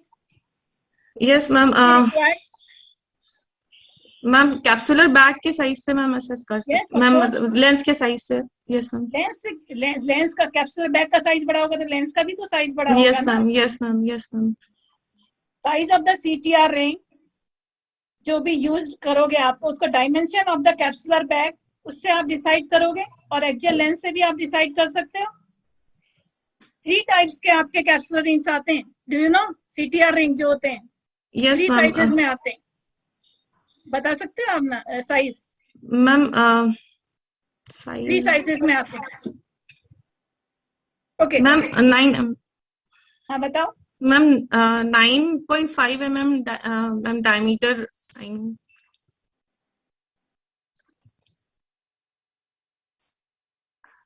9 तो है ही नहीं बच्चे. कंप्रेशन साइज है 10 mm.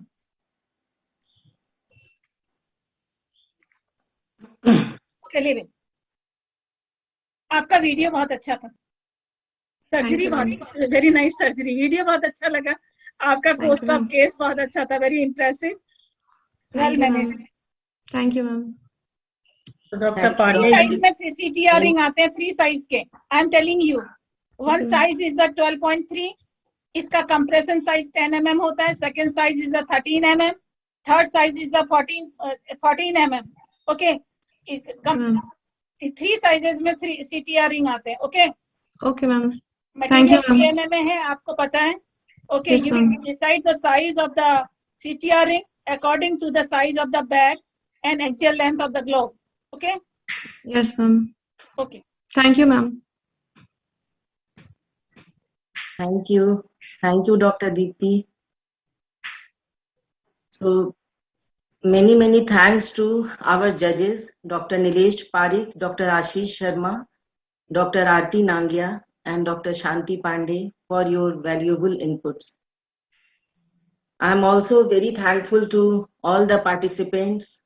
They are young budding ophthalmologists. They are well guided by their mentors, and it's really a very great platform for them, because they are going to form the backbone of our future ophthalmology. Many more congratulations and thank you to Dr. Smita Agarwal, Dr. Nilima, and of course Dr. Mohita Sharma ma'am. They are doing a wonderful job, and they are giving such great platforms for all the participants, all the young ophthalmologists. So thank you very much. Now I request organizers to carry forward the program. Thank you so much, Dr. Neetu Vashnay and Dr. Ruby Malhotra for conducting so flawlessly this session, even though there were so many hitches, but it couldn't have been done better than this. Thank you so much. And we have one more session to go and a few talks by stalwarts like Dr. Namrata Sharma will be here later on, and we have Dr. Mohita Sharma coming on.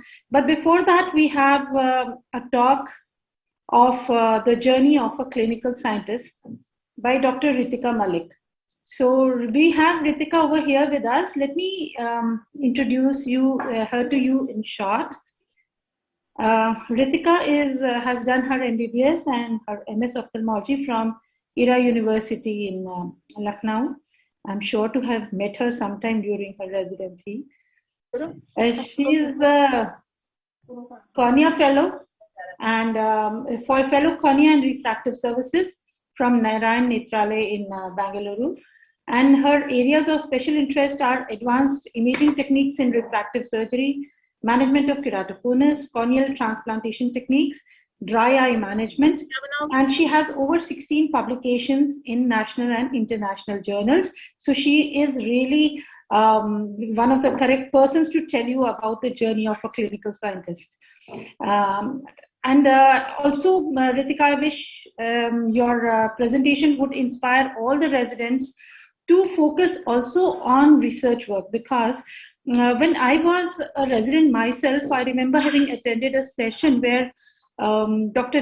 Natarajan had been telling us, and I used to always wonder what topics to take up for research, that jab yahi nahi pata kis pe research kare, then kya research kare.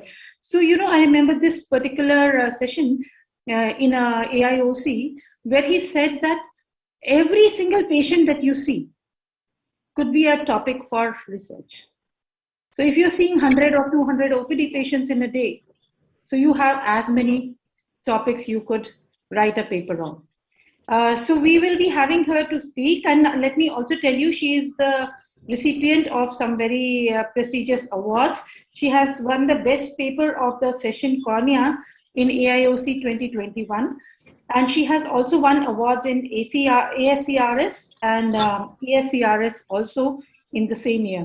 So Ritika, please let us have your talk, and then after that we will proceed with other talks and the session that is yet to be done. Thank you, ma'am. Ritika, progress. So can I till Ritika is sharing her screen, I would just like to take 10 seconds out and request the judges of session B to take the picture of the final result and post it in the judges group or directly to Dr. Nilima and Dr. Smita. So requesting judges of session B. Sorry for the interruption. Now, yes, welcome Dr. Ritika, you can continue. Thank you, ma'am. Thank you, Nilima, ma'am, for this lovely introduction. So I would like to, on the offset, I would like to thank Women Ophthalmological Society for this wonderful opportunity. And my heartfelt gratitude actually goes to my mentor, Dr. Rohit Shetty, under whose allegiance, whose guiding light, I have been able to perform this journey of a clinical scientist. So starting with my MBBS and my MS, I did have a keen interest in research. My mentors, Dr. Pragati, Dr. Lakshmi, Dr. Bharti, who were there just now in the session, always inspired me to take up research topics. So what after MS ophthalmology, we can choose either very purely clinical fellowship, you can choose on your surgical skills, how to hone, like a research-based fellowship. So why not do both? And that is what I was choosing. And I came to Narayan Nethralaya in January 2020, and I chose a cornea and refractive specialty.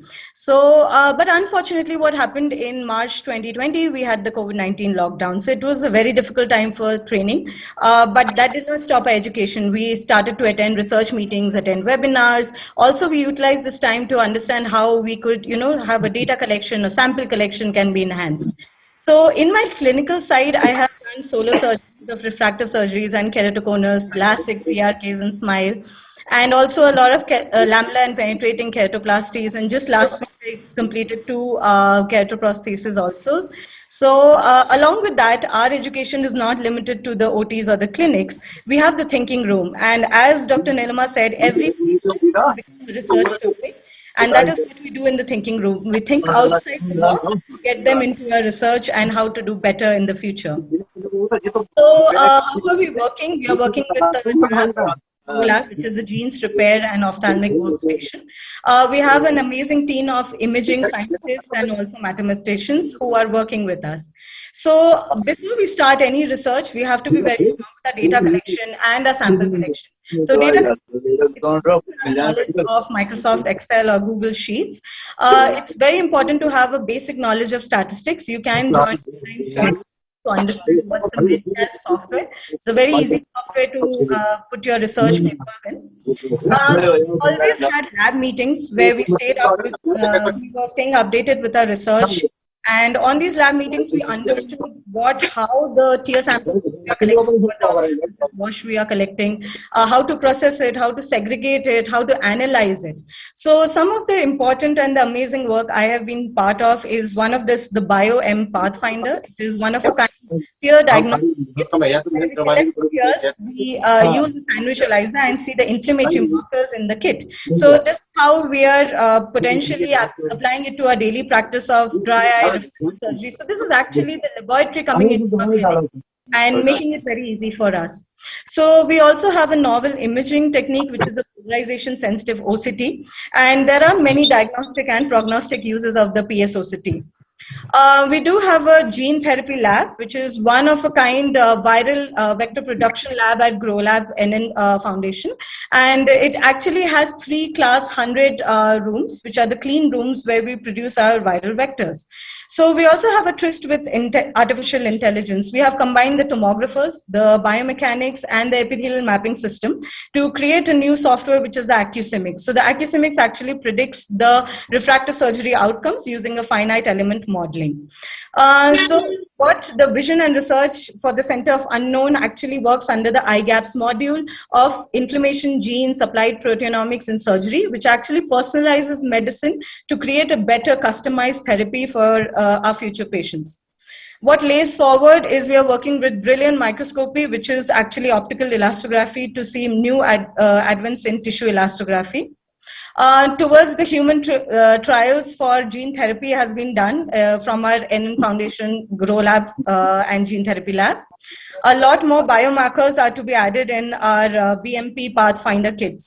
So from the journey towards lower data collection to actually working with these research and with Dr. Arka, Dr. Abhijit sir, with all of these papers, I had my very first publication where I was given the opportunity to work with Dr. Michael Bellin. So he is the father of ABCD, which is the new classification system for keratoconus, and it is actually used in the Pentacam. I have been part of many other research articles, and research does not stop there. You get a lot of opportunities to present your research at international and national conferences, along with shoulder to shoulder with ophthalmic stalwarts. So that is where I conclude, and this is the most important part of my presentation. So this is the door to our thinking room, designed by Dr. Rohit Shetty. So the most dangerous phrase in the language is "we always done it this way." So this is the phrase which I will market, that step out of your comfort zone, future residents, and because the only impossible journey is the one you didn't actually begin. Thank you.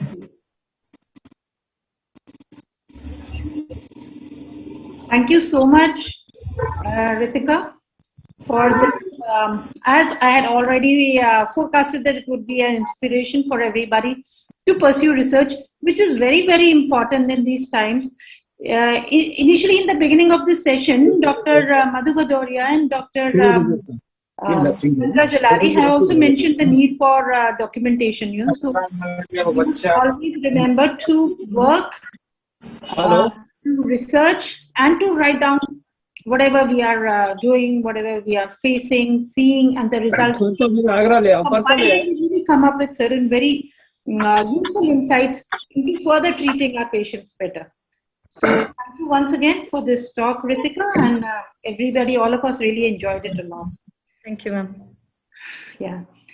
So next we will be inviting the person herself, Dr. Mohita Sharma.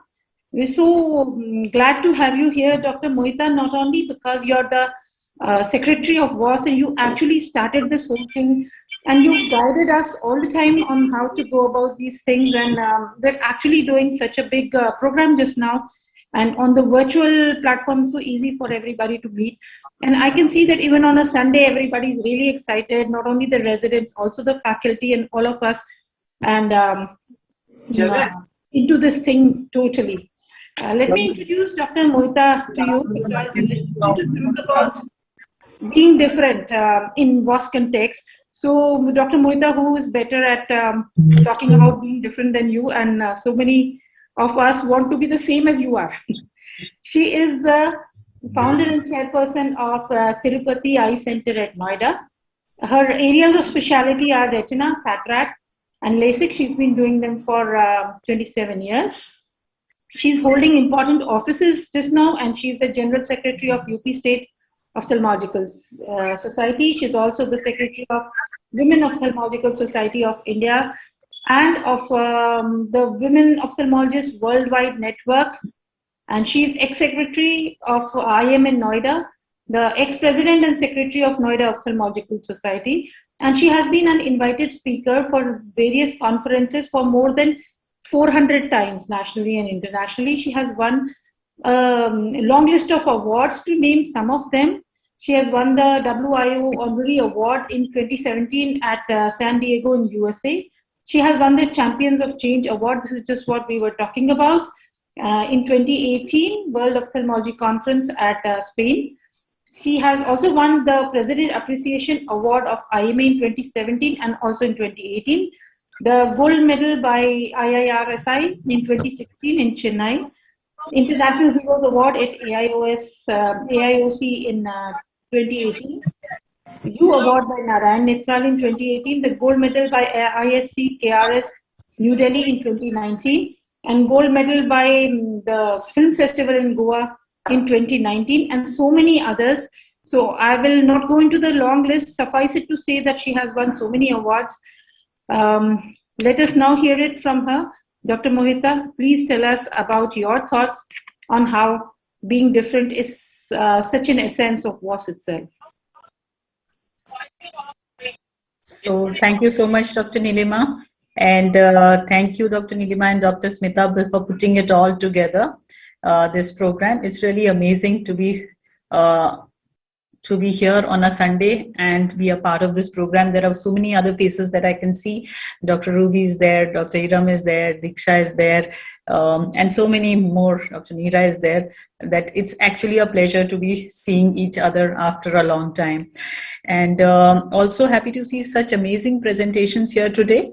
And I want to welcome the new members of WOS. There are so many new members who have joined WOS just before the program.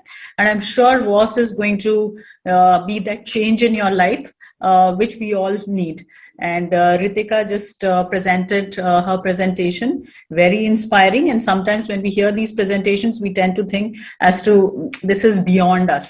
But nothing is beyond us. And as she said, the most important thing is that the most important thing that we have to tell ourselves is that we have been doing a particular thing this way, but it is not necessary that we have to do it that way only. We have to change the way in which we think and in which and the way in which we do the things. And so that is the whole concept of being different.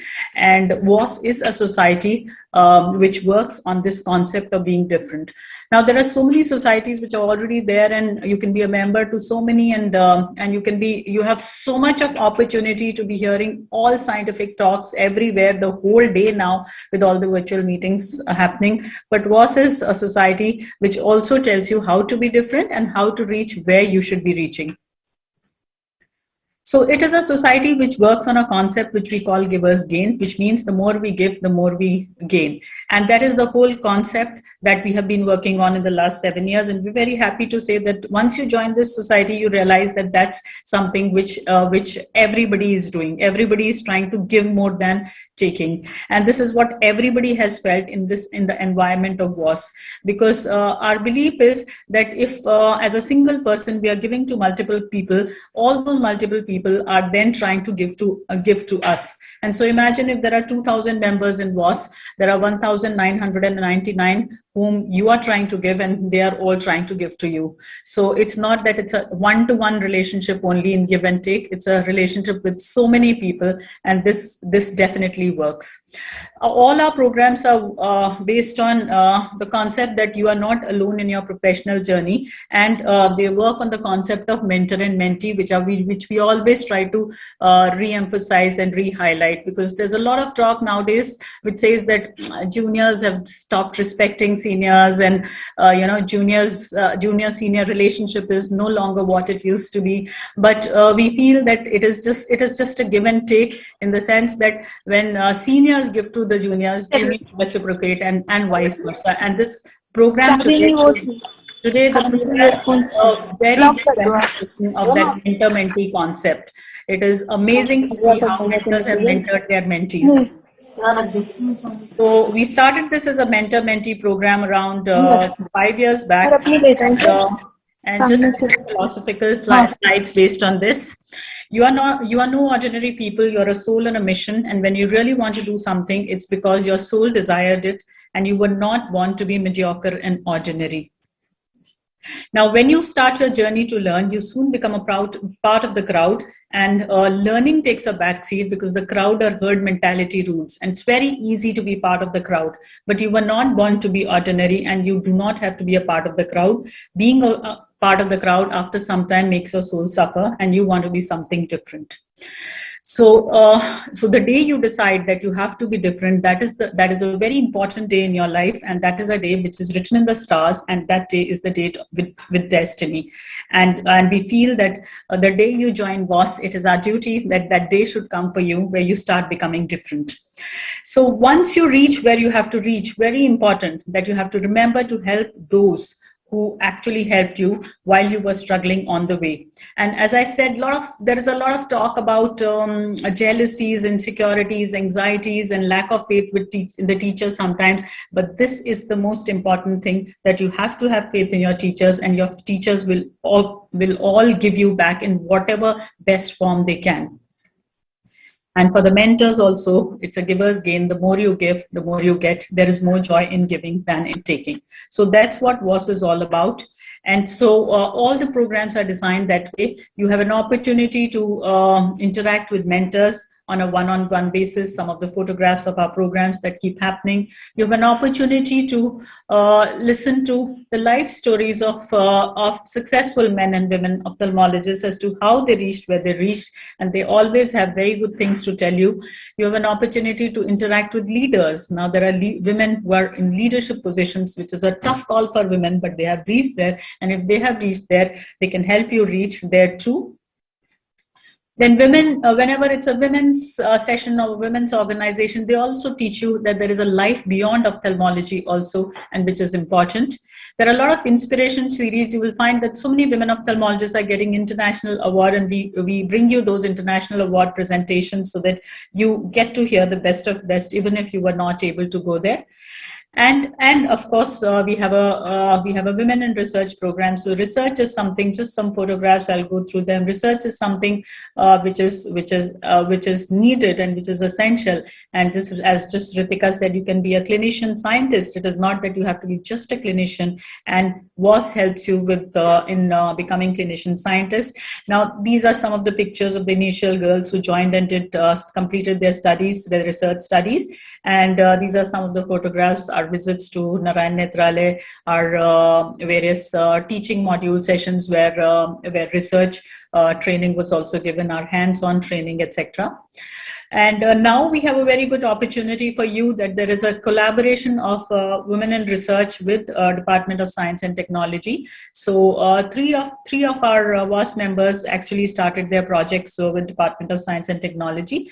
And soon, in a month's time, this WINR website is Women in Research website is being launched through one of these projects. And once this website is launched, you have research modules there, which where you can learn how to get started with research. There are mentors there who can help you get started with projects. There will be a huge listing of research opportunities. You cannot even imagine how many opportunities are there in India itself as well as abroad. And some of the examples are here. And once you realize that there are so many opportunities which are actually there, but you were not aware, you would actually feel surprised as to why you didn't know. So this website will give you all those opportunities, and WOS will also connect you to those opportunities to make it happen for you. And of course, we have the Rare Eye Disease group, which is already doing its studies, and you can be a part of these. We are coming up with this IGO Rare Eye Disease special issue, where you will get to know a lot about rare eye diseases. And last but not the least, WOS is also now affiliated with the WOW group, which is the Women Ophthalmologists Worldwide group. There are more than 30 countries which are a part of WOW, and so you have an opportunity now also, if you join WOW, to to start collaborating with international women in all different countries. So the possibilities are endless. So you can go today itself and register in wowophthalmology.org. You can become a member. If you're a WOS member, there is a free registration for you in WOW also.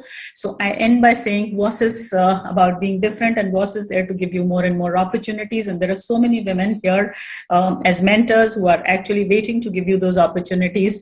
And so join us at WOS, join us at WINR, and join us at WOW. Thank you so much. Thank you, Dr. Mohita. And so many of us are WOS members since the beginning, and we have really had good scientific work to speak for it. And I would urge all young ophthalmologists to also take up WOS membership and be part of all the scientific programs and work that we are doing. So now that we are done with 2/3 of the program, and we have one session left to go, we have now moderators. I would invite them to come over and run the third and the final session, and they would be introducing the judges. I would like to introduce these two very dynamic moderators here for you. We have Dr. Iram Parveen, and she is a very young ophthalmologist, but at the same time she is a senior WOS member. So she's been with WOS right from the beginning, and so many times since she is in Muradabad, so many times we both have had the opportunity to run into WOS programs together. She's a very well-known academician over here, and she's been faculty and even organizer in many conferences, including the UPSOS conference. She's in the executive body of the UP State Ophthalmological Society, and the UPSOS conference in Banaras in December 2021, where she was important organizer, and also ran the WOS session, and we were both there together in it. And I would like to tell you that she has also been part of the organizing team for a UPSOS annual conference in Muradabad itself. So a couple of years back, isn't that, Iram? She's running her own hospital in Muradabad, and she's a well-known clinician in this area and beyond. We also have with her Dr. Diksha Sareen. She's a cornea specialist, a very aspiring one at that, and a very agreeable person, and it's very easy to get her to do things. And now we have her here today with us at WOS, and the UP chapter is going to be now reigned by both of them in the next session. She's running her hospital Prakash Netralaya in Varanasi. So I call Iram and Diksha both to introduce to us the judges of the oncoming session and then have the presentations as well. So Iram and Diksha, all over to you. Good afternoon, all of you, and thank you for your kind words, Nilima ma'am. I welcome all the judges, mentors and mentees, and wishes a very good luck to all the mentees. And I invite our judges, Dr. Ragini Parekh, Dr. Anaga Heru, Dr. Neera Agarwal, and Dr. Meeta Joshi ma'am. All of them are wonderful persons. They are very competent and skilled surgeons and very active WOS members. And it's always a pleasure to have them and see them. So let's start introducing the ones who do not need any introduction.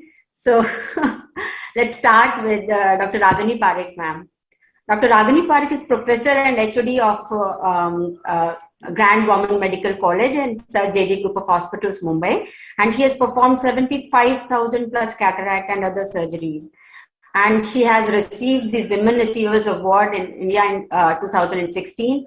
She is scientific chairman of Maharashtra Ophthalmological Society and Bombay Ophthalmological Association. She has many awards to her name, but her last award is Honorary J. Agarwal Gold Medal at IRSI. And she has various awards for community work also. Then I would like to introduce our second judge, Dr. Anaga Heru ma'am. She is Medical Director, Anilai Hospital, Dombivli. She is Chairman of the Gopala Krishna Charitable Trust Hospital since 1997. She is member ARC West Zone AI West, Honorary Joint Secretary, Maharashtra Ophthalmological Society, Executive Member IRSI. She was a topper throughout her exams and has won various gold and silver medals. She has performed live surgeries at various conferences and numerous academic presentations in various national and international forums. She has many awards to her name, like IRSI Gold Medal, Dombivli Bhushan Puraskar, Bishagvar Award, the Best Doctor of the Year 2012, Gold Medal at IBEACH Film Festival Goa, and RG Singh Community Ophthalmology Award. Now, over to you, Dr. Diksha. Thank you, Dr. Aram. Good afternoon, everyone. So, in continuation, I would like to introduce Dr. Neera Agarwal, who has done her MBBS and MS from KGMU and has been a former LVPI fellow. She is a medical director and chief eye surgeon at Neera Eye Center in New Delhi. She is a pioneer in refractive surgery in Delhi and has done a number of corneal transplant surgeries as well. So has been a speaker at various national and international conferences. Our next judge, Dr. Meeta Joshi. She is the Associate Professor in Community Ophthalmology, School of Excellence for Eye in MGMMC Indore. She was ex-professor in Amaltas Institute of Medical Sciences, Devas, and ex-assistant professor in Arvindo Institute of Medical Sciences, Indore. She is a treasurer in the Indore Divisional Ophthalmological Society. She is a joint secretary in Madhya Pradesh State Ophthalmic Society, secretary in the MP chapter and executive member and founder member of Women Ophthalmological Society. She is a coordinator in AIOS, ARC, ICO teacher training program. So welcome judges. So starting with our next session. So first presentation is from the Regional Institute of Ophthalmology, BHU. I also have been a student of BHU only. And the first case presentation is by Dr. Archana. Dr. Archana, are you there? Yes, ma'am. I'm here. So she will be. Can I say something? Dr. Diksha, can I say something? Yes, sure, ma'am. Sure, ma'am. Yeah, thank you, Dr. Mohita, Dr. Nilima, ma'am. Thank you for these wonderful activities that you have in WOS. Dr. Mohita, you are an inspiration to women in India and all over the world. And you always keep us in awe as to the things that you keep on thinking and developing for women. And what you have done is a game changer for all the women in ophthalmology. Thank you for having us during this program. And it's nice to have Dr. Diksha and Dr. Iram. I've done so many programs with Dr. Iram, and she's warm, loving, Dr. Nilima ma'am, and everybody. So big hello to Anaga, Dr. Meeta ma'am, Dr. Neera, and all the best to all the residents and who are presenting. Thank you so much. Thank you for joining, Dr. Ragini. We can see that you are driving and still you are committed to the We have to join because you are multitasker in that way. So we are just coming back from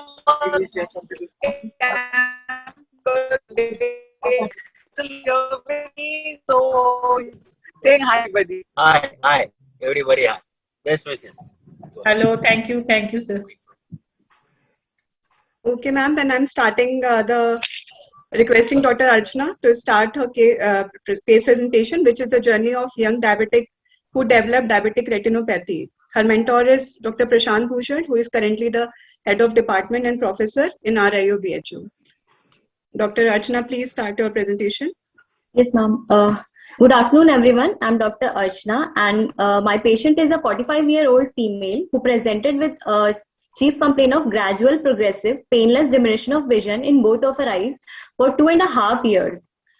She visited a private practitioner, and according to her documentation, she was diagnosed with diabetic retinopathy 2 years back and was given intravitreal anti-VEGF injection in her left eye, and PRP was done in her right eye.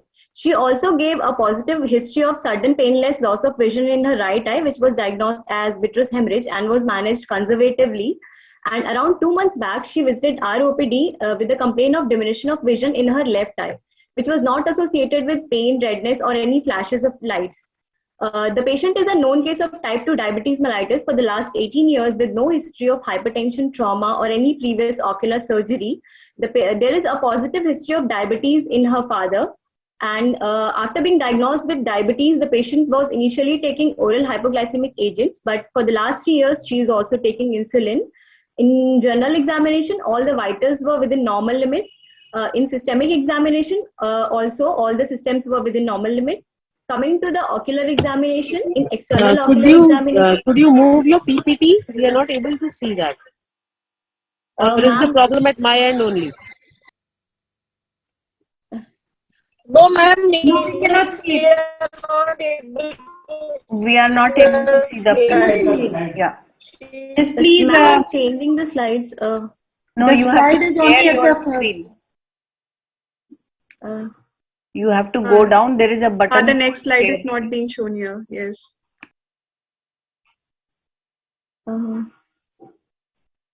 Ma'am, in my screen it's changing. No, you have to share your screen. You stop sharing and then share it again. So that will start working, I guess. Okay, ma'am.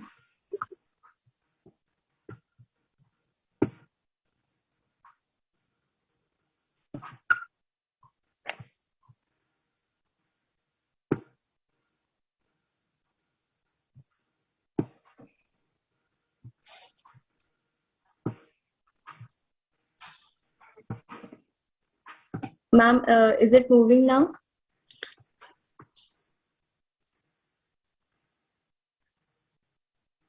Go to the PowerPoint mode.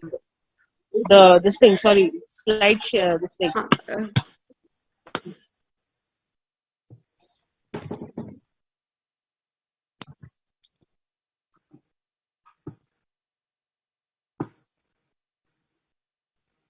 Ma'am, are my slides visible? It is visible, but go to the slide full screen. Full screen mode, yes, and slideshow. Ma'am, I have done slide show. But no, it's not showing full screen here. I think you go on to the next. Change your slides, if possible, because it's stuck on the first slide. Select the next slide. Yeah. Shall we move on to the second speaker and get back to her later?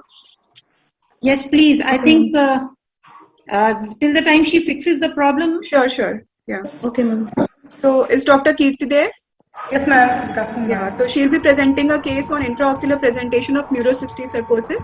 Her mentor is Dr. Deepak Mishra, who is a well-known young and dynamic consultant in RIO BHU.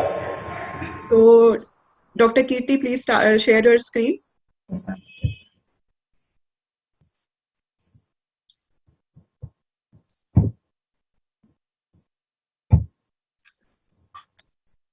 Ma'am, is my slides visible? Yeah. Perfect. Now start.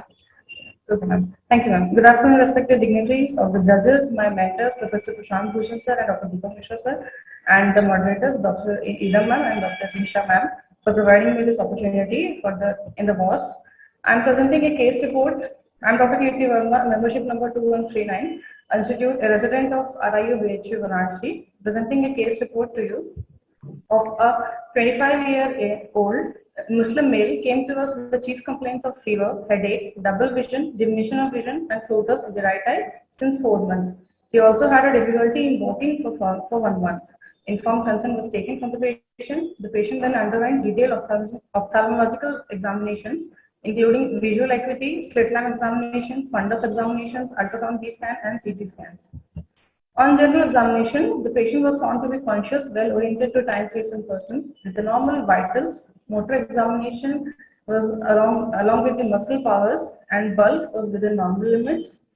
On coming to the ocular examinations, his visual acuity was 20/200 in right eye and 20/30 in the left eye. And adnexy and the anterior segments of both the eyes were within normal limits. Extraocular movements were full, free, and painless in all the cases. On now coming to the fundus examinations, he had a bilateral hyperemic disc with blurred margins and shrinking around the vessels. Patient also had a reddish, well-defined lesion at the macula, suggestive of macular hole in the right eye. Intraocular pressure, when done with the Goldman examination tonometry, it was 28 and 20 millimeter of mercury in the right and the left eye respectively. These are the pictures of the fundus photographs showing the hyperemic disc in both the patients. Along with that, he also had a macular hole in the right eye. Now coming to the other parts, the cells were present in the vitreous in the affected eye. A yellowish, viable mobile cyst of around 10 inch diameter in size with the well-defined margins was present in the vitreous cavity.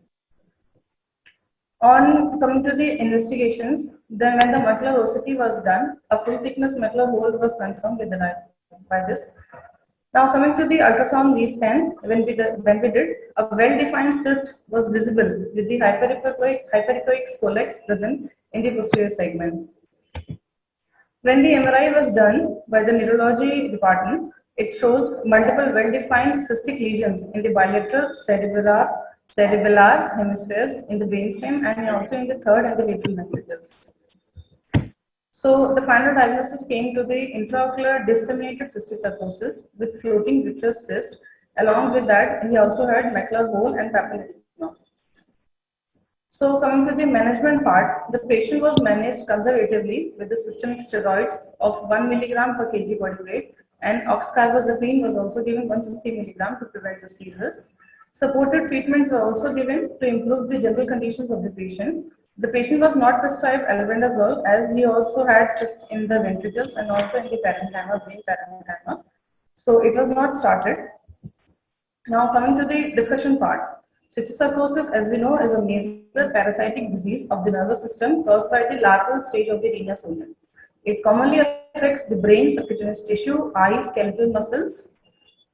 Cysticercosis is seen in 60 to 90% of the patients of the cysticercosis, which is a very common presentation. Orbital involvement is found in 30 to 46% of the patients, and particularly when it involves the extraocular muscles.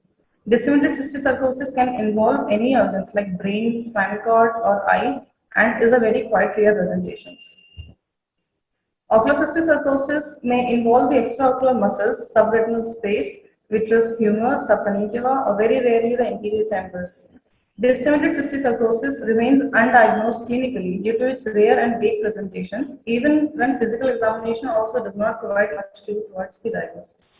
So now coming to the concluding my slides. Early detection and intervention is necessary for the prevention of blindness. Done with your 4 minutes. Yes, ma'am. Yes, ma'am.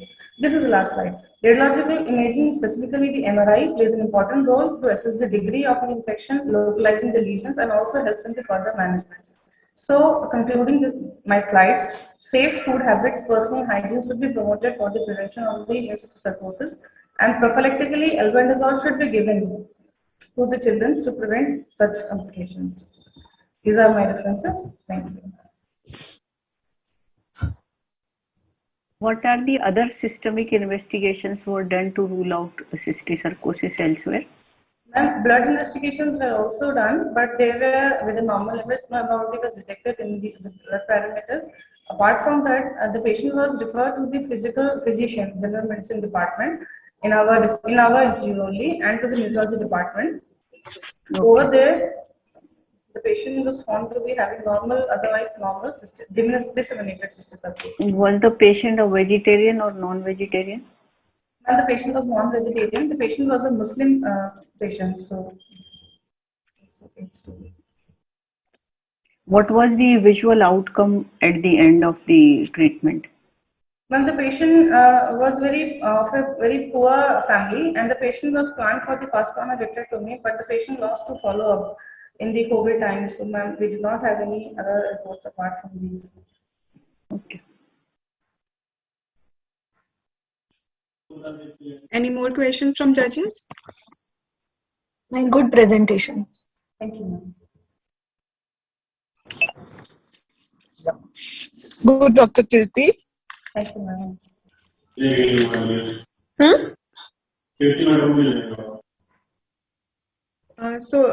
If there are no more questions, we'll move on to again move back to Dr. Archana. Is she there? Yeah. Please share your screen, Dr. Archana. Yes, ma'am.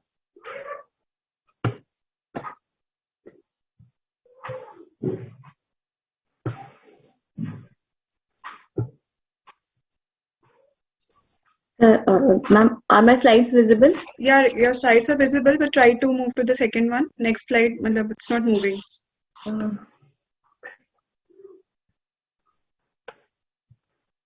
Yeah, now it's okay. Ma'am, can I do on this mode only, because in slideshare mode it's not moving? Okay, it's okay. We'll start.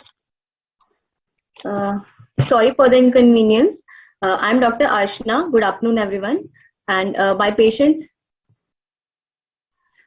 is a 45-year-old female who presented with gradual progressive diminution of vision in both of her eyes, which was painless, for the last 2.5 years, and for which she visited a private practitioner. And according to the documentation available, she was given one anti-VEGF injection in her left eye, and pan-retinal photocoagulation was done in her right eye. She also gave a positive history of sudden painless loss of vision in her right eye, which was diagnosed as vitreous hemorrhage and was managed conservatively. Around 2 months back, she visited our OPD with complaint of diminution of vision in her left eye, which was not associated with pain, redness, or flashes of lights. The patient is a known case of type 2 diabetes mellitus for the last 18 years with no history of hypertension, trauma, or any previous ocular surgery. There is a positive family history of diabetes in the patient, diabetes in her father. And in treatment history, the patient was initially on oral hypoglycemic agent, but for the last 3 years, she is also taking insulin. And in general examination, all the vitals were within normal limits. In systemic examination, all the systems were within normal limits. So coming to the ocular examination, in external ocular examination, it was normal with orthophoria in primary gaze, and all the extraocular movements were full and free. In torchlight examination, in both eyes, the conjunctiva, cornea, anterior chamber, and pupils were normal with normal light reflexes. The uncorrected visual acuity of the patient in right eye was 6/36, and there was no improvement with pinhole. And in left eye, the visual acuity was 6/60, which further deteriorated to 4/60 with pinhole. And on slit lamp examination, all the findings of torchlight were confirmed, and intraocular pressure was 16 and 14 millimeters of mercury in right eye and left eye respectively. On gonioscopy, the angles appeared open. And coming to fundus examination, in right eye, the media were hazy, and optic disc was normal in shape and size with a neovascularization of the disc present. And there were multiple hard exudates and hemorrhages all over the posterior pole with absence of foveal reflex. Also, there are multiple laser spots are present outside the vascular arcade. In left eye, the disc was normal with normal vasculature. There were multiple hard exudates and hemorrhages are present all over the posterior pole with absence of foveal reflex. And there is a girdle of hard exudate present temporal to the macula and circling an area of around 2 to 3 diameter. Coming to systemic investigations, the HbA1c was 8.4% and lipid profile was borderline. Other systemic investigations were within normal limits. And on ocular investigations, after fundus photography, OCT was done. And this is the OCT image of right eye showing abnormal vitreous space with central macular thickness of 192 microns. There are multiple hyperreflective areas present inside the intraretinal layers. And this is the OCT image of left eye showing normal vitreous space with central macular thickness of 368 microns with total retinal thickness of 567 microns. Also, there are multiple round hyporeflective areas in the intraretinal layers suggestive of cystoid type of macular edema. So our provisional diagnosis was right eye proliferative diabetic retinopathy with high risk characteristics with grade 2 nuclear cataract. And in left eye, it was severe non-proliferative diabetic retinopathy with clinically significant macular edema with grade 2 nuclear cataract. So for this, the patient was counseled for intravitreal anti-VEGF injection in her left eye. And the patient was given ranibizumab 0.5 milligrams in 0.05 ml in her left eye. And on follow-up, after 6 weeks, we observed there was improvement in the visual acuity of the patient from 6/60 to 6/24. And also there was improvement in the retinal thickness of the patient, which was appreciated on OCT, although the foveal contour was still not restored. Doctor, 4 minutes are over. Yes, ma'am. So this case emphasizes the importance of regular follow-up visits. Thank you.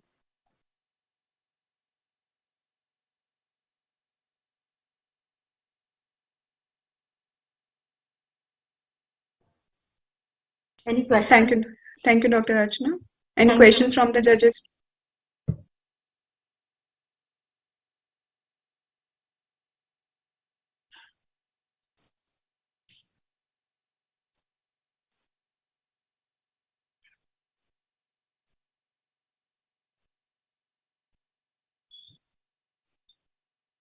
If we don't have any question, I think we can present it. On to the next team.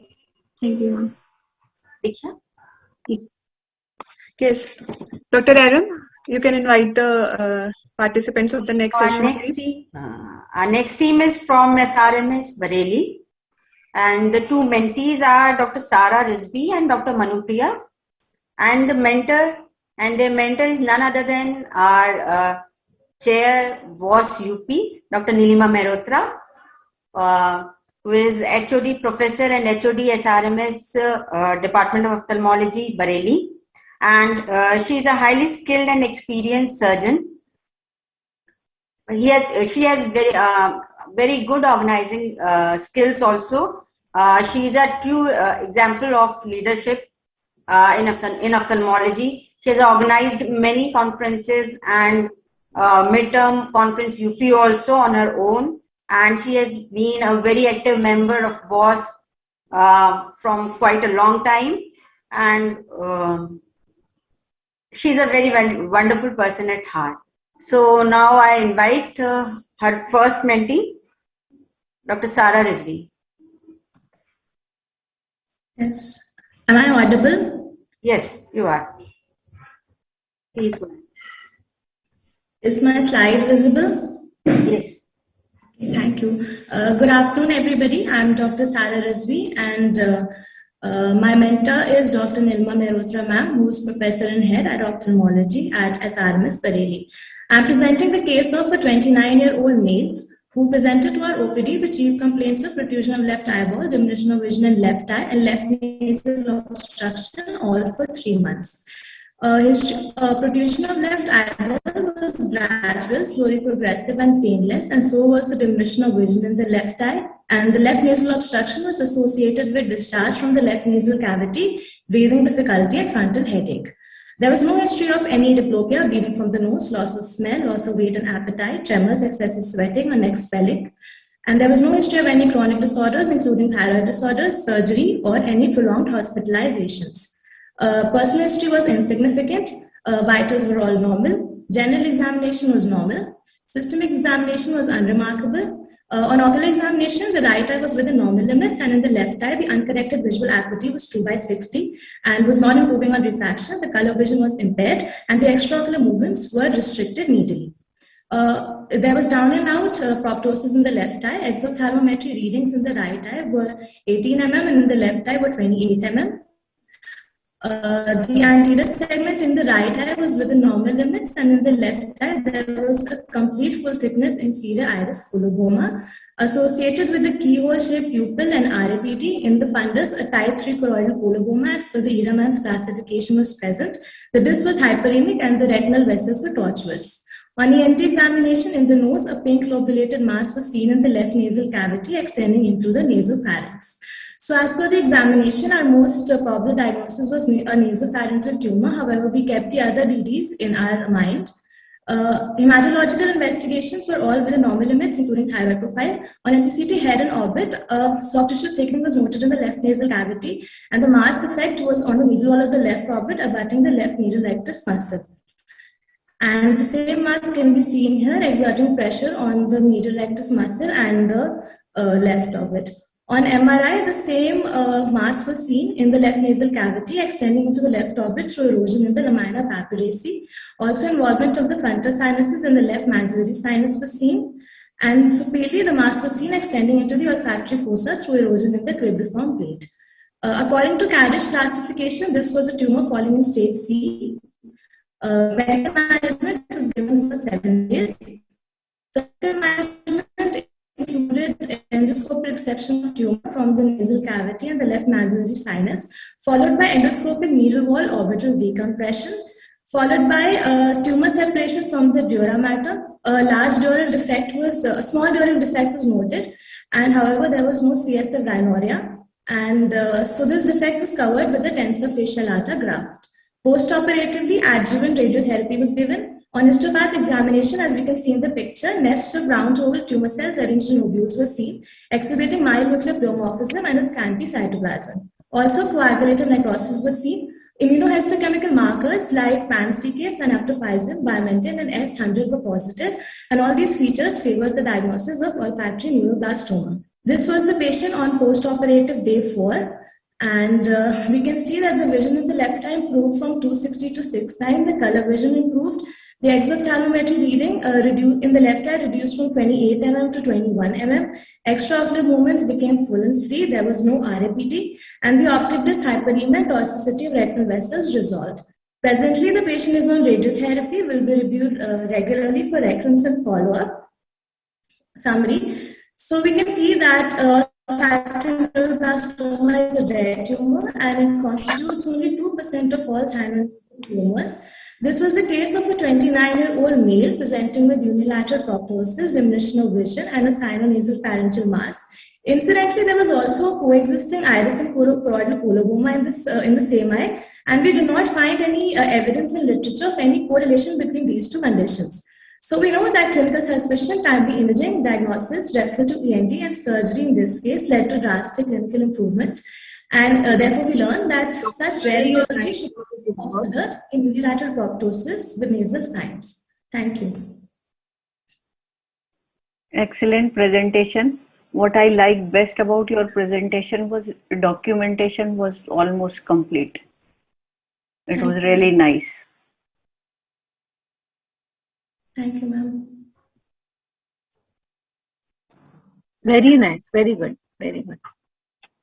Thank you, ma'am. Nice presentation. Good presentation.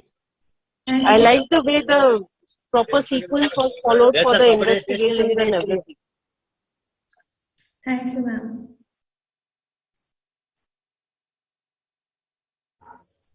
So I think Dr. Manupriya?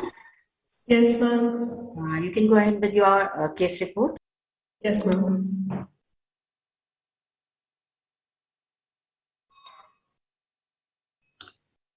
Is my screen visible?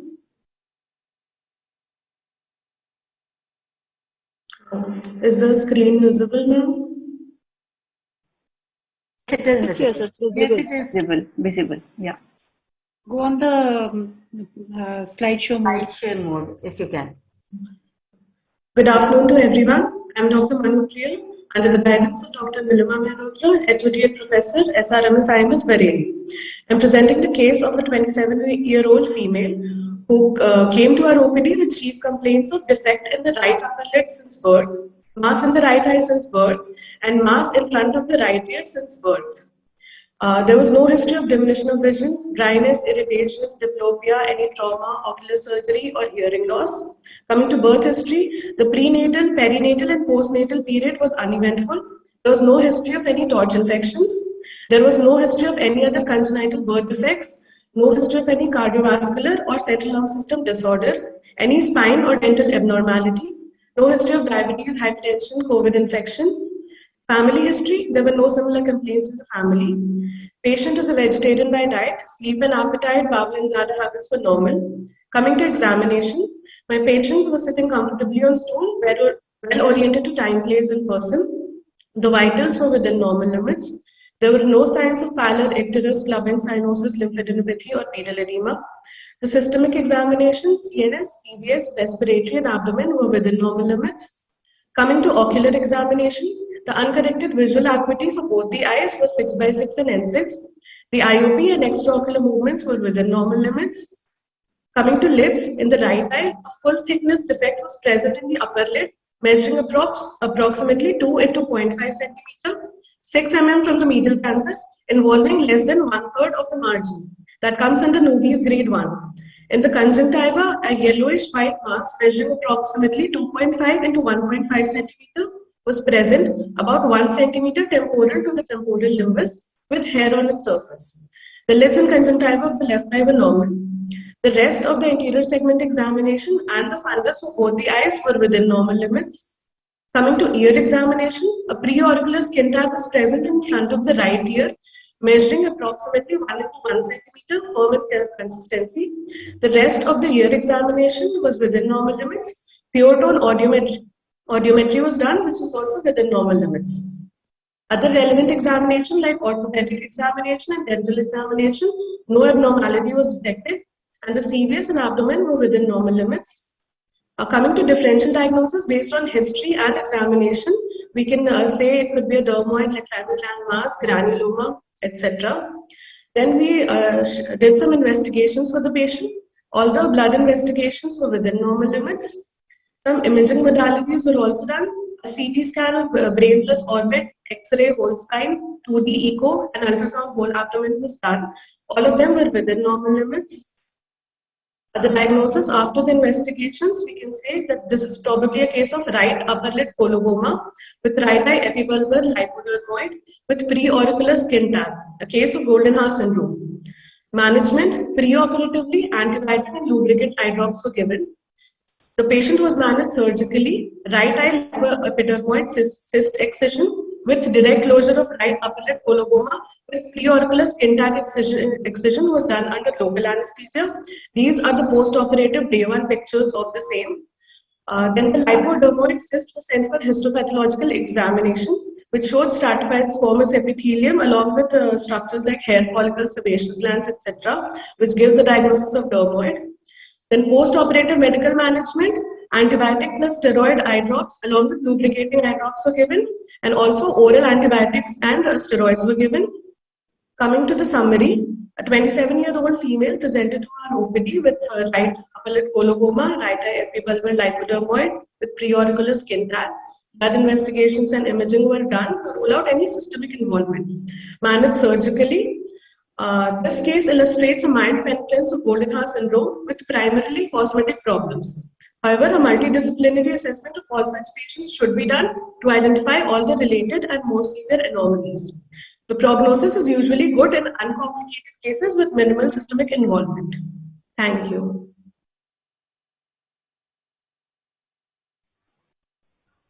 Excellent presentation.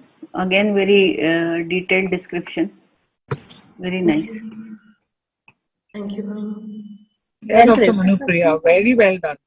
It was like a story where you could see everything. It was described so well and with a proper diagnosis, management, complication, systemic ruling out. It was wonderfully done. Thank you, ma'am. Yeah. Thank you so much.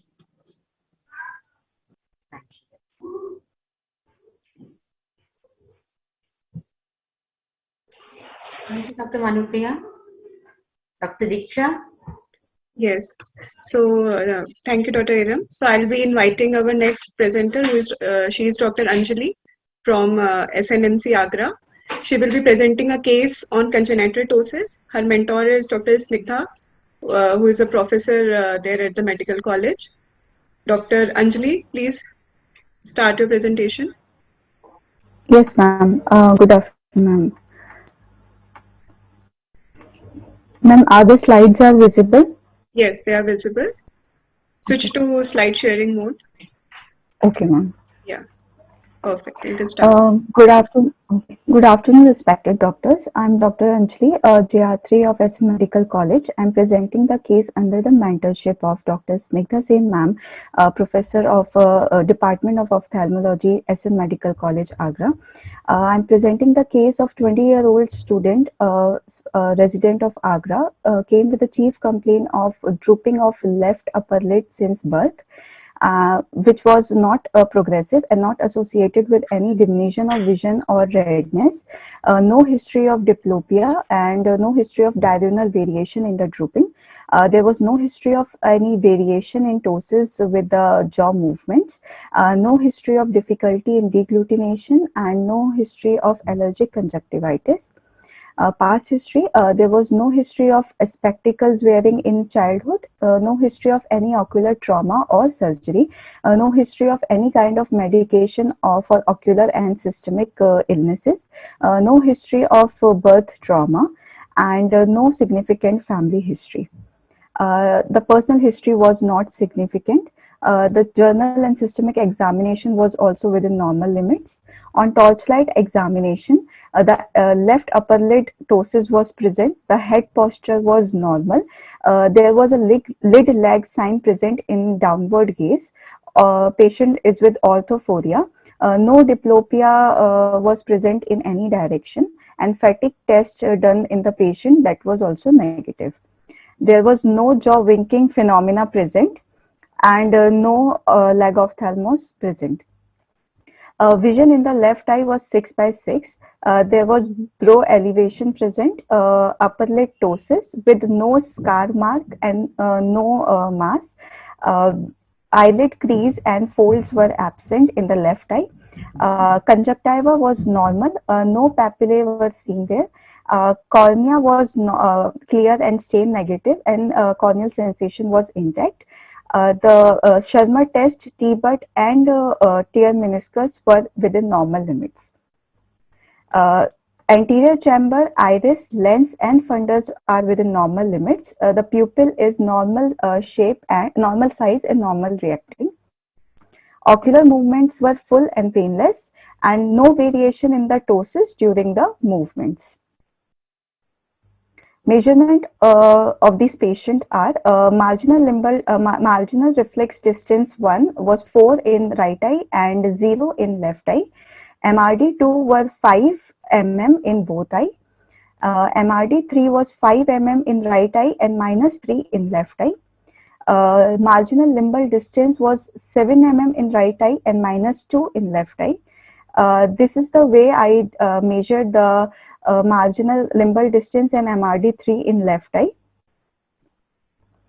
Palpebral aperture was 9 mm in right eye and 5 mm in left eye. Therefore, it is a severe ptosis. Marginal crease distance in downward gaze was 6 mm in right eye, and pre-tarsal show in primary gaze was 1 mm, and we can't measure this in left eye because eyelid fold and eyelid crease was absent. LPS function was good in right eye 15 mm and poor in left eye 3 mm. Bell's phenomena was also good in both eye. The investigations were only routine investigations done before the surgery. The diagnosis of this patient was made simple severe congenital ptosis with poor levator palpebris superior function and good Bell's phenomena. The treatment given to this patient was frontalis sling surgery under the local anesthesia. This was the pre-op pic of this patient. This is the post. Time is Okay, ma'am. This is the post-op pic after 1 month of surgery. Thank you.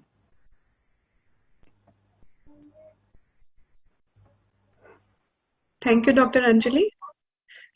Any questions from the judges, please?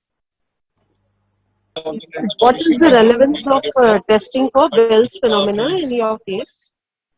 Ma'am, we are testing Bell's phenomena because after surgery, there can be corneal exposure of this patient if Bell's phenomena is poor.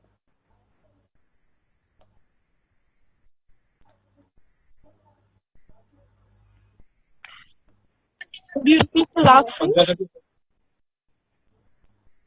Ma'am, sorry, I can't hear, ma'am.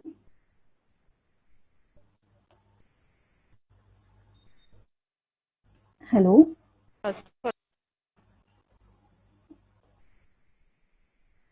Did the patient have any amblyopia? Because if it's a severe ptosis, why do you think the patient didn't have amblyopia? Ma'am,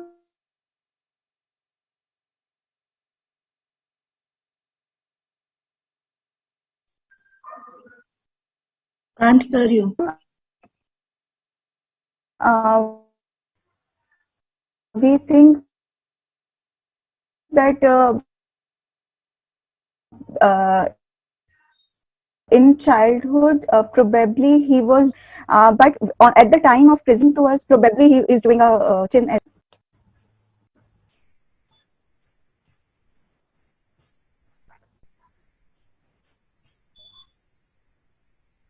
Some internet issues are there at your end. Your voice wasn't clear. Oh, sorry, ma'am. Ma'am, we think that probably the patient was doing a chin elevation in the early ages, but at the time of presentation, when he presented in our OPD, the head posture was normal. That's why I think, ma'am, the amblyopia didn't happen to him.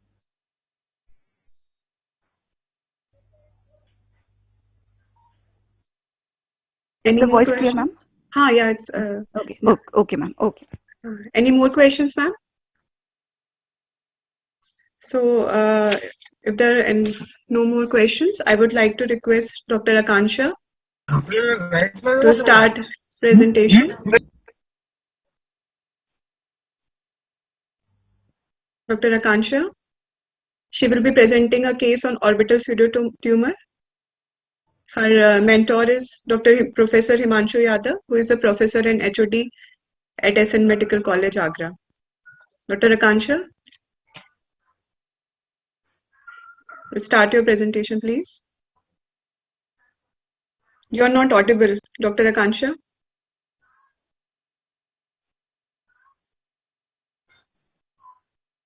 Please unmute yourself. Am I audible, ma'am? Yeah. Yes. Start your case. Good afternoon, everyone. I am presenting case. Myself, Akansha Agrawal, junior resident from SN Medical College, Agra, under the mentorship of Dr. Himanshu Kumar Yadav, sir. I am here to present a case. Starting with my case, the patient introduction. The patient name was Subhash, 38-year-old male who was a vendor by occupation and resident of Manpuri. The patient presented to our OPD with the chief complaint of multiple pus points on upper lid of both eyes since 5 months, forward protrusion of the left eye since 5 months, diminution of vision in left eye since 5 months, and pain in the left eye in 5 months. With history of presenting illness, the patient was apparently asymptomatic 5 months back when he noticed the diminution of vision in left eye, which was serious in onset and gradually progressive, and it was associated with redness, forward protrusion, and the pain in the left eye, which was acute in onset, and the pain was on and off in nature. He also complained of multiple pus points on the upper lid of the both eyes since 5 months. On past history, there was no history of diplopia, diabetes mellitus, hypertension, TB, or thyroid dysfunction, or any other chronic illness. There was no history of fever or significant weight loss, with no chemoradiation exposure and no skin changes. The patient was a vegetarian by diet and had a history of tobacco chewing for 10 years. Patient, when presented to our OPD, had already consulted elsewhere, and he had a documentation available which showed the medications tabvicinone and Dimox, and he was on eye drop, FMLT, Bidin and antibiotic Moxie. But on history, there was no history of any IV drugs, intravenous drugs. We did a general examination, and it was within the normal limit. The ocular examination, the patient head posture was normal. The vision in the right eye was 6/6, and in the left eye it was 6/36. The best corrected visual acuity showed no improvement with glasses in the left eye. For the evaluation of proptosis, on inspection in the left eye, axial proptosis was seen, which measured 22 mm mild proptosis, but there was no pulsation seen and no changes in the size during Valsalva postural changes. On patient, the orbital rim was warm and non-tender, but proptosis was non-reducible, no mass felt, and no groove was heard on auscultation. On other examination, the eyebrow was normal in the both eye, but on eyelid, the upper lid in the right eye showed multiple pus point sinuses, and in the left eye it also showed upper lid sinuses with pus filled and mild upper lid ptosis. But the rest of the structures were within normal limit. And the pupillary reaction was normal, but there was no RAPD seen. The ocular movement was restricted in all gazes in left eye, the corneal sensation being intact and color vision within normal limits. The fundus examination was also within the normal limit. This is showing ocular movement restriction in the left eye in all the gazes. Then we further went for some investigations. The blood investigation showed within normal limit the complete blood count and the ESR. The thyroid profile was also within the normal limit, and the viral markers were non-reactive. The RA factor was negative and Montauk's text negative. We sent for gram staining. The swabs were taken from pus-filled sinuses on the upper lid, and it showed some few pulses and few gram-positive foci. The radiological investigation, the chest X-ray was normal. The NCCT head showed a soft tissue lesion measuring 14 into 16 mm, involving the medial aspect of the left orbit, involving medial rectus muscle and bilateral preseptal edema. But no abnormality was seen in NCCT head. MRI orbit with contrast shows a lesion involving medial rectus and superior oblique muscle causing mild proptosis, which was reaching up to the orbital apex and abutting the optic nerve, as we can see. With all this history, examination, and investigation, we came to a probable diagnosis of bilateral preseptal cellulitis with left eye idiopathic orbital inflammation or orbital pseudotumor. The treatment given from our side was topical antibiotics, with the IV pulse steroid therapy was given for a period of 7 days under the IV antibiotic coverage. And the patient, there was a significant symptomatic improvement in the vision of the patient in the left eye up to 6/9, and there was no discharge seen from the upper lid sinuses and the both eye. Thank you. Thank you, Dr. Akansha. Did you do CT and MRI once you stopped the treatment to see whether actually, it has completely resolved? Ma'am, we started following the patient, but the patient came for a period of 15 days. He followed up and then he lost the follow-up. So we could not further investigate the patient. What else could it be? You haven't mentioned any differential diagnosis. Ma'am, it could have been, we have thought that it could have been a thyroid eye disease. But as the CT and MRI showed the involvement of the whole of the muscles, there was the tendon sparing was not there, so we ruled out that. And with both the showing that there was an improvement with the steroid therapy, so we thought it was a pulse steroid. We thought it was a pseudotumor. The patient vision was also improved after that. Up to 6/9 it came, and then the patient lost follow-up. Anyways, good presentation. It was quite detailed. I think we should not mention the name of the patient whenever we are presenting, ideally. Thank you, ma'am. Sorry, ma'am. I was not saying sorry, ma'am. Yeah. Another thing, what do you think was the reason for the blurred vision, and why did the vision improve after treatment? Ma'am, it was all inflammatory, maybe, because the lesion was involving and abutting the optic nerve. It had reached up to the orbital apex. So that was one of the reasons that inflammatory things was going on, and that was why the vision deteriorated in that patient. But there was improvement on the steroid therapy.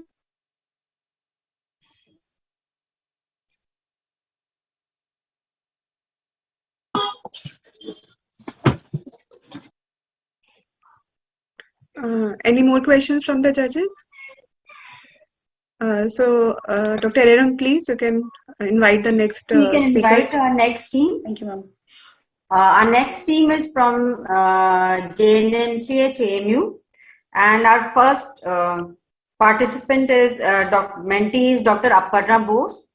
And the mentor to Dr. Aparna Bose is Professor A.K. Amitava, sir, and I am honored to welcome you, sir. He is my teacher and is from my medical college, and he is a very dynamic and competent doctor, as well as he is a very good teacher. He always inspires the students to do the clinical as well as he gives opportunities clinically as well as surgical opportunities to the students, and he has inspired many students to take on pediatric ophthalmology, and has trained many students especially in the field of strabismus. He's an expert in strabismus and has served armed forces for 5 years, and then he has done community outreach programs when he was in Gandhi, and since 1995 he's a wonderful teacher, and he infuses enthusiasm in all the students he comes in contact with. So it is very nice to see you after such a long time. And so you can share if you want to share anything about your mentee also. Welcome you, sir. Thank you so much, Ram. I mean, most of it was hyperbole. I do try to inspire and stimulate my students, because I believe they are the future of the subject. And if they can be, apart from being excellent ophthalmologists, if they can be good human beings, I believe that they will serve the community. That is so much the need for our country. Thank you for those words. But we can move on to more academic and stuff now. Yes. Dr. Aparna Bose? Yes, ma'am. Now you can start your slideshow. Okay.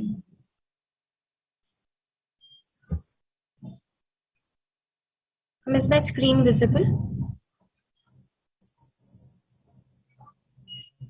It is.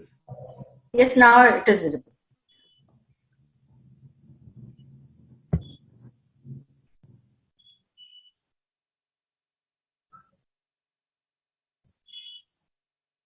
Good afternoon, respected judges, mentors and mentees.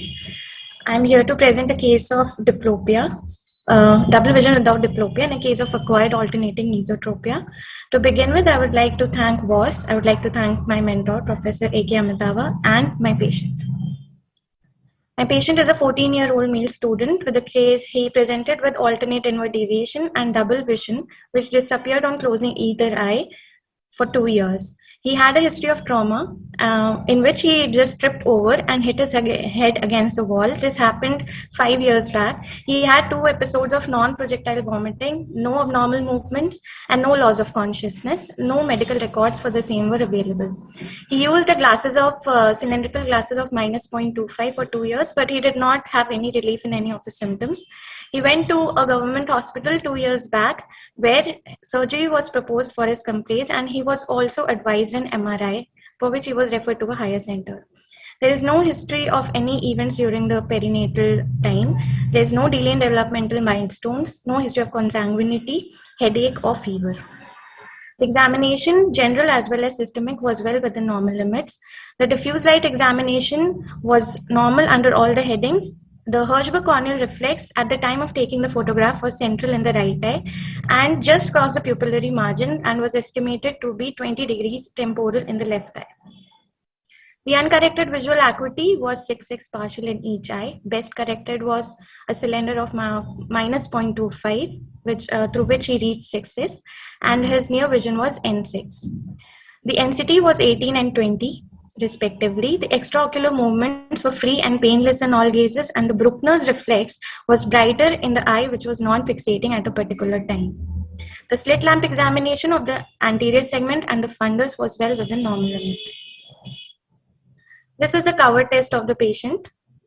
The cover-uncover test showed no specific fixation preference in either eye.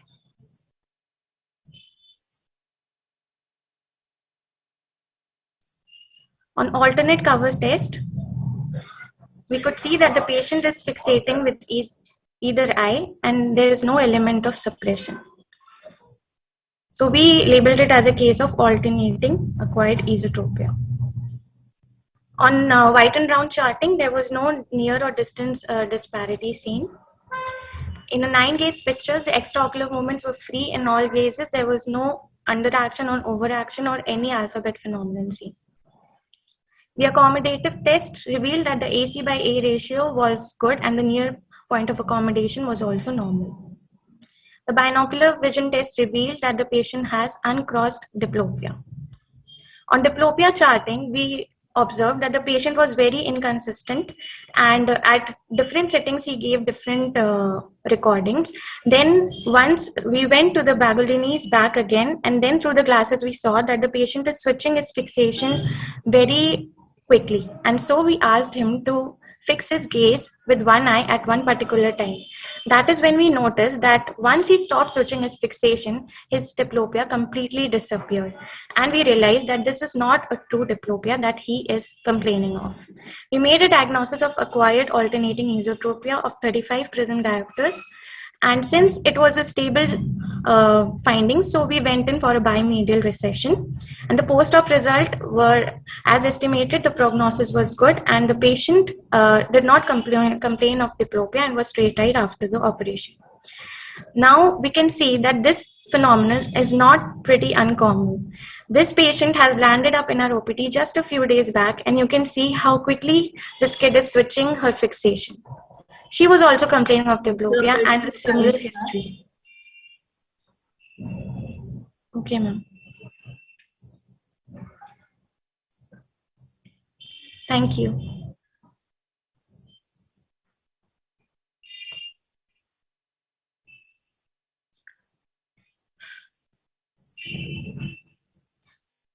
Very nice presentation, Dr. Aparna Bose.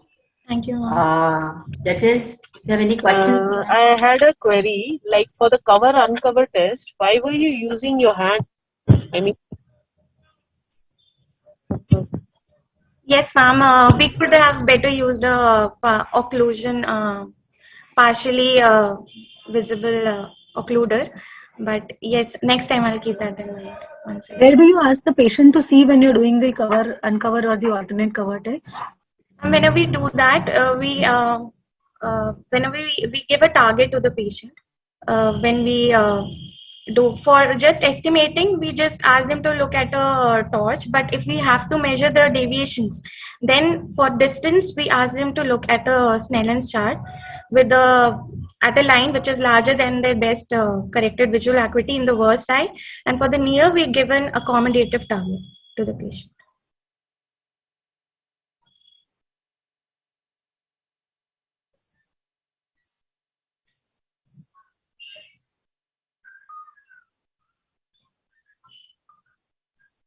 Well presented. So was complete cycloplegic refraction done? Yes, ma'am, it was done. Okay. So there was no significant hypermetropia or anything? No, ma'am, no hypermetropia. Yeah. Did you mention it in your presentation? Yes, ma'am, I did. I have mentioned. Okay. Yes, thank you. Thank you. That was important. Yes, thank you so much. Thank you so much. Thank you so much.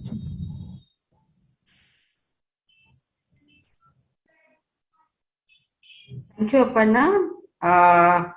Now I would like to invite Dr. Pragya Ahuja, and her mentor is Dr. Abdul Waris. He is Associate Professor, GenMCH AMU, and he is a vitreoretinal surgeon, and he is providing his services in medical college for the last 8 years, but he has an experience of 20 years of ophthalmology services. So, welcome you, sir. And good afternoon, ma'am. Good afternoon, judges. Am I audible? Yes. Ma'am, is my screen visible? Yeah, you can start your yes, ma'am. Slide share. Good afternoon. I'll be presenting my case presentation on role of carotid angiography in catching a masquerading anemia of the optic nerve. I was mentored by Dr. Abdul Waris sir for this presentation. I'm presenting a case of a 52-year-old male who is a resident of Uttar Pradesh and a farmer by occupation. After prior informed written consent from him, he complained of diminution of vision in left eye for 1 year. According to the patient, he was apparently well 1 year back when he developed gradual onset diminution of vision in left eye, which was insidious in onset, gradually progressive. There was no history of trauma, pain, redness, discharge, colored halos, floaters, diplopia, scalp tenderness, jaw claudication, sleep apnea, or drug intake. There was history of cataract surgery in both eyes in November 2021. There was no history of diabetes, hypertension, TB, asthma, or any other systemic illness in the patient. There is no history of any, the family history was and personal history were not significant. On general physical examination, the patient was conscious, alert, well oriented to time, place, and person with stable vitals with a pulse rate of 84 per minute, BP 138 by 80 mmHg, respiratory rate of 18 per minute, and the temperature was afebrile. On systemic examination, his systemic examination was within normal limits.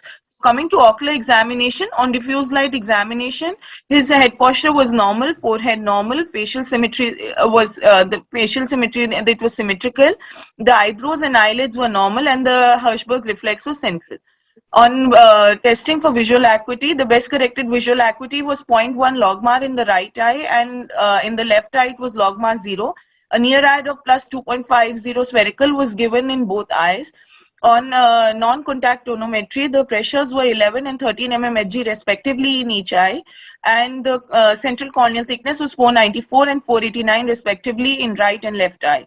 On applanation tonometry, the pressures were 14 mmHg in right eye and 15 in the left eye. When testing for color vision, it was normal in both eyes, and the contrast sensitivity was 5% and 10% respectively in the right and left eye. On slit eye examination, the right eye examination was within normal limits. The left eye had a pre-existing nebulomacular corneal opacity infratemporally, measuring of a size of about 3 by 0.5 millimeters. Rest of the anterior segment examination was within normal limits. On fundus examination of the right eye, it was within normal limits. The left eye fundus examination had significant findings. As we see in this, there was the CD ratio was raised about 0.6. There was vascular sheathing, arteriolar attenuation. The red glow was present.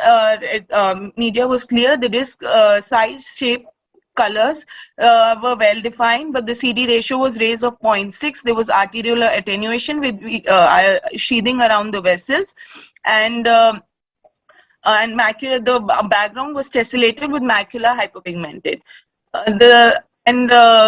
So when we came to this, we thought of since the only one eye was showing findings of an increased CD ratio with the normal CD ratio in the other eye, we investigated the patient further and ordered a perimetry for the patient, which was the perimetry was within normal limits for the right eye. But in the left eye, it showed a superior altitudinal effect. On pattern deviation, there was slight improvement in the infratemporal quadrant, which is coinciding with the pre-existing nebulomacular opacity that was there. The fixation losses, false positive, false negative errors were within normal limits. The foveal intensity, 30 decibels, was coinciding with the corneal opacity that was present. And the pattern standard deviation was also significant, which further confused us with the diagnosis, which helped to differentiate between AION versus glaucoma. Yeah, you've finished your 4 minutes. Sorry, ma'am. On optic nerve head analysis, there was thinning seen in the. And on ganglion cell analysis also there was thinning seen, which further confuses us between the diagnosis of glaucoma and AION, which both present with this.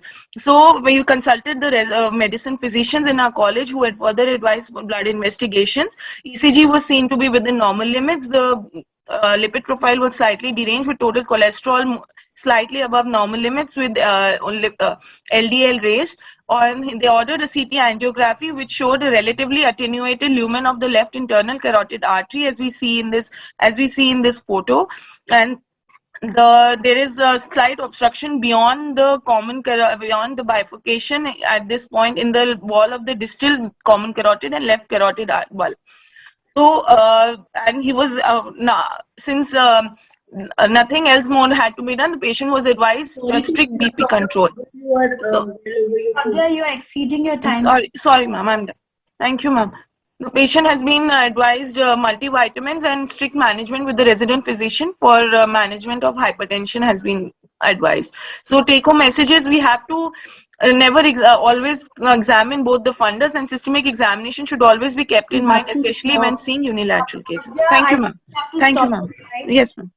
There can be a negative marking if you... Sorry, ma'am.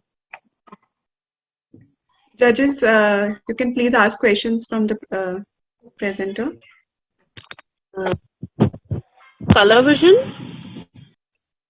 Yes, ma'am. Ma'am, it was within normal limits in both eyes.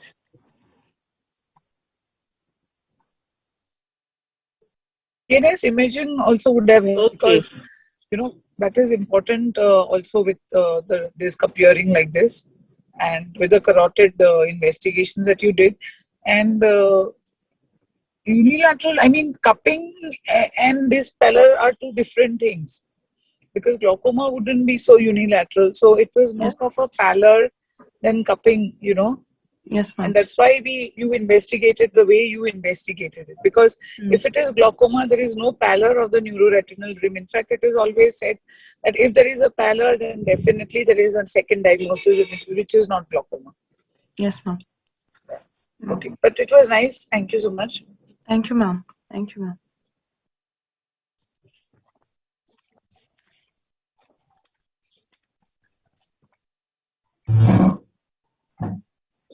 Any further questions? Did you do a DVT for this patient? Ma'am, we did a venous Doppler for this patient, but the exact variation test for high pressure. No, ma'am, we did not. We should have done it, ma'am. Yeah, because if it is a case of normal tension glaucoma, then you need to see, or even a routine case, you should see whether the pressures are rising at some point of time, because you would take it only at one particular time, right? Yes, ma'am. Thank you, ma'am. Any more questions from the judges?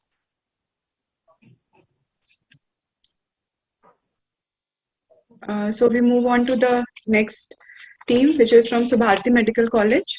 Thank you, ma'am. So first presenter is Dr. Sanchita. She will be presenting a case on lens-induced glaucoma. Her mentor is Professor V.K. Malik, who is a great academician and very well known in the field of ophthalmology. He has been teacher to many of us. He has received the Appreciation Award for highest number of cataract surgery in the year 97-98. So I welcome Professor V.K. Malik, sir. And Dr. Sanchita, you can start your presentation. Good afternoon, ma'am. Good afternoon to everyone. My topic for case presentation is lens-induced glaucoma. My mentor is Dr. V.K. Malik, sir, Professor and Head of Ophthalmology, Subharti Medical College, Meerut. My patient details are, my patient name was XYZ, aged 41-year-old male, laborer by occupation and Muslim by religion, hails from Meerut. The presenting complaints for my patient were painful diminution of vision in right eye since 1 week.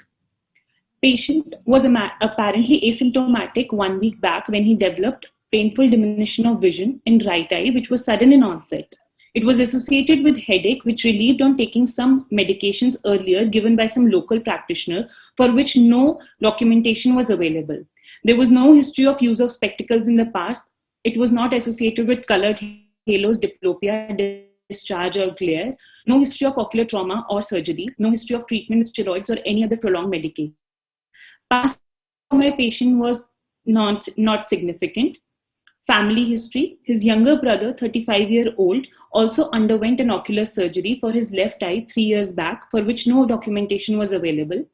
Personal history were not significant.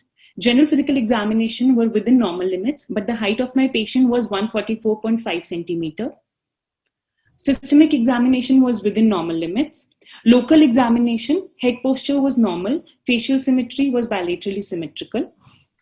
Ocular findings: vision for right eye for my patient was 2/60, which did not improve with pinhole, whereas for left eye it was 4/60, which did not improve with pinhole. Digital tension for right eye was hard and NCT showed error, whereas for left eye it was normal and NCT showed 18 mmHg as a reading. Eyeballs, eyelid, ocular movements, conjunctiva and sclera, as well as cornea, all were within normal limits for both the eyes. In anterior chamber, right eye, it was deep. The contents that were present was anteriorly dislocated lens, whereas for left eye, it was normal in depth. Iris for both the eyes were normal in pattern and color and showed iridodonosis. Pupil for right eye was dilated, whereas for left eye, it was round, regular and reactive. In right eye, lens was anteriorly dislocated in the anterior chamber, whereas for left eye, it had cataract, grading was NS2, phacodonosis was present, and it was inferiorly subluxated. In right eye fundus, CDR was 0.4:1, whereas rest details were normal. And for left eye, CDR was 0.3:1, whereas rest details were normal. For A-scan for both the eyes, the power was hypermetropic. This is the picture of the right eye showing anteriorly dislocated lens. This is the picture of the left eye showing inferior subluxation of the lens. This is the picture of my patient's height. This is the picture showing brachydactyly in my patient. Investigations were done and they were all within normal limits, particularly homocystinuria levels were within normal limits, that is 25 micromoles per liter, and ECG and 2D echo in particular for my patient were within normal limits. Differential diagnosis is right eye lens-induced glaucoma due to anterior dislocation of the lens and left eye inferior subluxation of the lens. The DDs for my case is Weil-Marchesini syndrome, homocystinuria, Marfan syndrome. Initially, patient was managed conservatively on medical treatment with tablet pantoprazole, acetazolamide, eye drop moxifloxacin, flurbiprofen, and for right eye particularly, eye drop brimonidine was given, along with syrup glycerol and banana diet for 5 days. Preoperatively, the IOP was controlled. NCT for right eye was 18, 20, and 17, whereas for left eye was 13, 11, and 14. The patient underwent right eye intracapsular lens cataract extraction with anterior vitrectomy. Preoperatively, the patient was given pantoprazole, systemic steroid, prednisolone, systemic antibiotic ciprofloxacin, eye drops moxifloxacin and prednisolone was given, eye drop hometropin, and eye drop carboxymethyl cellulose was also given. This is the day 4 picture of my patient for right eye. In conjunctiva, we can see mild congestion. Rest all details were within normal limits. Sanchita, your time is up. Okay, thank you. काफी sister क्या भी कुछ किया था क्या? Dr. Smita, please unmute yourself. Please mute yourself, Dr. Smita. मैं भी करती हूँ.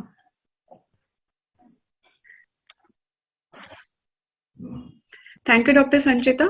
I would like to request the judges. Could you have planned IOL implantation in the same sitting? Because patient appears to be just too much of a hypermetrop to do without a IOL. Thank you for your question. We could have planned it, but we couldn't implant the secondary ACIOL at that point because the pupil could not be constricted at that particular point during the surgery because of lack of pilocarpine, as we all know. We couldn't constrict the pupil in that particular setting. Could you think of scleral fixated IOL in him?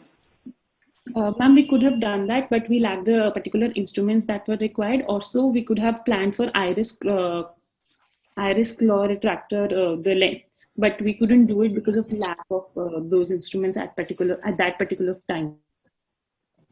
Okay.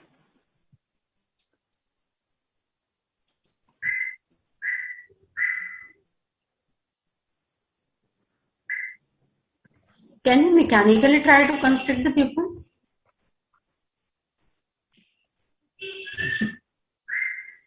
We tried it at that particular time with the help of iris repositor by melting of the iris, but that was not possible at that point. Any more questions, Ragini ma'am? No, I agree with the other two judges, that this surgery should have been properly planned because we knew that it was subluxated.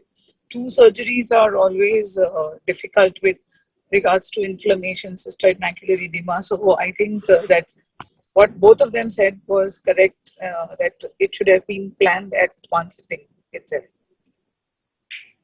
Of course, every surgeon, there's no intention to,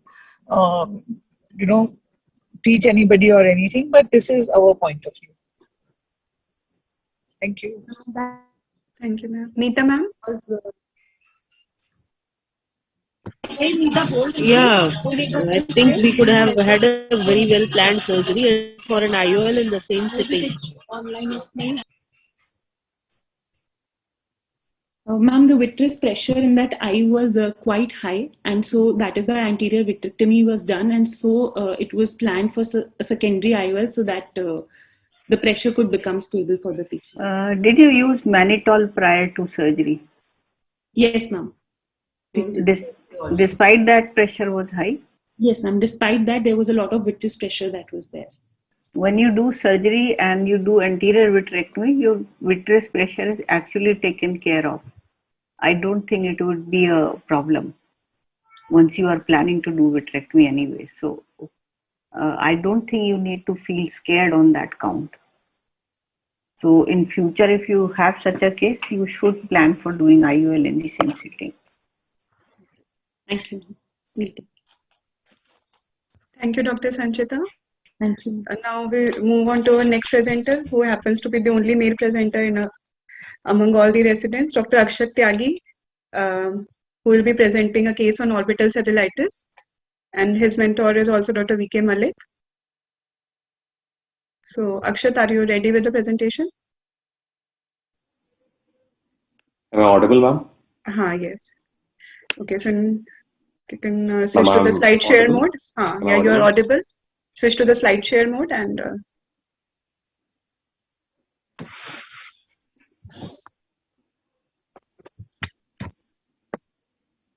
switch to the full screen mode. Yeah, you are audible.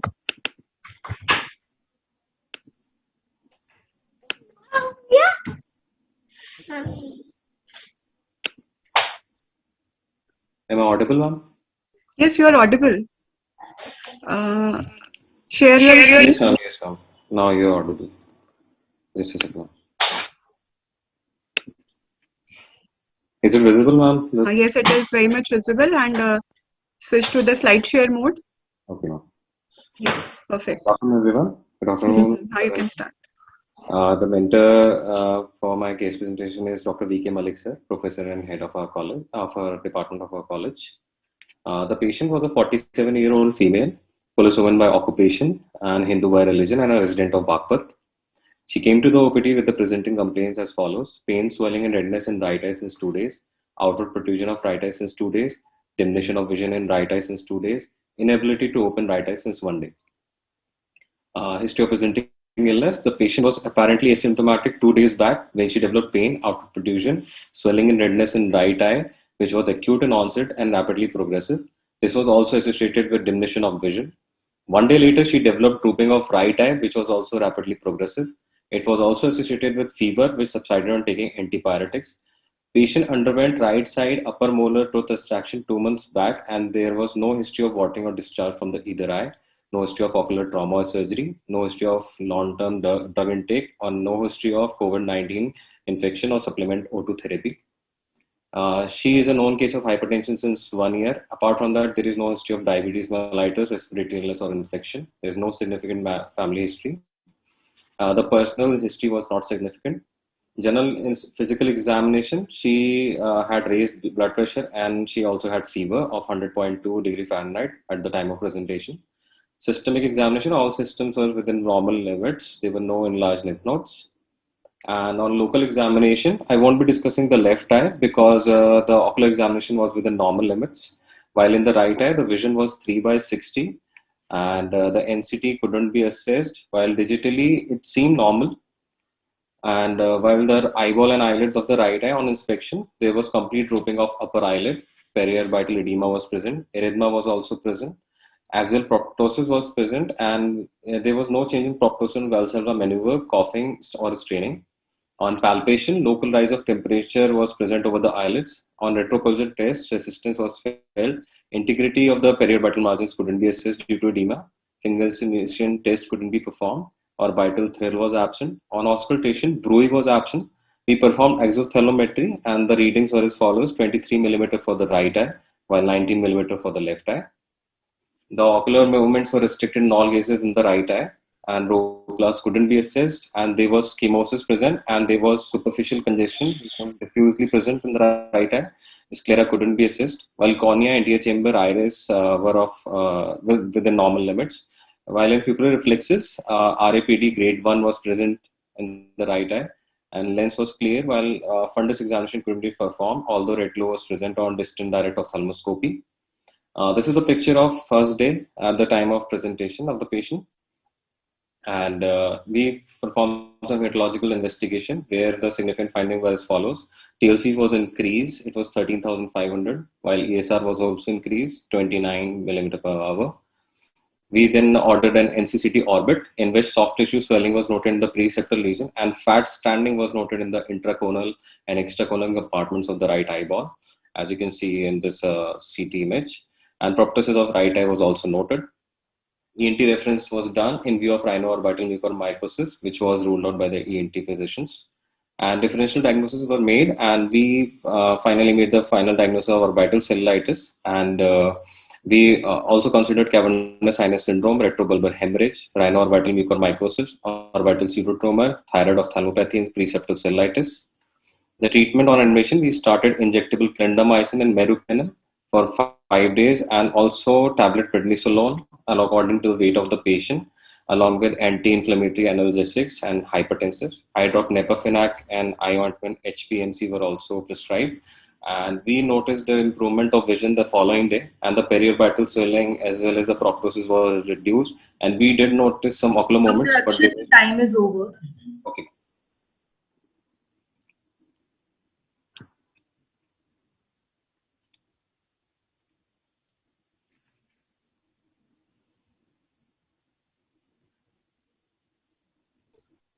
Thank you, Dr. Akshay. Judges, you can answer questions, please. How will you differentiate between orbital cellulitis and cavernous sinus syndrome? Ma'am, cavernous sinus syndrome, for example, when we do retropulsion test, since cavernous sinus syndrome, there is nothing in the intraconal area. And so there was no resistance felt in the retropulsion test. Apart from that, in the inferior orbital area, the sensations are lost in the cavernous sinus syndrome, while in orbital cellulitis, they are still present. And the patient might also have signs of intracranial problems like altered sensorium in case of cavernous sinus syndrome.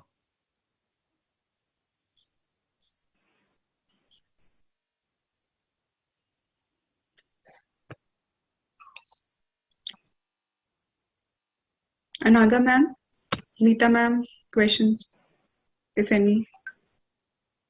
So what is the clinical sign which would be there in the cavernous sinus syndrome even before the imaging? Sorry, ma'am. What would be the clinical sign which would be present in the cavernous sinus even before the imaging? Something in the other eye? Ma'am, since the first nerve could be involved in abducing nerve, so there will be a limitation in abduction. Correct. Correct. Absolutely right. Absolutely right. And I think what you did was all the references, and I think you also did the imaging of the brain, right? Imaging of what, ma'am? In the brain? Yes, ma'am. There was With no. the orbit? How would you differentiate between preseptal cellulitis and orbital cellulitis, which you mentioned as a DD? Yes, ma'am. In preseptal, ma'am, there is usually no proptosis. There is basically no proptosis, and visual loss is almost never there in preseptal, while in septal, orbital cellulitis, it is present. And RAPD can also be seen in orbital cellulitis, while preseptal, there is no involvement of the optic nerve. And apart from that, in preseptal, my ocular motility is still there in orbital in preseptal cellulitis, while it is restricted in orbital cellulitis. So what was the cause of the orbital cellulitis in this particular patient? Ma'am, what we basically discussed and thought, ma'am, she had a history of tooth extraction, right upper molar tooth extraction 2 months back, and she was on antibiotics for 15-20 days or so. So after that, maybe it was maybe the nidus for the infection. And the blood sugar here was 157, random blood sugar. yes, ma'am. Did you do other fasting PP and other tests? Yes, ma'am, we did do Because that could be a predisposing factor. Yes, ma'am. We did perform fasting and random as well. Fasting and postprandial. But that your examination didn't talk about it. Yes, ma'am. Anyways, nice presentation. Thank you. Thank you, Doctor. Thank you.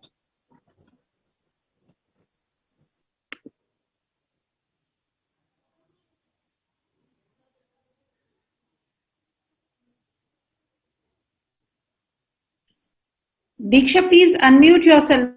Dr. Diksha, you're muted. Sorry, ma'am. Thank you, ma'am. Any more questions from the judges? So I guess this is the end of our session, third session. And I'm very thankful to all the judges, participants and their mentors for this wonderful session. And I would like to request all the judges to send their evaluation sheet in the WhatsApp group or personally to Dr. Nilima or Dr. Smita. So Dr. Nilima, you can continue with the further. Okay, thanks Dr. Iram and Dr. Diksha for conducting the session of so we have completed the 3 sessions and I think all the residents has performed very well, and it is really tough to decide that who's going to be the winner today. And not only the residents, the mentors have worked very hard, and the dedication cannot be undermined. They had worked tirelessly to bring the best of their residents. And so just a few words of acknowledgement for the mentors on behalf of all the students. अंधेरों में सिमट जाता मेरी जिंदगी का वजूद, अंधेरों में सिमट जाता मेरी जिंदगी का वजूद, मेरे रहनुमा ने मुझे तख्तियां थमाकर रोशन कर दिया. This is a great applause for all the mentors who are here right now, and we are really thankful from WOS UP team and for this great show today. And now proceeding ahead, I'll call Dr. Prasoon Pandey. He is here with us, and he'll be enlightening us today on treating hyperosmolarity in dry eye. So Dr. Prasoon Pandey, Dr. Prasoon, are you here? Yeah, hi, I'm here. Good afternoon, everyone. Yeah. Dr. Prasoon Pandey is a cataract and cornea specialist having his own private practice at Trinetra Advanced Eye Care, Lucknow. He has done his fellowship in cornea and refractive surgery from Arvind Eye Institute and also served as a consultant in cornea and refractive services at the same institute. In Lucknow, where he had been a senior consultant cornea and refractive services at Indira Eye Hospital for 5 years. He was afforded the FAICO in refractive surgery in 2014 by AIOS. He has several presentations and publications to his credit in APAO, ASCRS and AIOS. I welcome you, Dr. Prasoon. Please go ahead.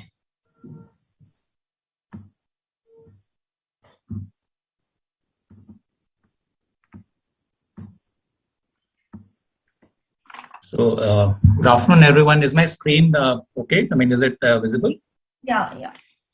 So, thanks for having me here. I mean, first of all, I would like to thank all of you, I mean, especially Women's Ophthalmic Society, for giving me this opportunity. And the topic which has been given to me, I mean, this it is a widely discussed one, and almost all of us are quite familiar with it. Obviously, we cannot deal with all the nitty-gritties in just say 15-20 minute session. So we'll be basically, I'll be trying to talk about the hyperosmolarity aspect in dry eyes. Now, starting on a philosophical level, I came across a quote of late where in the quote it was that dry eyes have got more hidden tears and they are worse than dry eyes which cry. So if that was written by a philosopher, but probably if we just reflect that on our scientific note, then probably it bears down that probably this dry eyes, which he meant is what dry eyes we face in our patients who have developed hyperosmolarity, and that basically is more harmful then eyes which people were shedding tears, it's worse for them. So how this chart, probably this vicious cycle, we all know about it. I'll just brush across it fast. That tear film instability is the primary etiology behind this dry eye, and this leads to hyperosmolarity. Hyperosmolarity further causes cell damage, leading to apoptosis. That further leads to nerve stimulation, release of inflammatory cytokines, MMP activation, and finally goblet cell loss, which again bears down heavily again on the tear film instability. Apart from this, there's another cycle which starts along with this whole process, is that about the flora changes which occur, and because of the dryness in the eye and hyperosmolarity, more of esterase and lipase is released with toxins. So this leads to eyelid inflammation and lipid changes, and this further causes meibomian gland dysfunction and eyelid associated problems. Now, these are the various etiological factors. So I'm not going into the details because we all know broadly it has been classified, as we know, into aqueous deficiency, lipid layer deficiency, and these inflammatory causes for dry eye. So how do we treat the hyperosmolarity? This we have come across this vicious cycle. So basically two concepts of going back to chemistry. So basically two concepts we again need to revisit.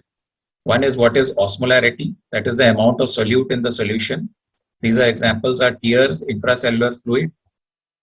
Osmosis, the flow of water across a semi-permeable barrier, that is cell membrane, from a region of low osmolarity towards a region of higher osmolarity. So as we can see that the fluid tends to flow from the area of low hyperosmolarity to area of higher osmolarity. Now similar thing is being mimicked on our ocular surface. So as we can see, I mean, this thing we all know that the superficial layer is the tear lipid layer, and then we've got the aqueous layer, and last we've got the mucinous layer. So in an intact tear lipid layer, the fluid is well conserved below the lipid layer.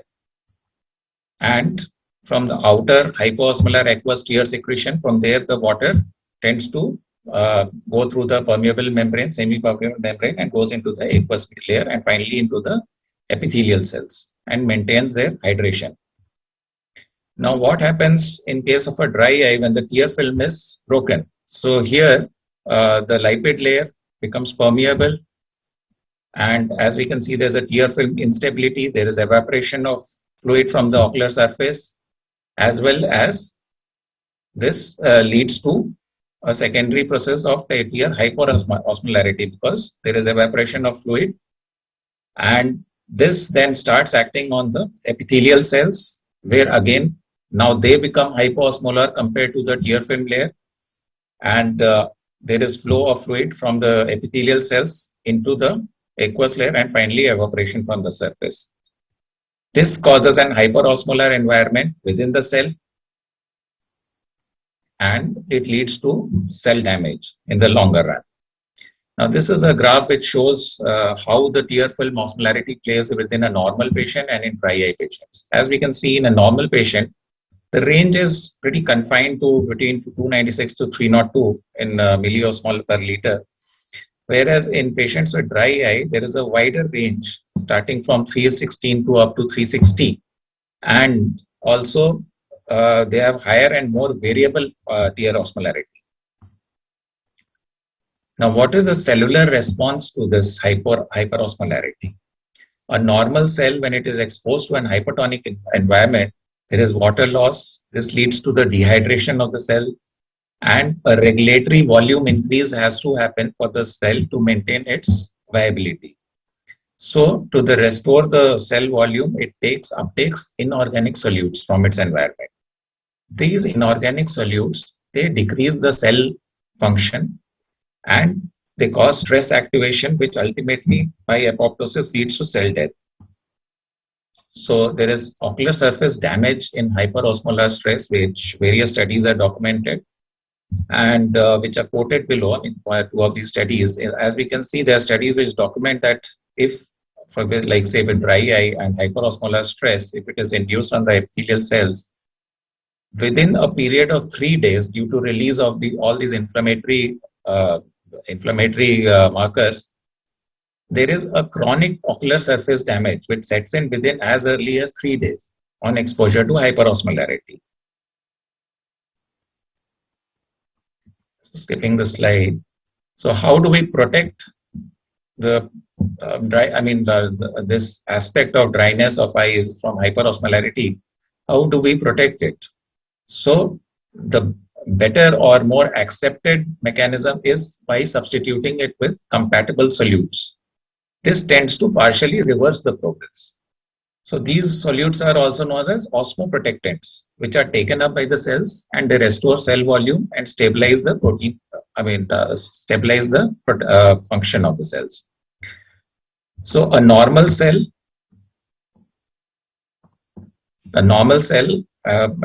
as we have discussed on this about this slide earlier, that it tends to take up inorganic solutes from the environment and which ultimately leads to its damage.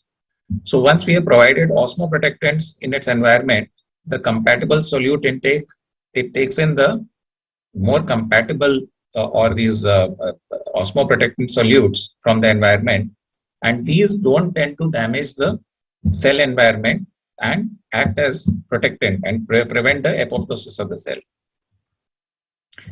So cells require a stable osmotic environment to maintain biological processes. Regulatory mechanism help restore the homeostasis during the hyperosmotic states. So cellular mechanisms are two types by which they maintain the osmotic homeostasis. One is short-term regulation, one is a long-term regulation. The short-term regulation is uptake of inorganic ions, as I said, and in the long-term regulation, compatible solutes come which maintain the intracellular volume and osmotic concentration. They stabilize the protein function and protect cells from environmental stress. So what are these natural compatible solutes? They are basically divided into 5 classes. Methylamine, which have L-carnitine and 5-methylene N-oxide. Polyols like erythritol, glycerol, myoinositol, sorbitol. Amino acids like taurine, betaine. Small carbohydrates like trehalose. So of late, the more discussed ones are like say L-carnitine, which tends to stabilize protein surface, preserves the tear film. Erythritol tends to be present in the ocular tear film. It is naturally present. And glycerol protects against high NaCl and KCl, the first term compatible solute. Then rest, trehalose has been of late been discussed, and by many people it is a well accepted modality of treatment of dry eyes. So this basically protects against freezing, overeating, and desiccation. In studies it has been found. So basically it acts by protecting against apoptosis. Treating tear hyperosmolarity by hypotonic solutions. Yes, in this study it aims to restore tear osmolarity. Hypotonic sodium halonate was more effective than isotonic hyaluronic acid in improving symptoms and signs of ocular damage. So the limitations of this is that it provides only transient control of tear osmolarity, maybe for 2 to 3 days, but may cause microcystic corneal edema in the long run.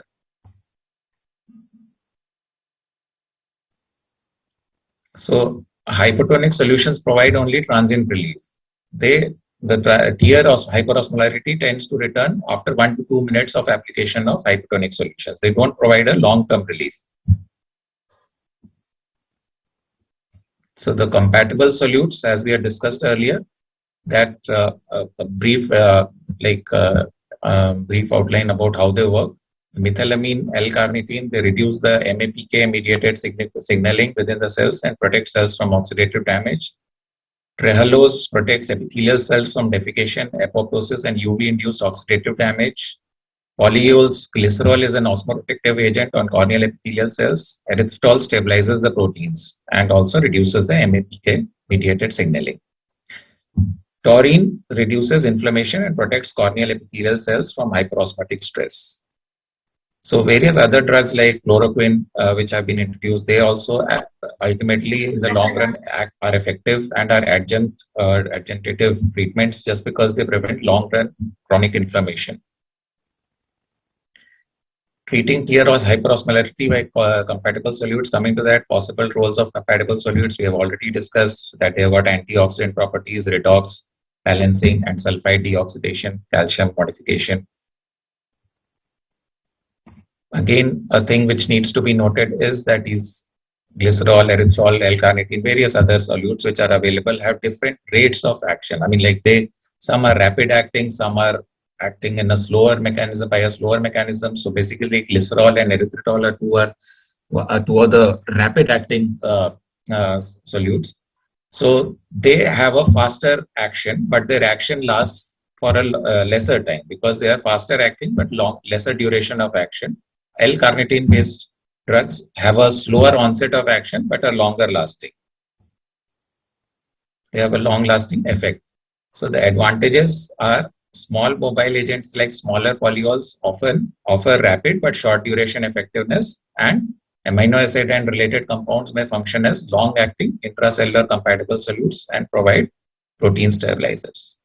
Hyperosmolarity, how we can detect? We can check it by, instruments like these, like Tear Lab, which is tested for hyperosmolarity, which is a machine for testing hyperosmolarity. Now, how do we treat it? Basically, L-carnitine and erythritol anti-inflammatory role. We'll just discuss about that. So they suppress the production and activity in this study, as it was seen that basically when the cells were exposed to hyperosmotic environment, we can see as above that as the hyperosmolarity increases, the amount of secretion of MMP proteins also increases and leads to more cell damage. But once, even in very high hyperosmolarity, when they were subjected to environments where L-carnitine and erythritol were provided, we can see that the less amount of fluorescence, which was almost equivalent to a normal cell, has been restored.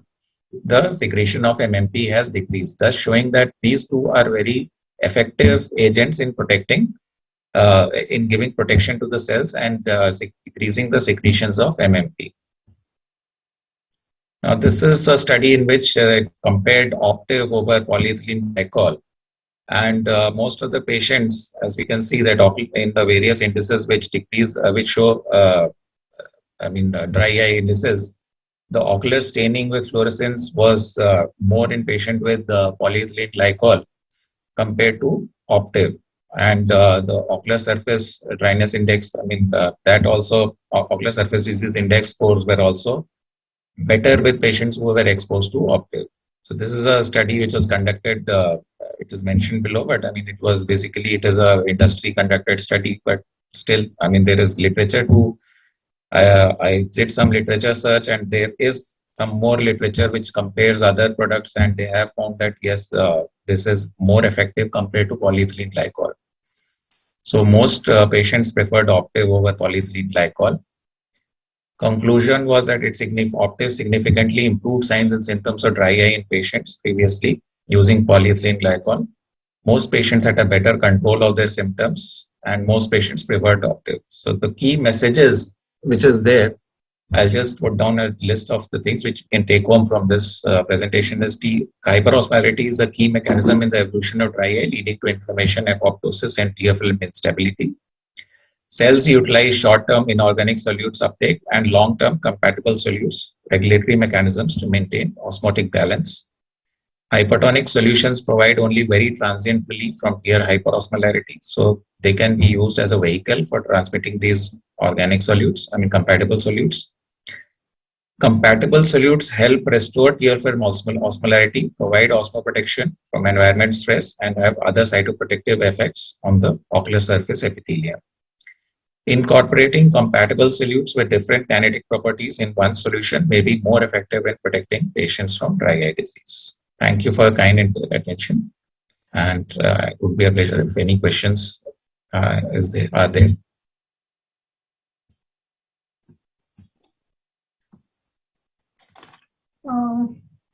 Thank you, Dr. Prasoon, for a wonderful talk, and we really commend you for your excellent presentation. Thank you. Now we have Dr. Namrata had a talk on sharing of opportunities of AIOS for young brigade, but due to certain, she's involved somewhere and so she could not make it today. But on behalf of the whole WOS team, I would like to say that she has been a continuous motivation and unending support to all of us.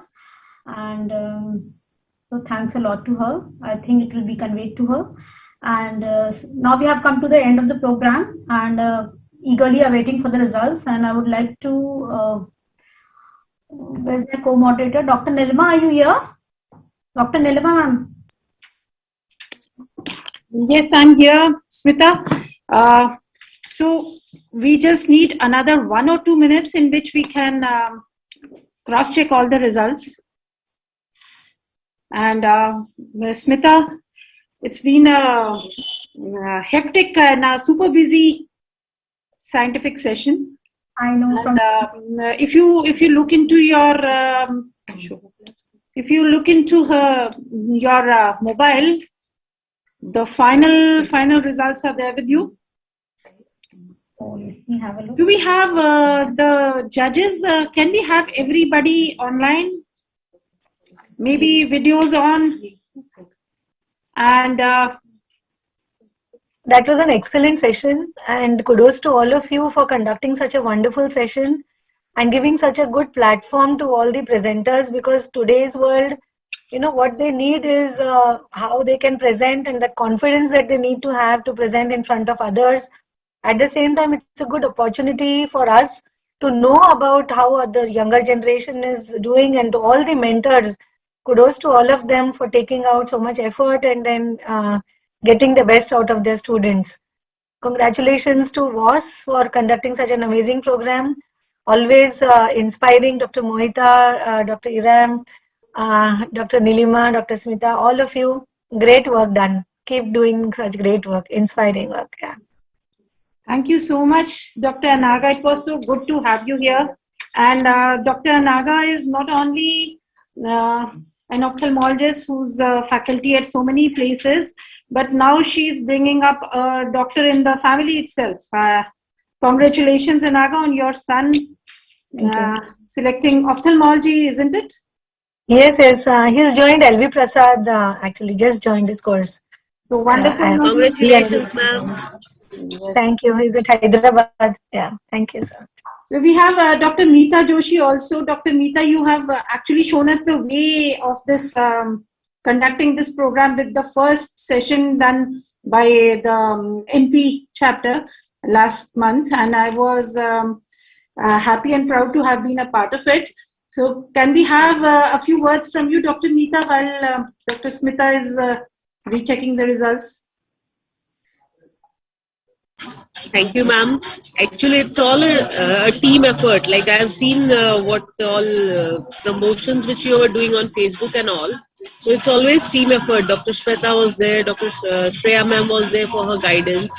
And with WOS, we have learned that you always go longer, reach higher when you work as a team. And so I think we have Dr. Mohita ma'am and the other team members from WOS to thank for the inspiration which they give, and it always works well. So I think teamwork is the ultimate mantra which we need to get into.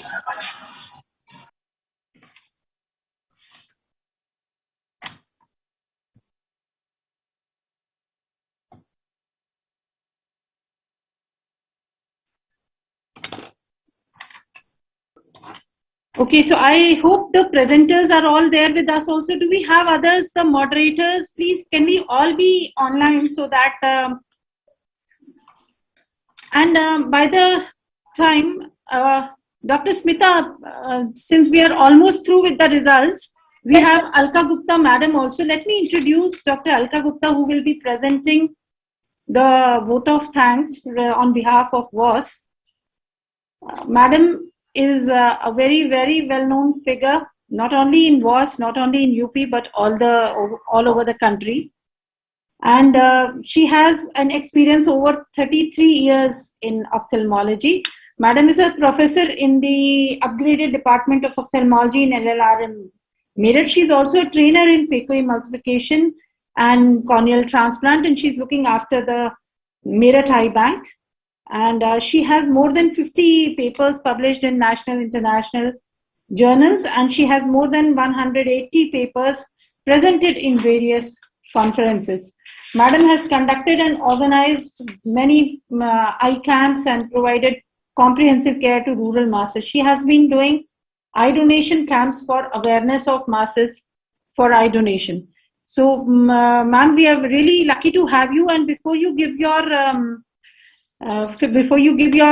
address of thanks to everybody, can you also give a few words of advice to the residents with your vast experience on, since you were with us during the whole program, on how they can improve on their presentations and on how they do their examinations?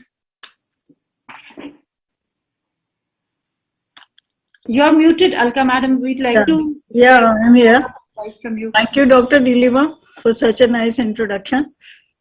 It's a very well organized, and students have presented their cases and all. And I congratulate them and their mentors also, who have taken efforts to guide them to present this. And just few things which the speakers and judges have advised to these speakers to how to improve their presentations by some faults, smaller things to be improved there. So main thing is clinical exposure and their how to take the cases and how to examine the cases. That's all, and I want to congratulate all the speakers for their good presentations. Thank you. Thank you, madam. And I know it's been a long program, but I wish we had more people who would be online with us at this point.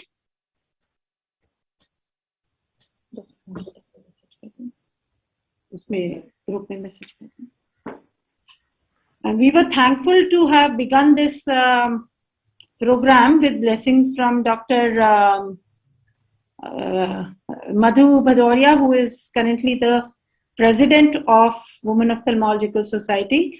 And we also had the inspirational story of Dr. Subhadra Jalali.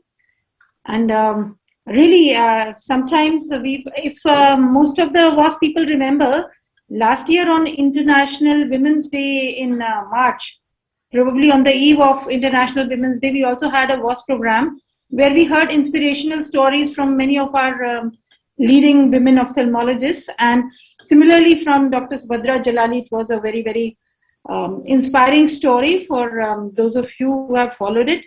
Can we have, since we are going to announce the results, Smita, can we have the presenters all to switch on their videos? I'm sure they would be waiting for the results. Can we have all the presenters switch on their videos? If the mentors could pass the message on, the moderators, could you help? Yes, we have a couple of them. Rajdeep Kaur, please be online, and can we have your video? Can we have as many people in attendance just now as possible?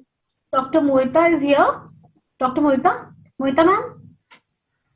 I think she's not here. We have one of the 6 moderators, so can we have other moderators? We have only one judge with us online. Okay, so ma'am, as I'm ready with the results, so if you say, should we, everyone is tied to the seats, and I think it's time to announce the results.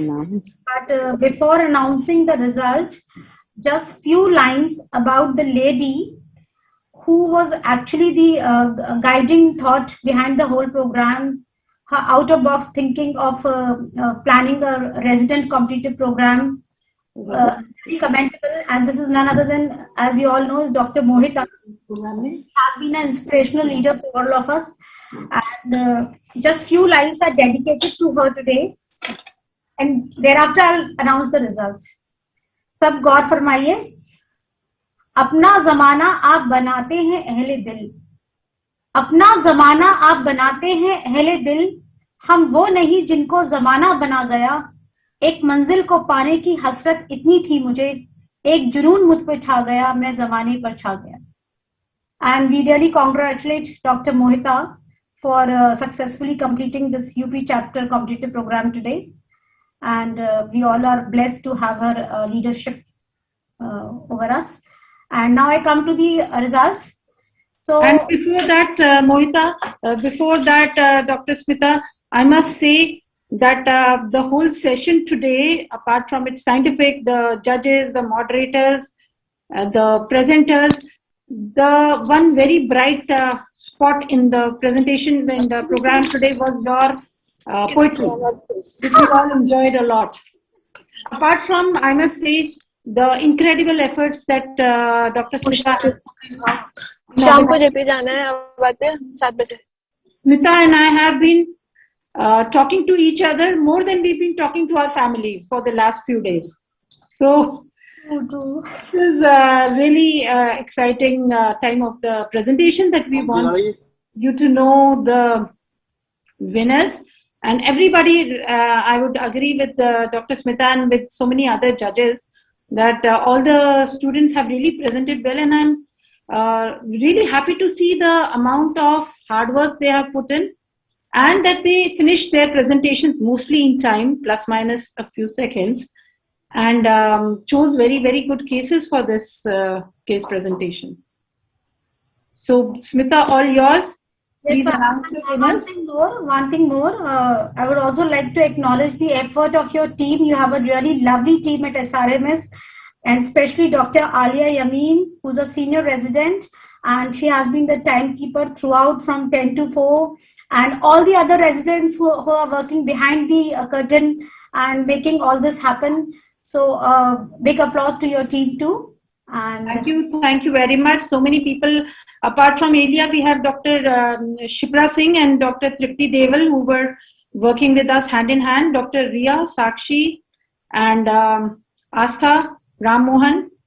And we have a very, very new resident whose name is Neelika. Okay. I'm glad it is not Neelima. There is one letter is different. As if I'm asking. These are my own residents, and they were always like on toes for any work of mine, and very helpful for the whole program. Yeah. So over to the results now. So 5, 4, 3, 2, 1. It is Dr. Sara Rizvi from SRMS Institute, Bareilly, and the mentor is Dr. Nilima Mehrotra. She's first, and she happens to be a WOS member also, and she bagged 165.5 marks out of 200, and she'll be representing the UP chapter WOS for the interstate competition, which will be held once all the state finishes their resident competitive program. Second in line is Dr. Shekhar Gupta from Regional Institute of Ophthalmology, Prayagraj, and mentor is Dr. Professor Kamaljeet Singh. I congratulate both Dr. Shekhar Gupta and the mentor. He's second, and he has bagged 159.5 marks out of 200. Then third is Dr. Manu Priya, who's again a WOS member, and she's from SRMS Institute, Bareilly. Mentor is again Dr. Nilima Mehrotra, and she has gained 158.5 marks out of 200. So very close, the neck-to-neck competition with Dr. Shekhar it was, and she's the third. So these are the three winners of today, and I congratulate both the mentees and the mentors, Dr. Nilima ma'am and Dr. Kamaljeet sir, and double congratulations to Dr. Nilima ma'am actually. Thank you so much, and today I'm really proud of both of them. They have selected very good topics and prepared their case well, and we also had very good discussions regarding these cases, and I'm happy that the judges have thought these cases to be fitting to get good marks. Though being having been in the program all the while, I've seen very, very good presentations, and I must mention a few of them were Dr. Rajdeep. I was myself very personally very pleased with her presentation. But if you remember, Dr. Rajdeep, you had a lot of trouble getting your presentation to play. So this is for all other residents. You have all done very well, but you must take this also as a stepping step to doing even better later on. You know, see, technology cannot be totally relied on. See, even in ophthalmology, we have so much technology-driven services. We do so much work with so many machines. But ultimately, it is the man behind the machine which is more important than the machine itself. You know, you can't expect the machines to run themselves, the OCT to analyze itself, or the phaco to itself to perform a good surgery. So please remember, you cannot rely on your machines. You have to check and double check neither your machines nor your assistants whenever you do your clinical and surgical practice. So all the best to you all in future as well. And coming to the end of this program, I would request Alka Gupta ma'am to please convey a vote of thanks. And I would also convey to all participants that the first three winners, the WOS members, go on to the national platform to present their cases. And of course, the Dr. Shekhar will, not being a WOS member, will not be going to that platform, but will be getting a certificate of having won this competition in the second place. Congratulations to everyone, all of the presenting, the residents and the fellows, for very interesting cases and for a very well spent Sunday. Thank you so much, Madam Alka, all yours. Madam, please unmute yourself. Your microphone is muted. Thank you, Dr. Nilima. And first of all, congratulations to all the winners and their mentors also for making good effort and presenting their cases. So I thank Dr. Madhu Vadoria and Dr. Subhadra Jalali for their inspirational stories and their guidance for future coming budding ophthalmologists to come forward. How can they can make their pathway easy and in a better way. Thanks to Dr. Mohita also for giving this idea for organizing these competitive sessions for residents to come out their talent, to bring out their talents on the platform such like that WOS society. So again, thanks to Dr. Nilima and Dr. Smita for working day and night, for so hard working and organizing these sessions in such a nice way and a systematic way and planning this session. So for all the eminent speakers, I thank them for their giving their new ideas, encouraging and inspirational stories, and giving new ideas to budding ophthalmologists to work in such a way. Then there can be special thanks to all the judges to join this session and from their busy schedules and taking all the time for involving in this Sunday also, on this Sunday, working their valuable time and motivating the speakers also. That the moderators are also required thanks, who have moderated their sessions very well and organized the sessions in a better way. But in the last, without the speaker, these budding ophthalmologists, without the residents, this session has no meaning. They are the persons who have presented their talent, and so some of them were so intelligent and so good cases they have presented there. And in future also they should be given such opportunities so that they can bring out their best of it. And also their mentors require applause. So they have guided them just in such a way, they are trained their ophthalmologists, residents in a way. In the last but not the least, Alargan people who have helped in organizing this event in such a nice way and utilizing this Sunday in a better academic forum and doing this. Thank you all once again. Thank you so much. Thank you, Madam. Thank you, Smita. Dr. Anaga, thank you so much. Thank you so much. Thank you. Excellent. Congratulations to Dr. Rizvi and Dr. Nilima and everyone. And congratulations to all the presenters. Everybody did well. It was really a very difficult decision also. And very well organized webinar. Great. Yes, it takes a lot of courage to come and present in front of an eminent team of judges. So I congratulate all the presenters. And I'd like to say one line from one of my poems to dedicate to the WOS leadership and to all of you. Yes, sure. कर्म की हर ज्योत यूं रोशन सदा करती रहे, कर्म की हर ज्योत यूं रोशन सदा करती रहे, प्रेरणा बनकर दिलों में लो सदा जलती रहे, प्रेरणा बनकर दिलों में लो सदा जलती रहे. Thank you, everyone. Thank you very much. Just a reminder to all the residents that kindly register yourself through a link which I sent in the group, so you can collect your certificates by clicking on it. Okay. So all the presenters will be getting the certificate soon.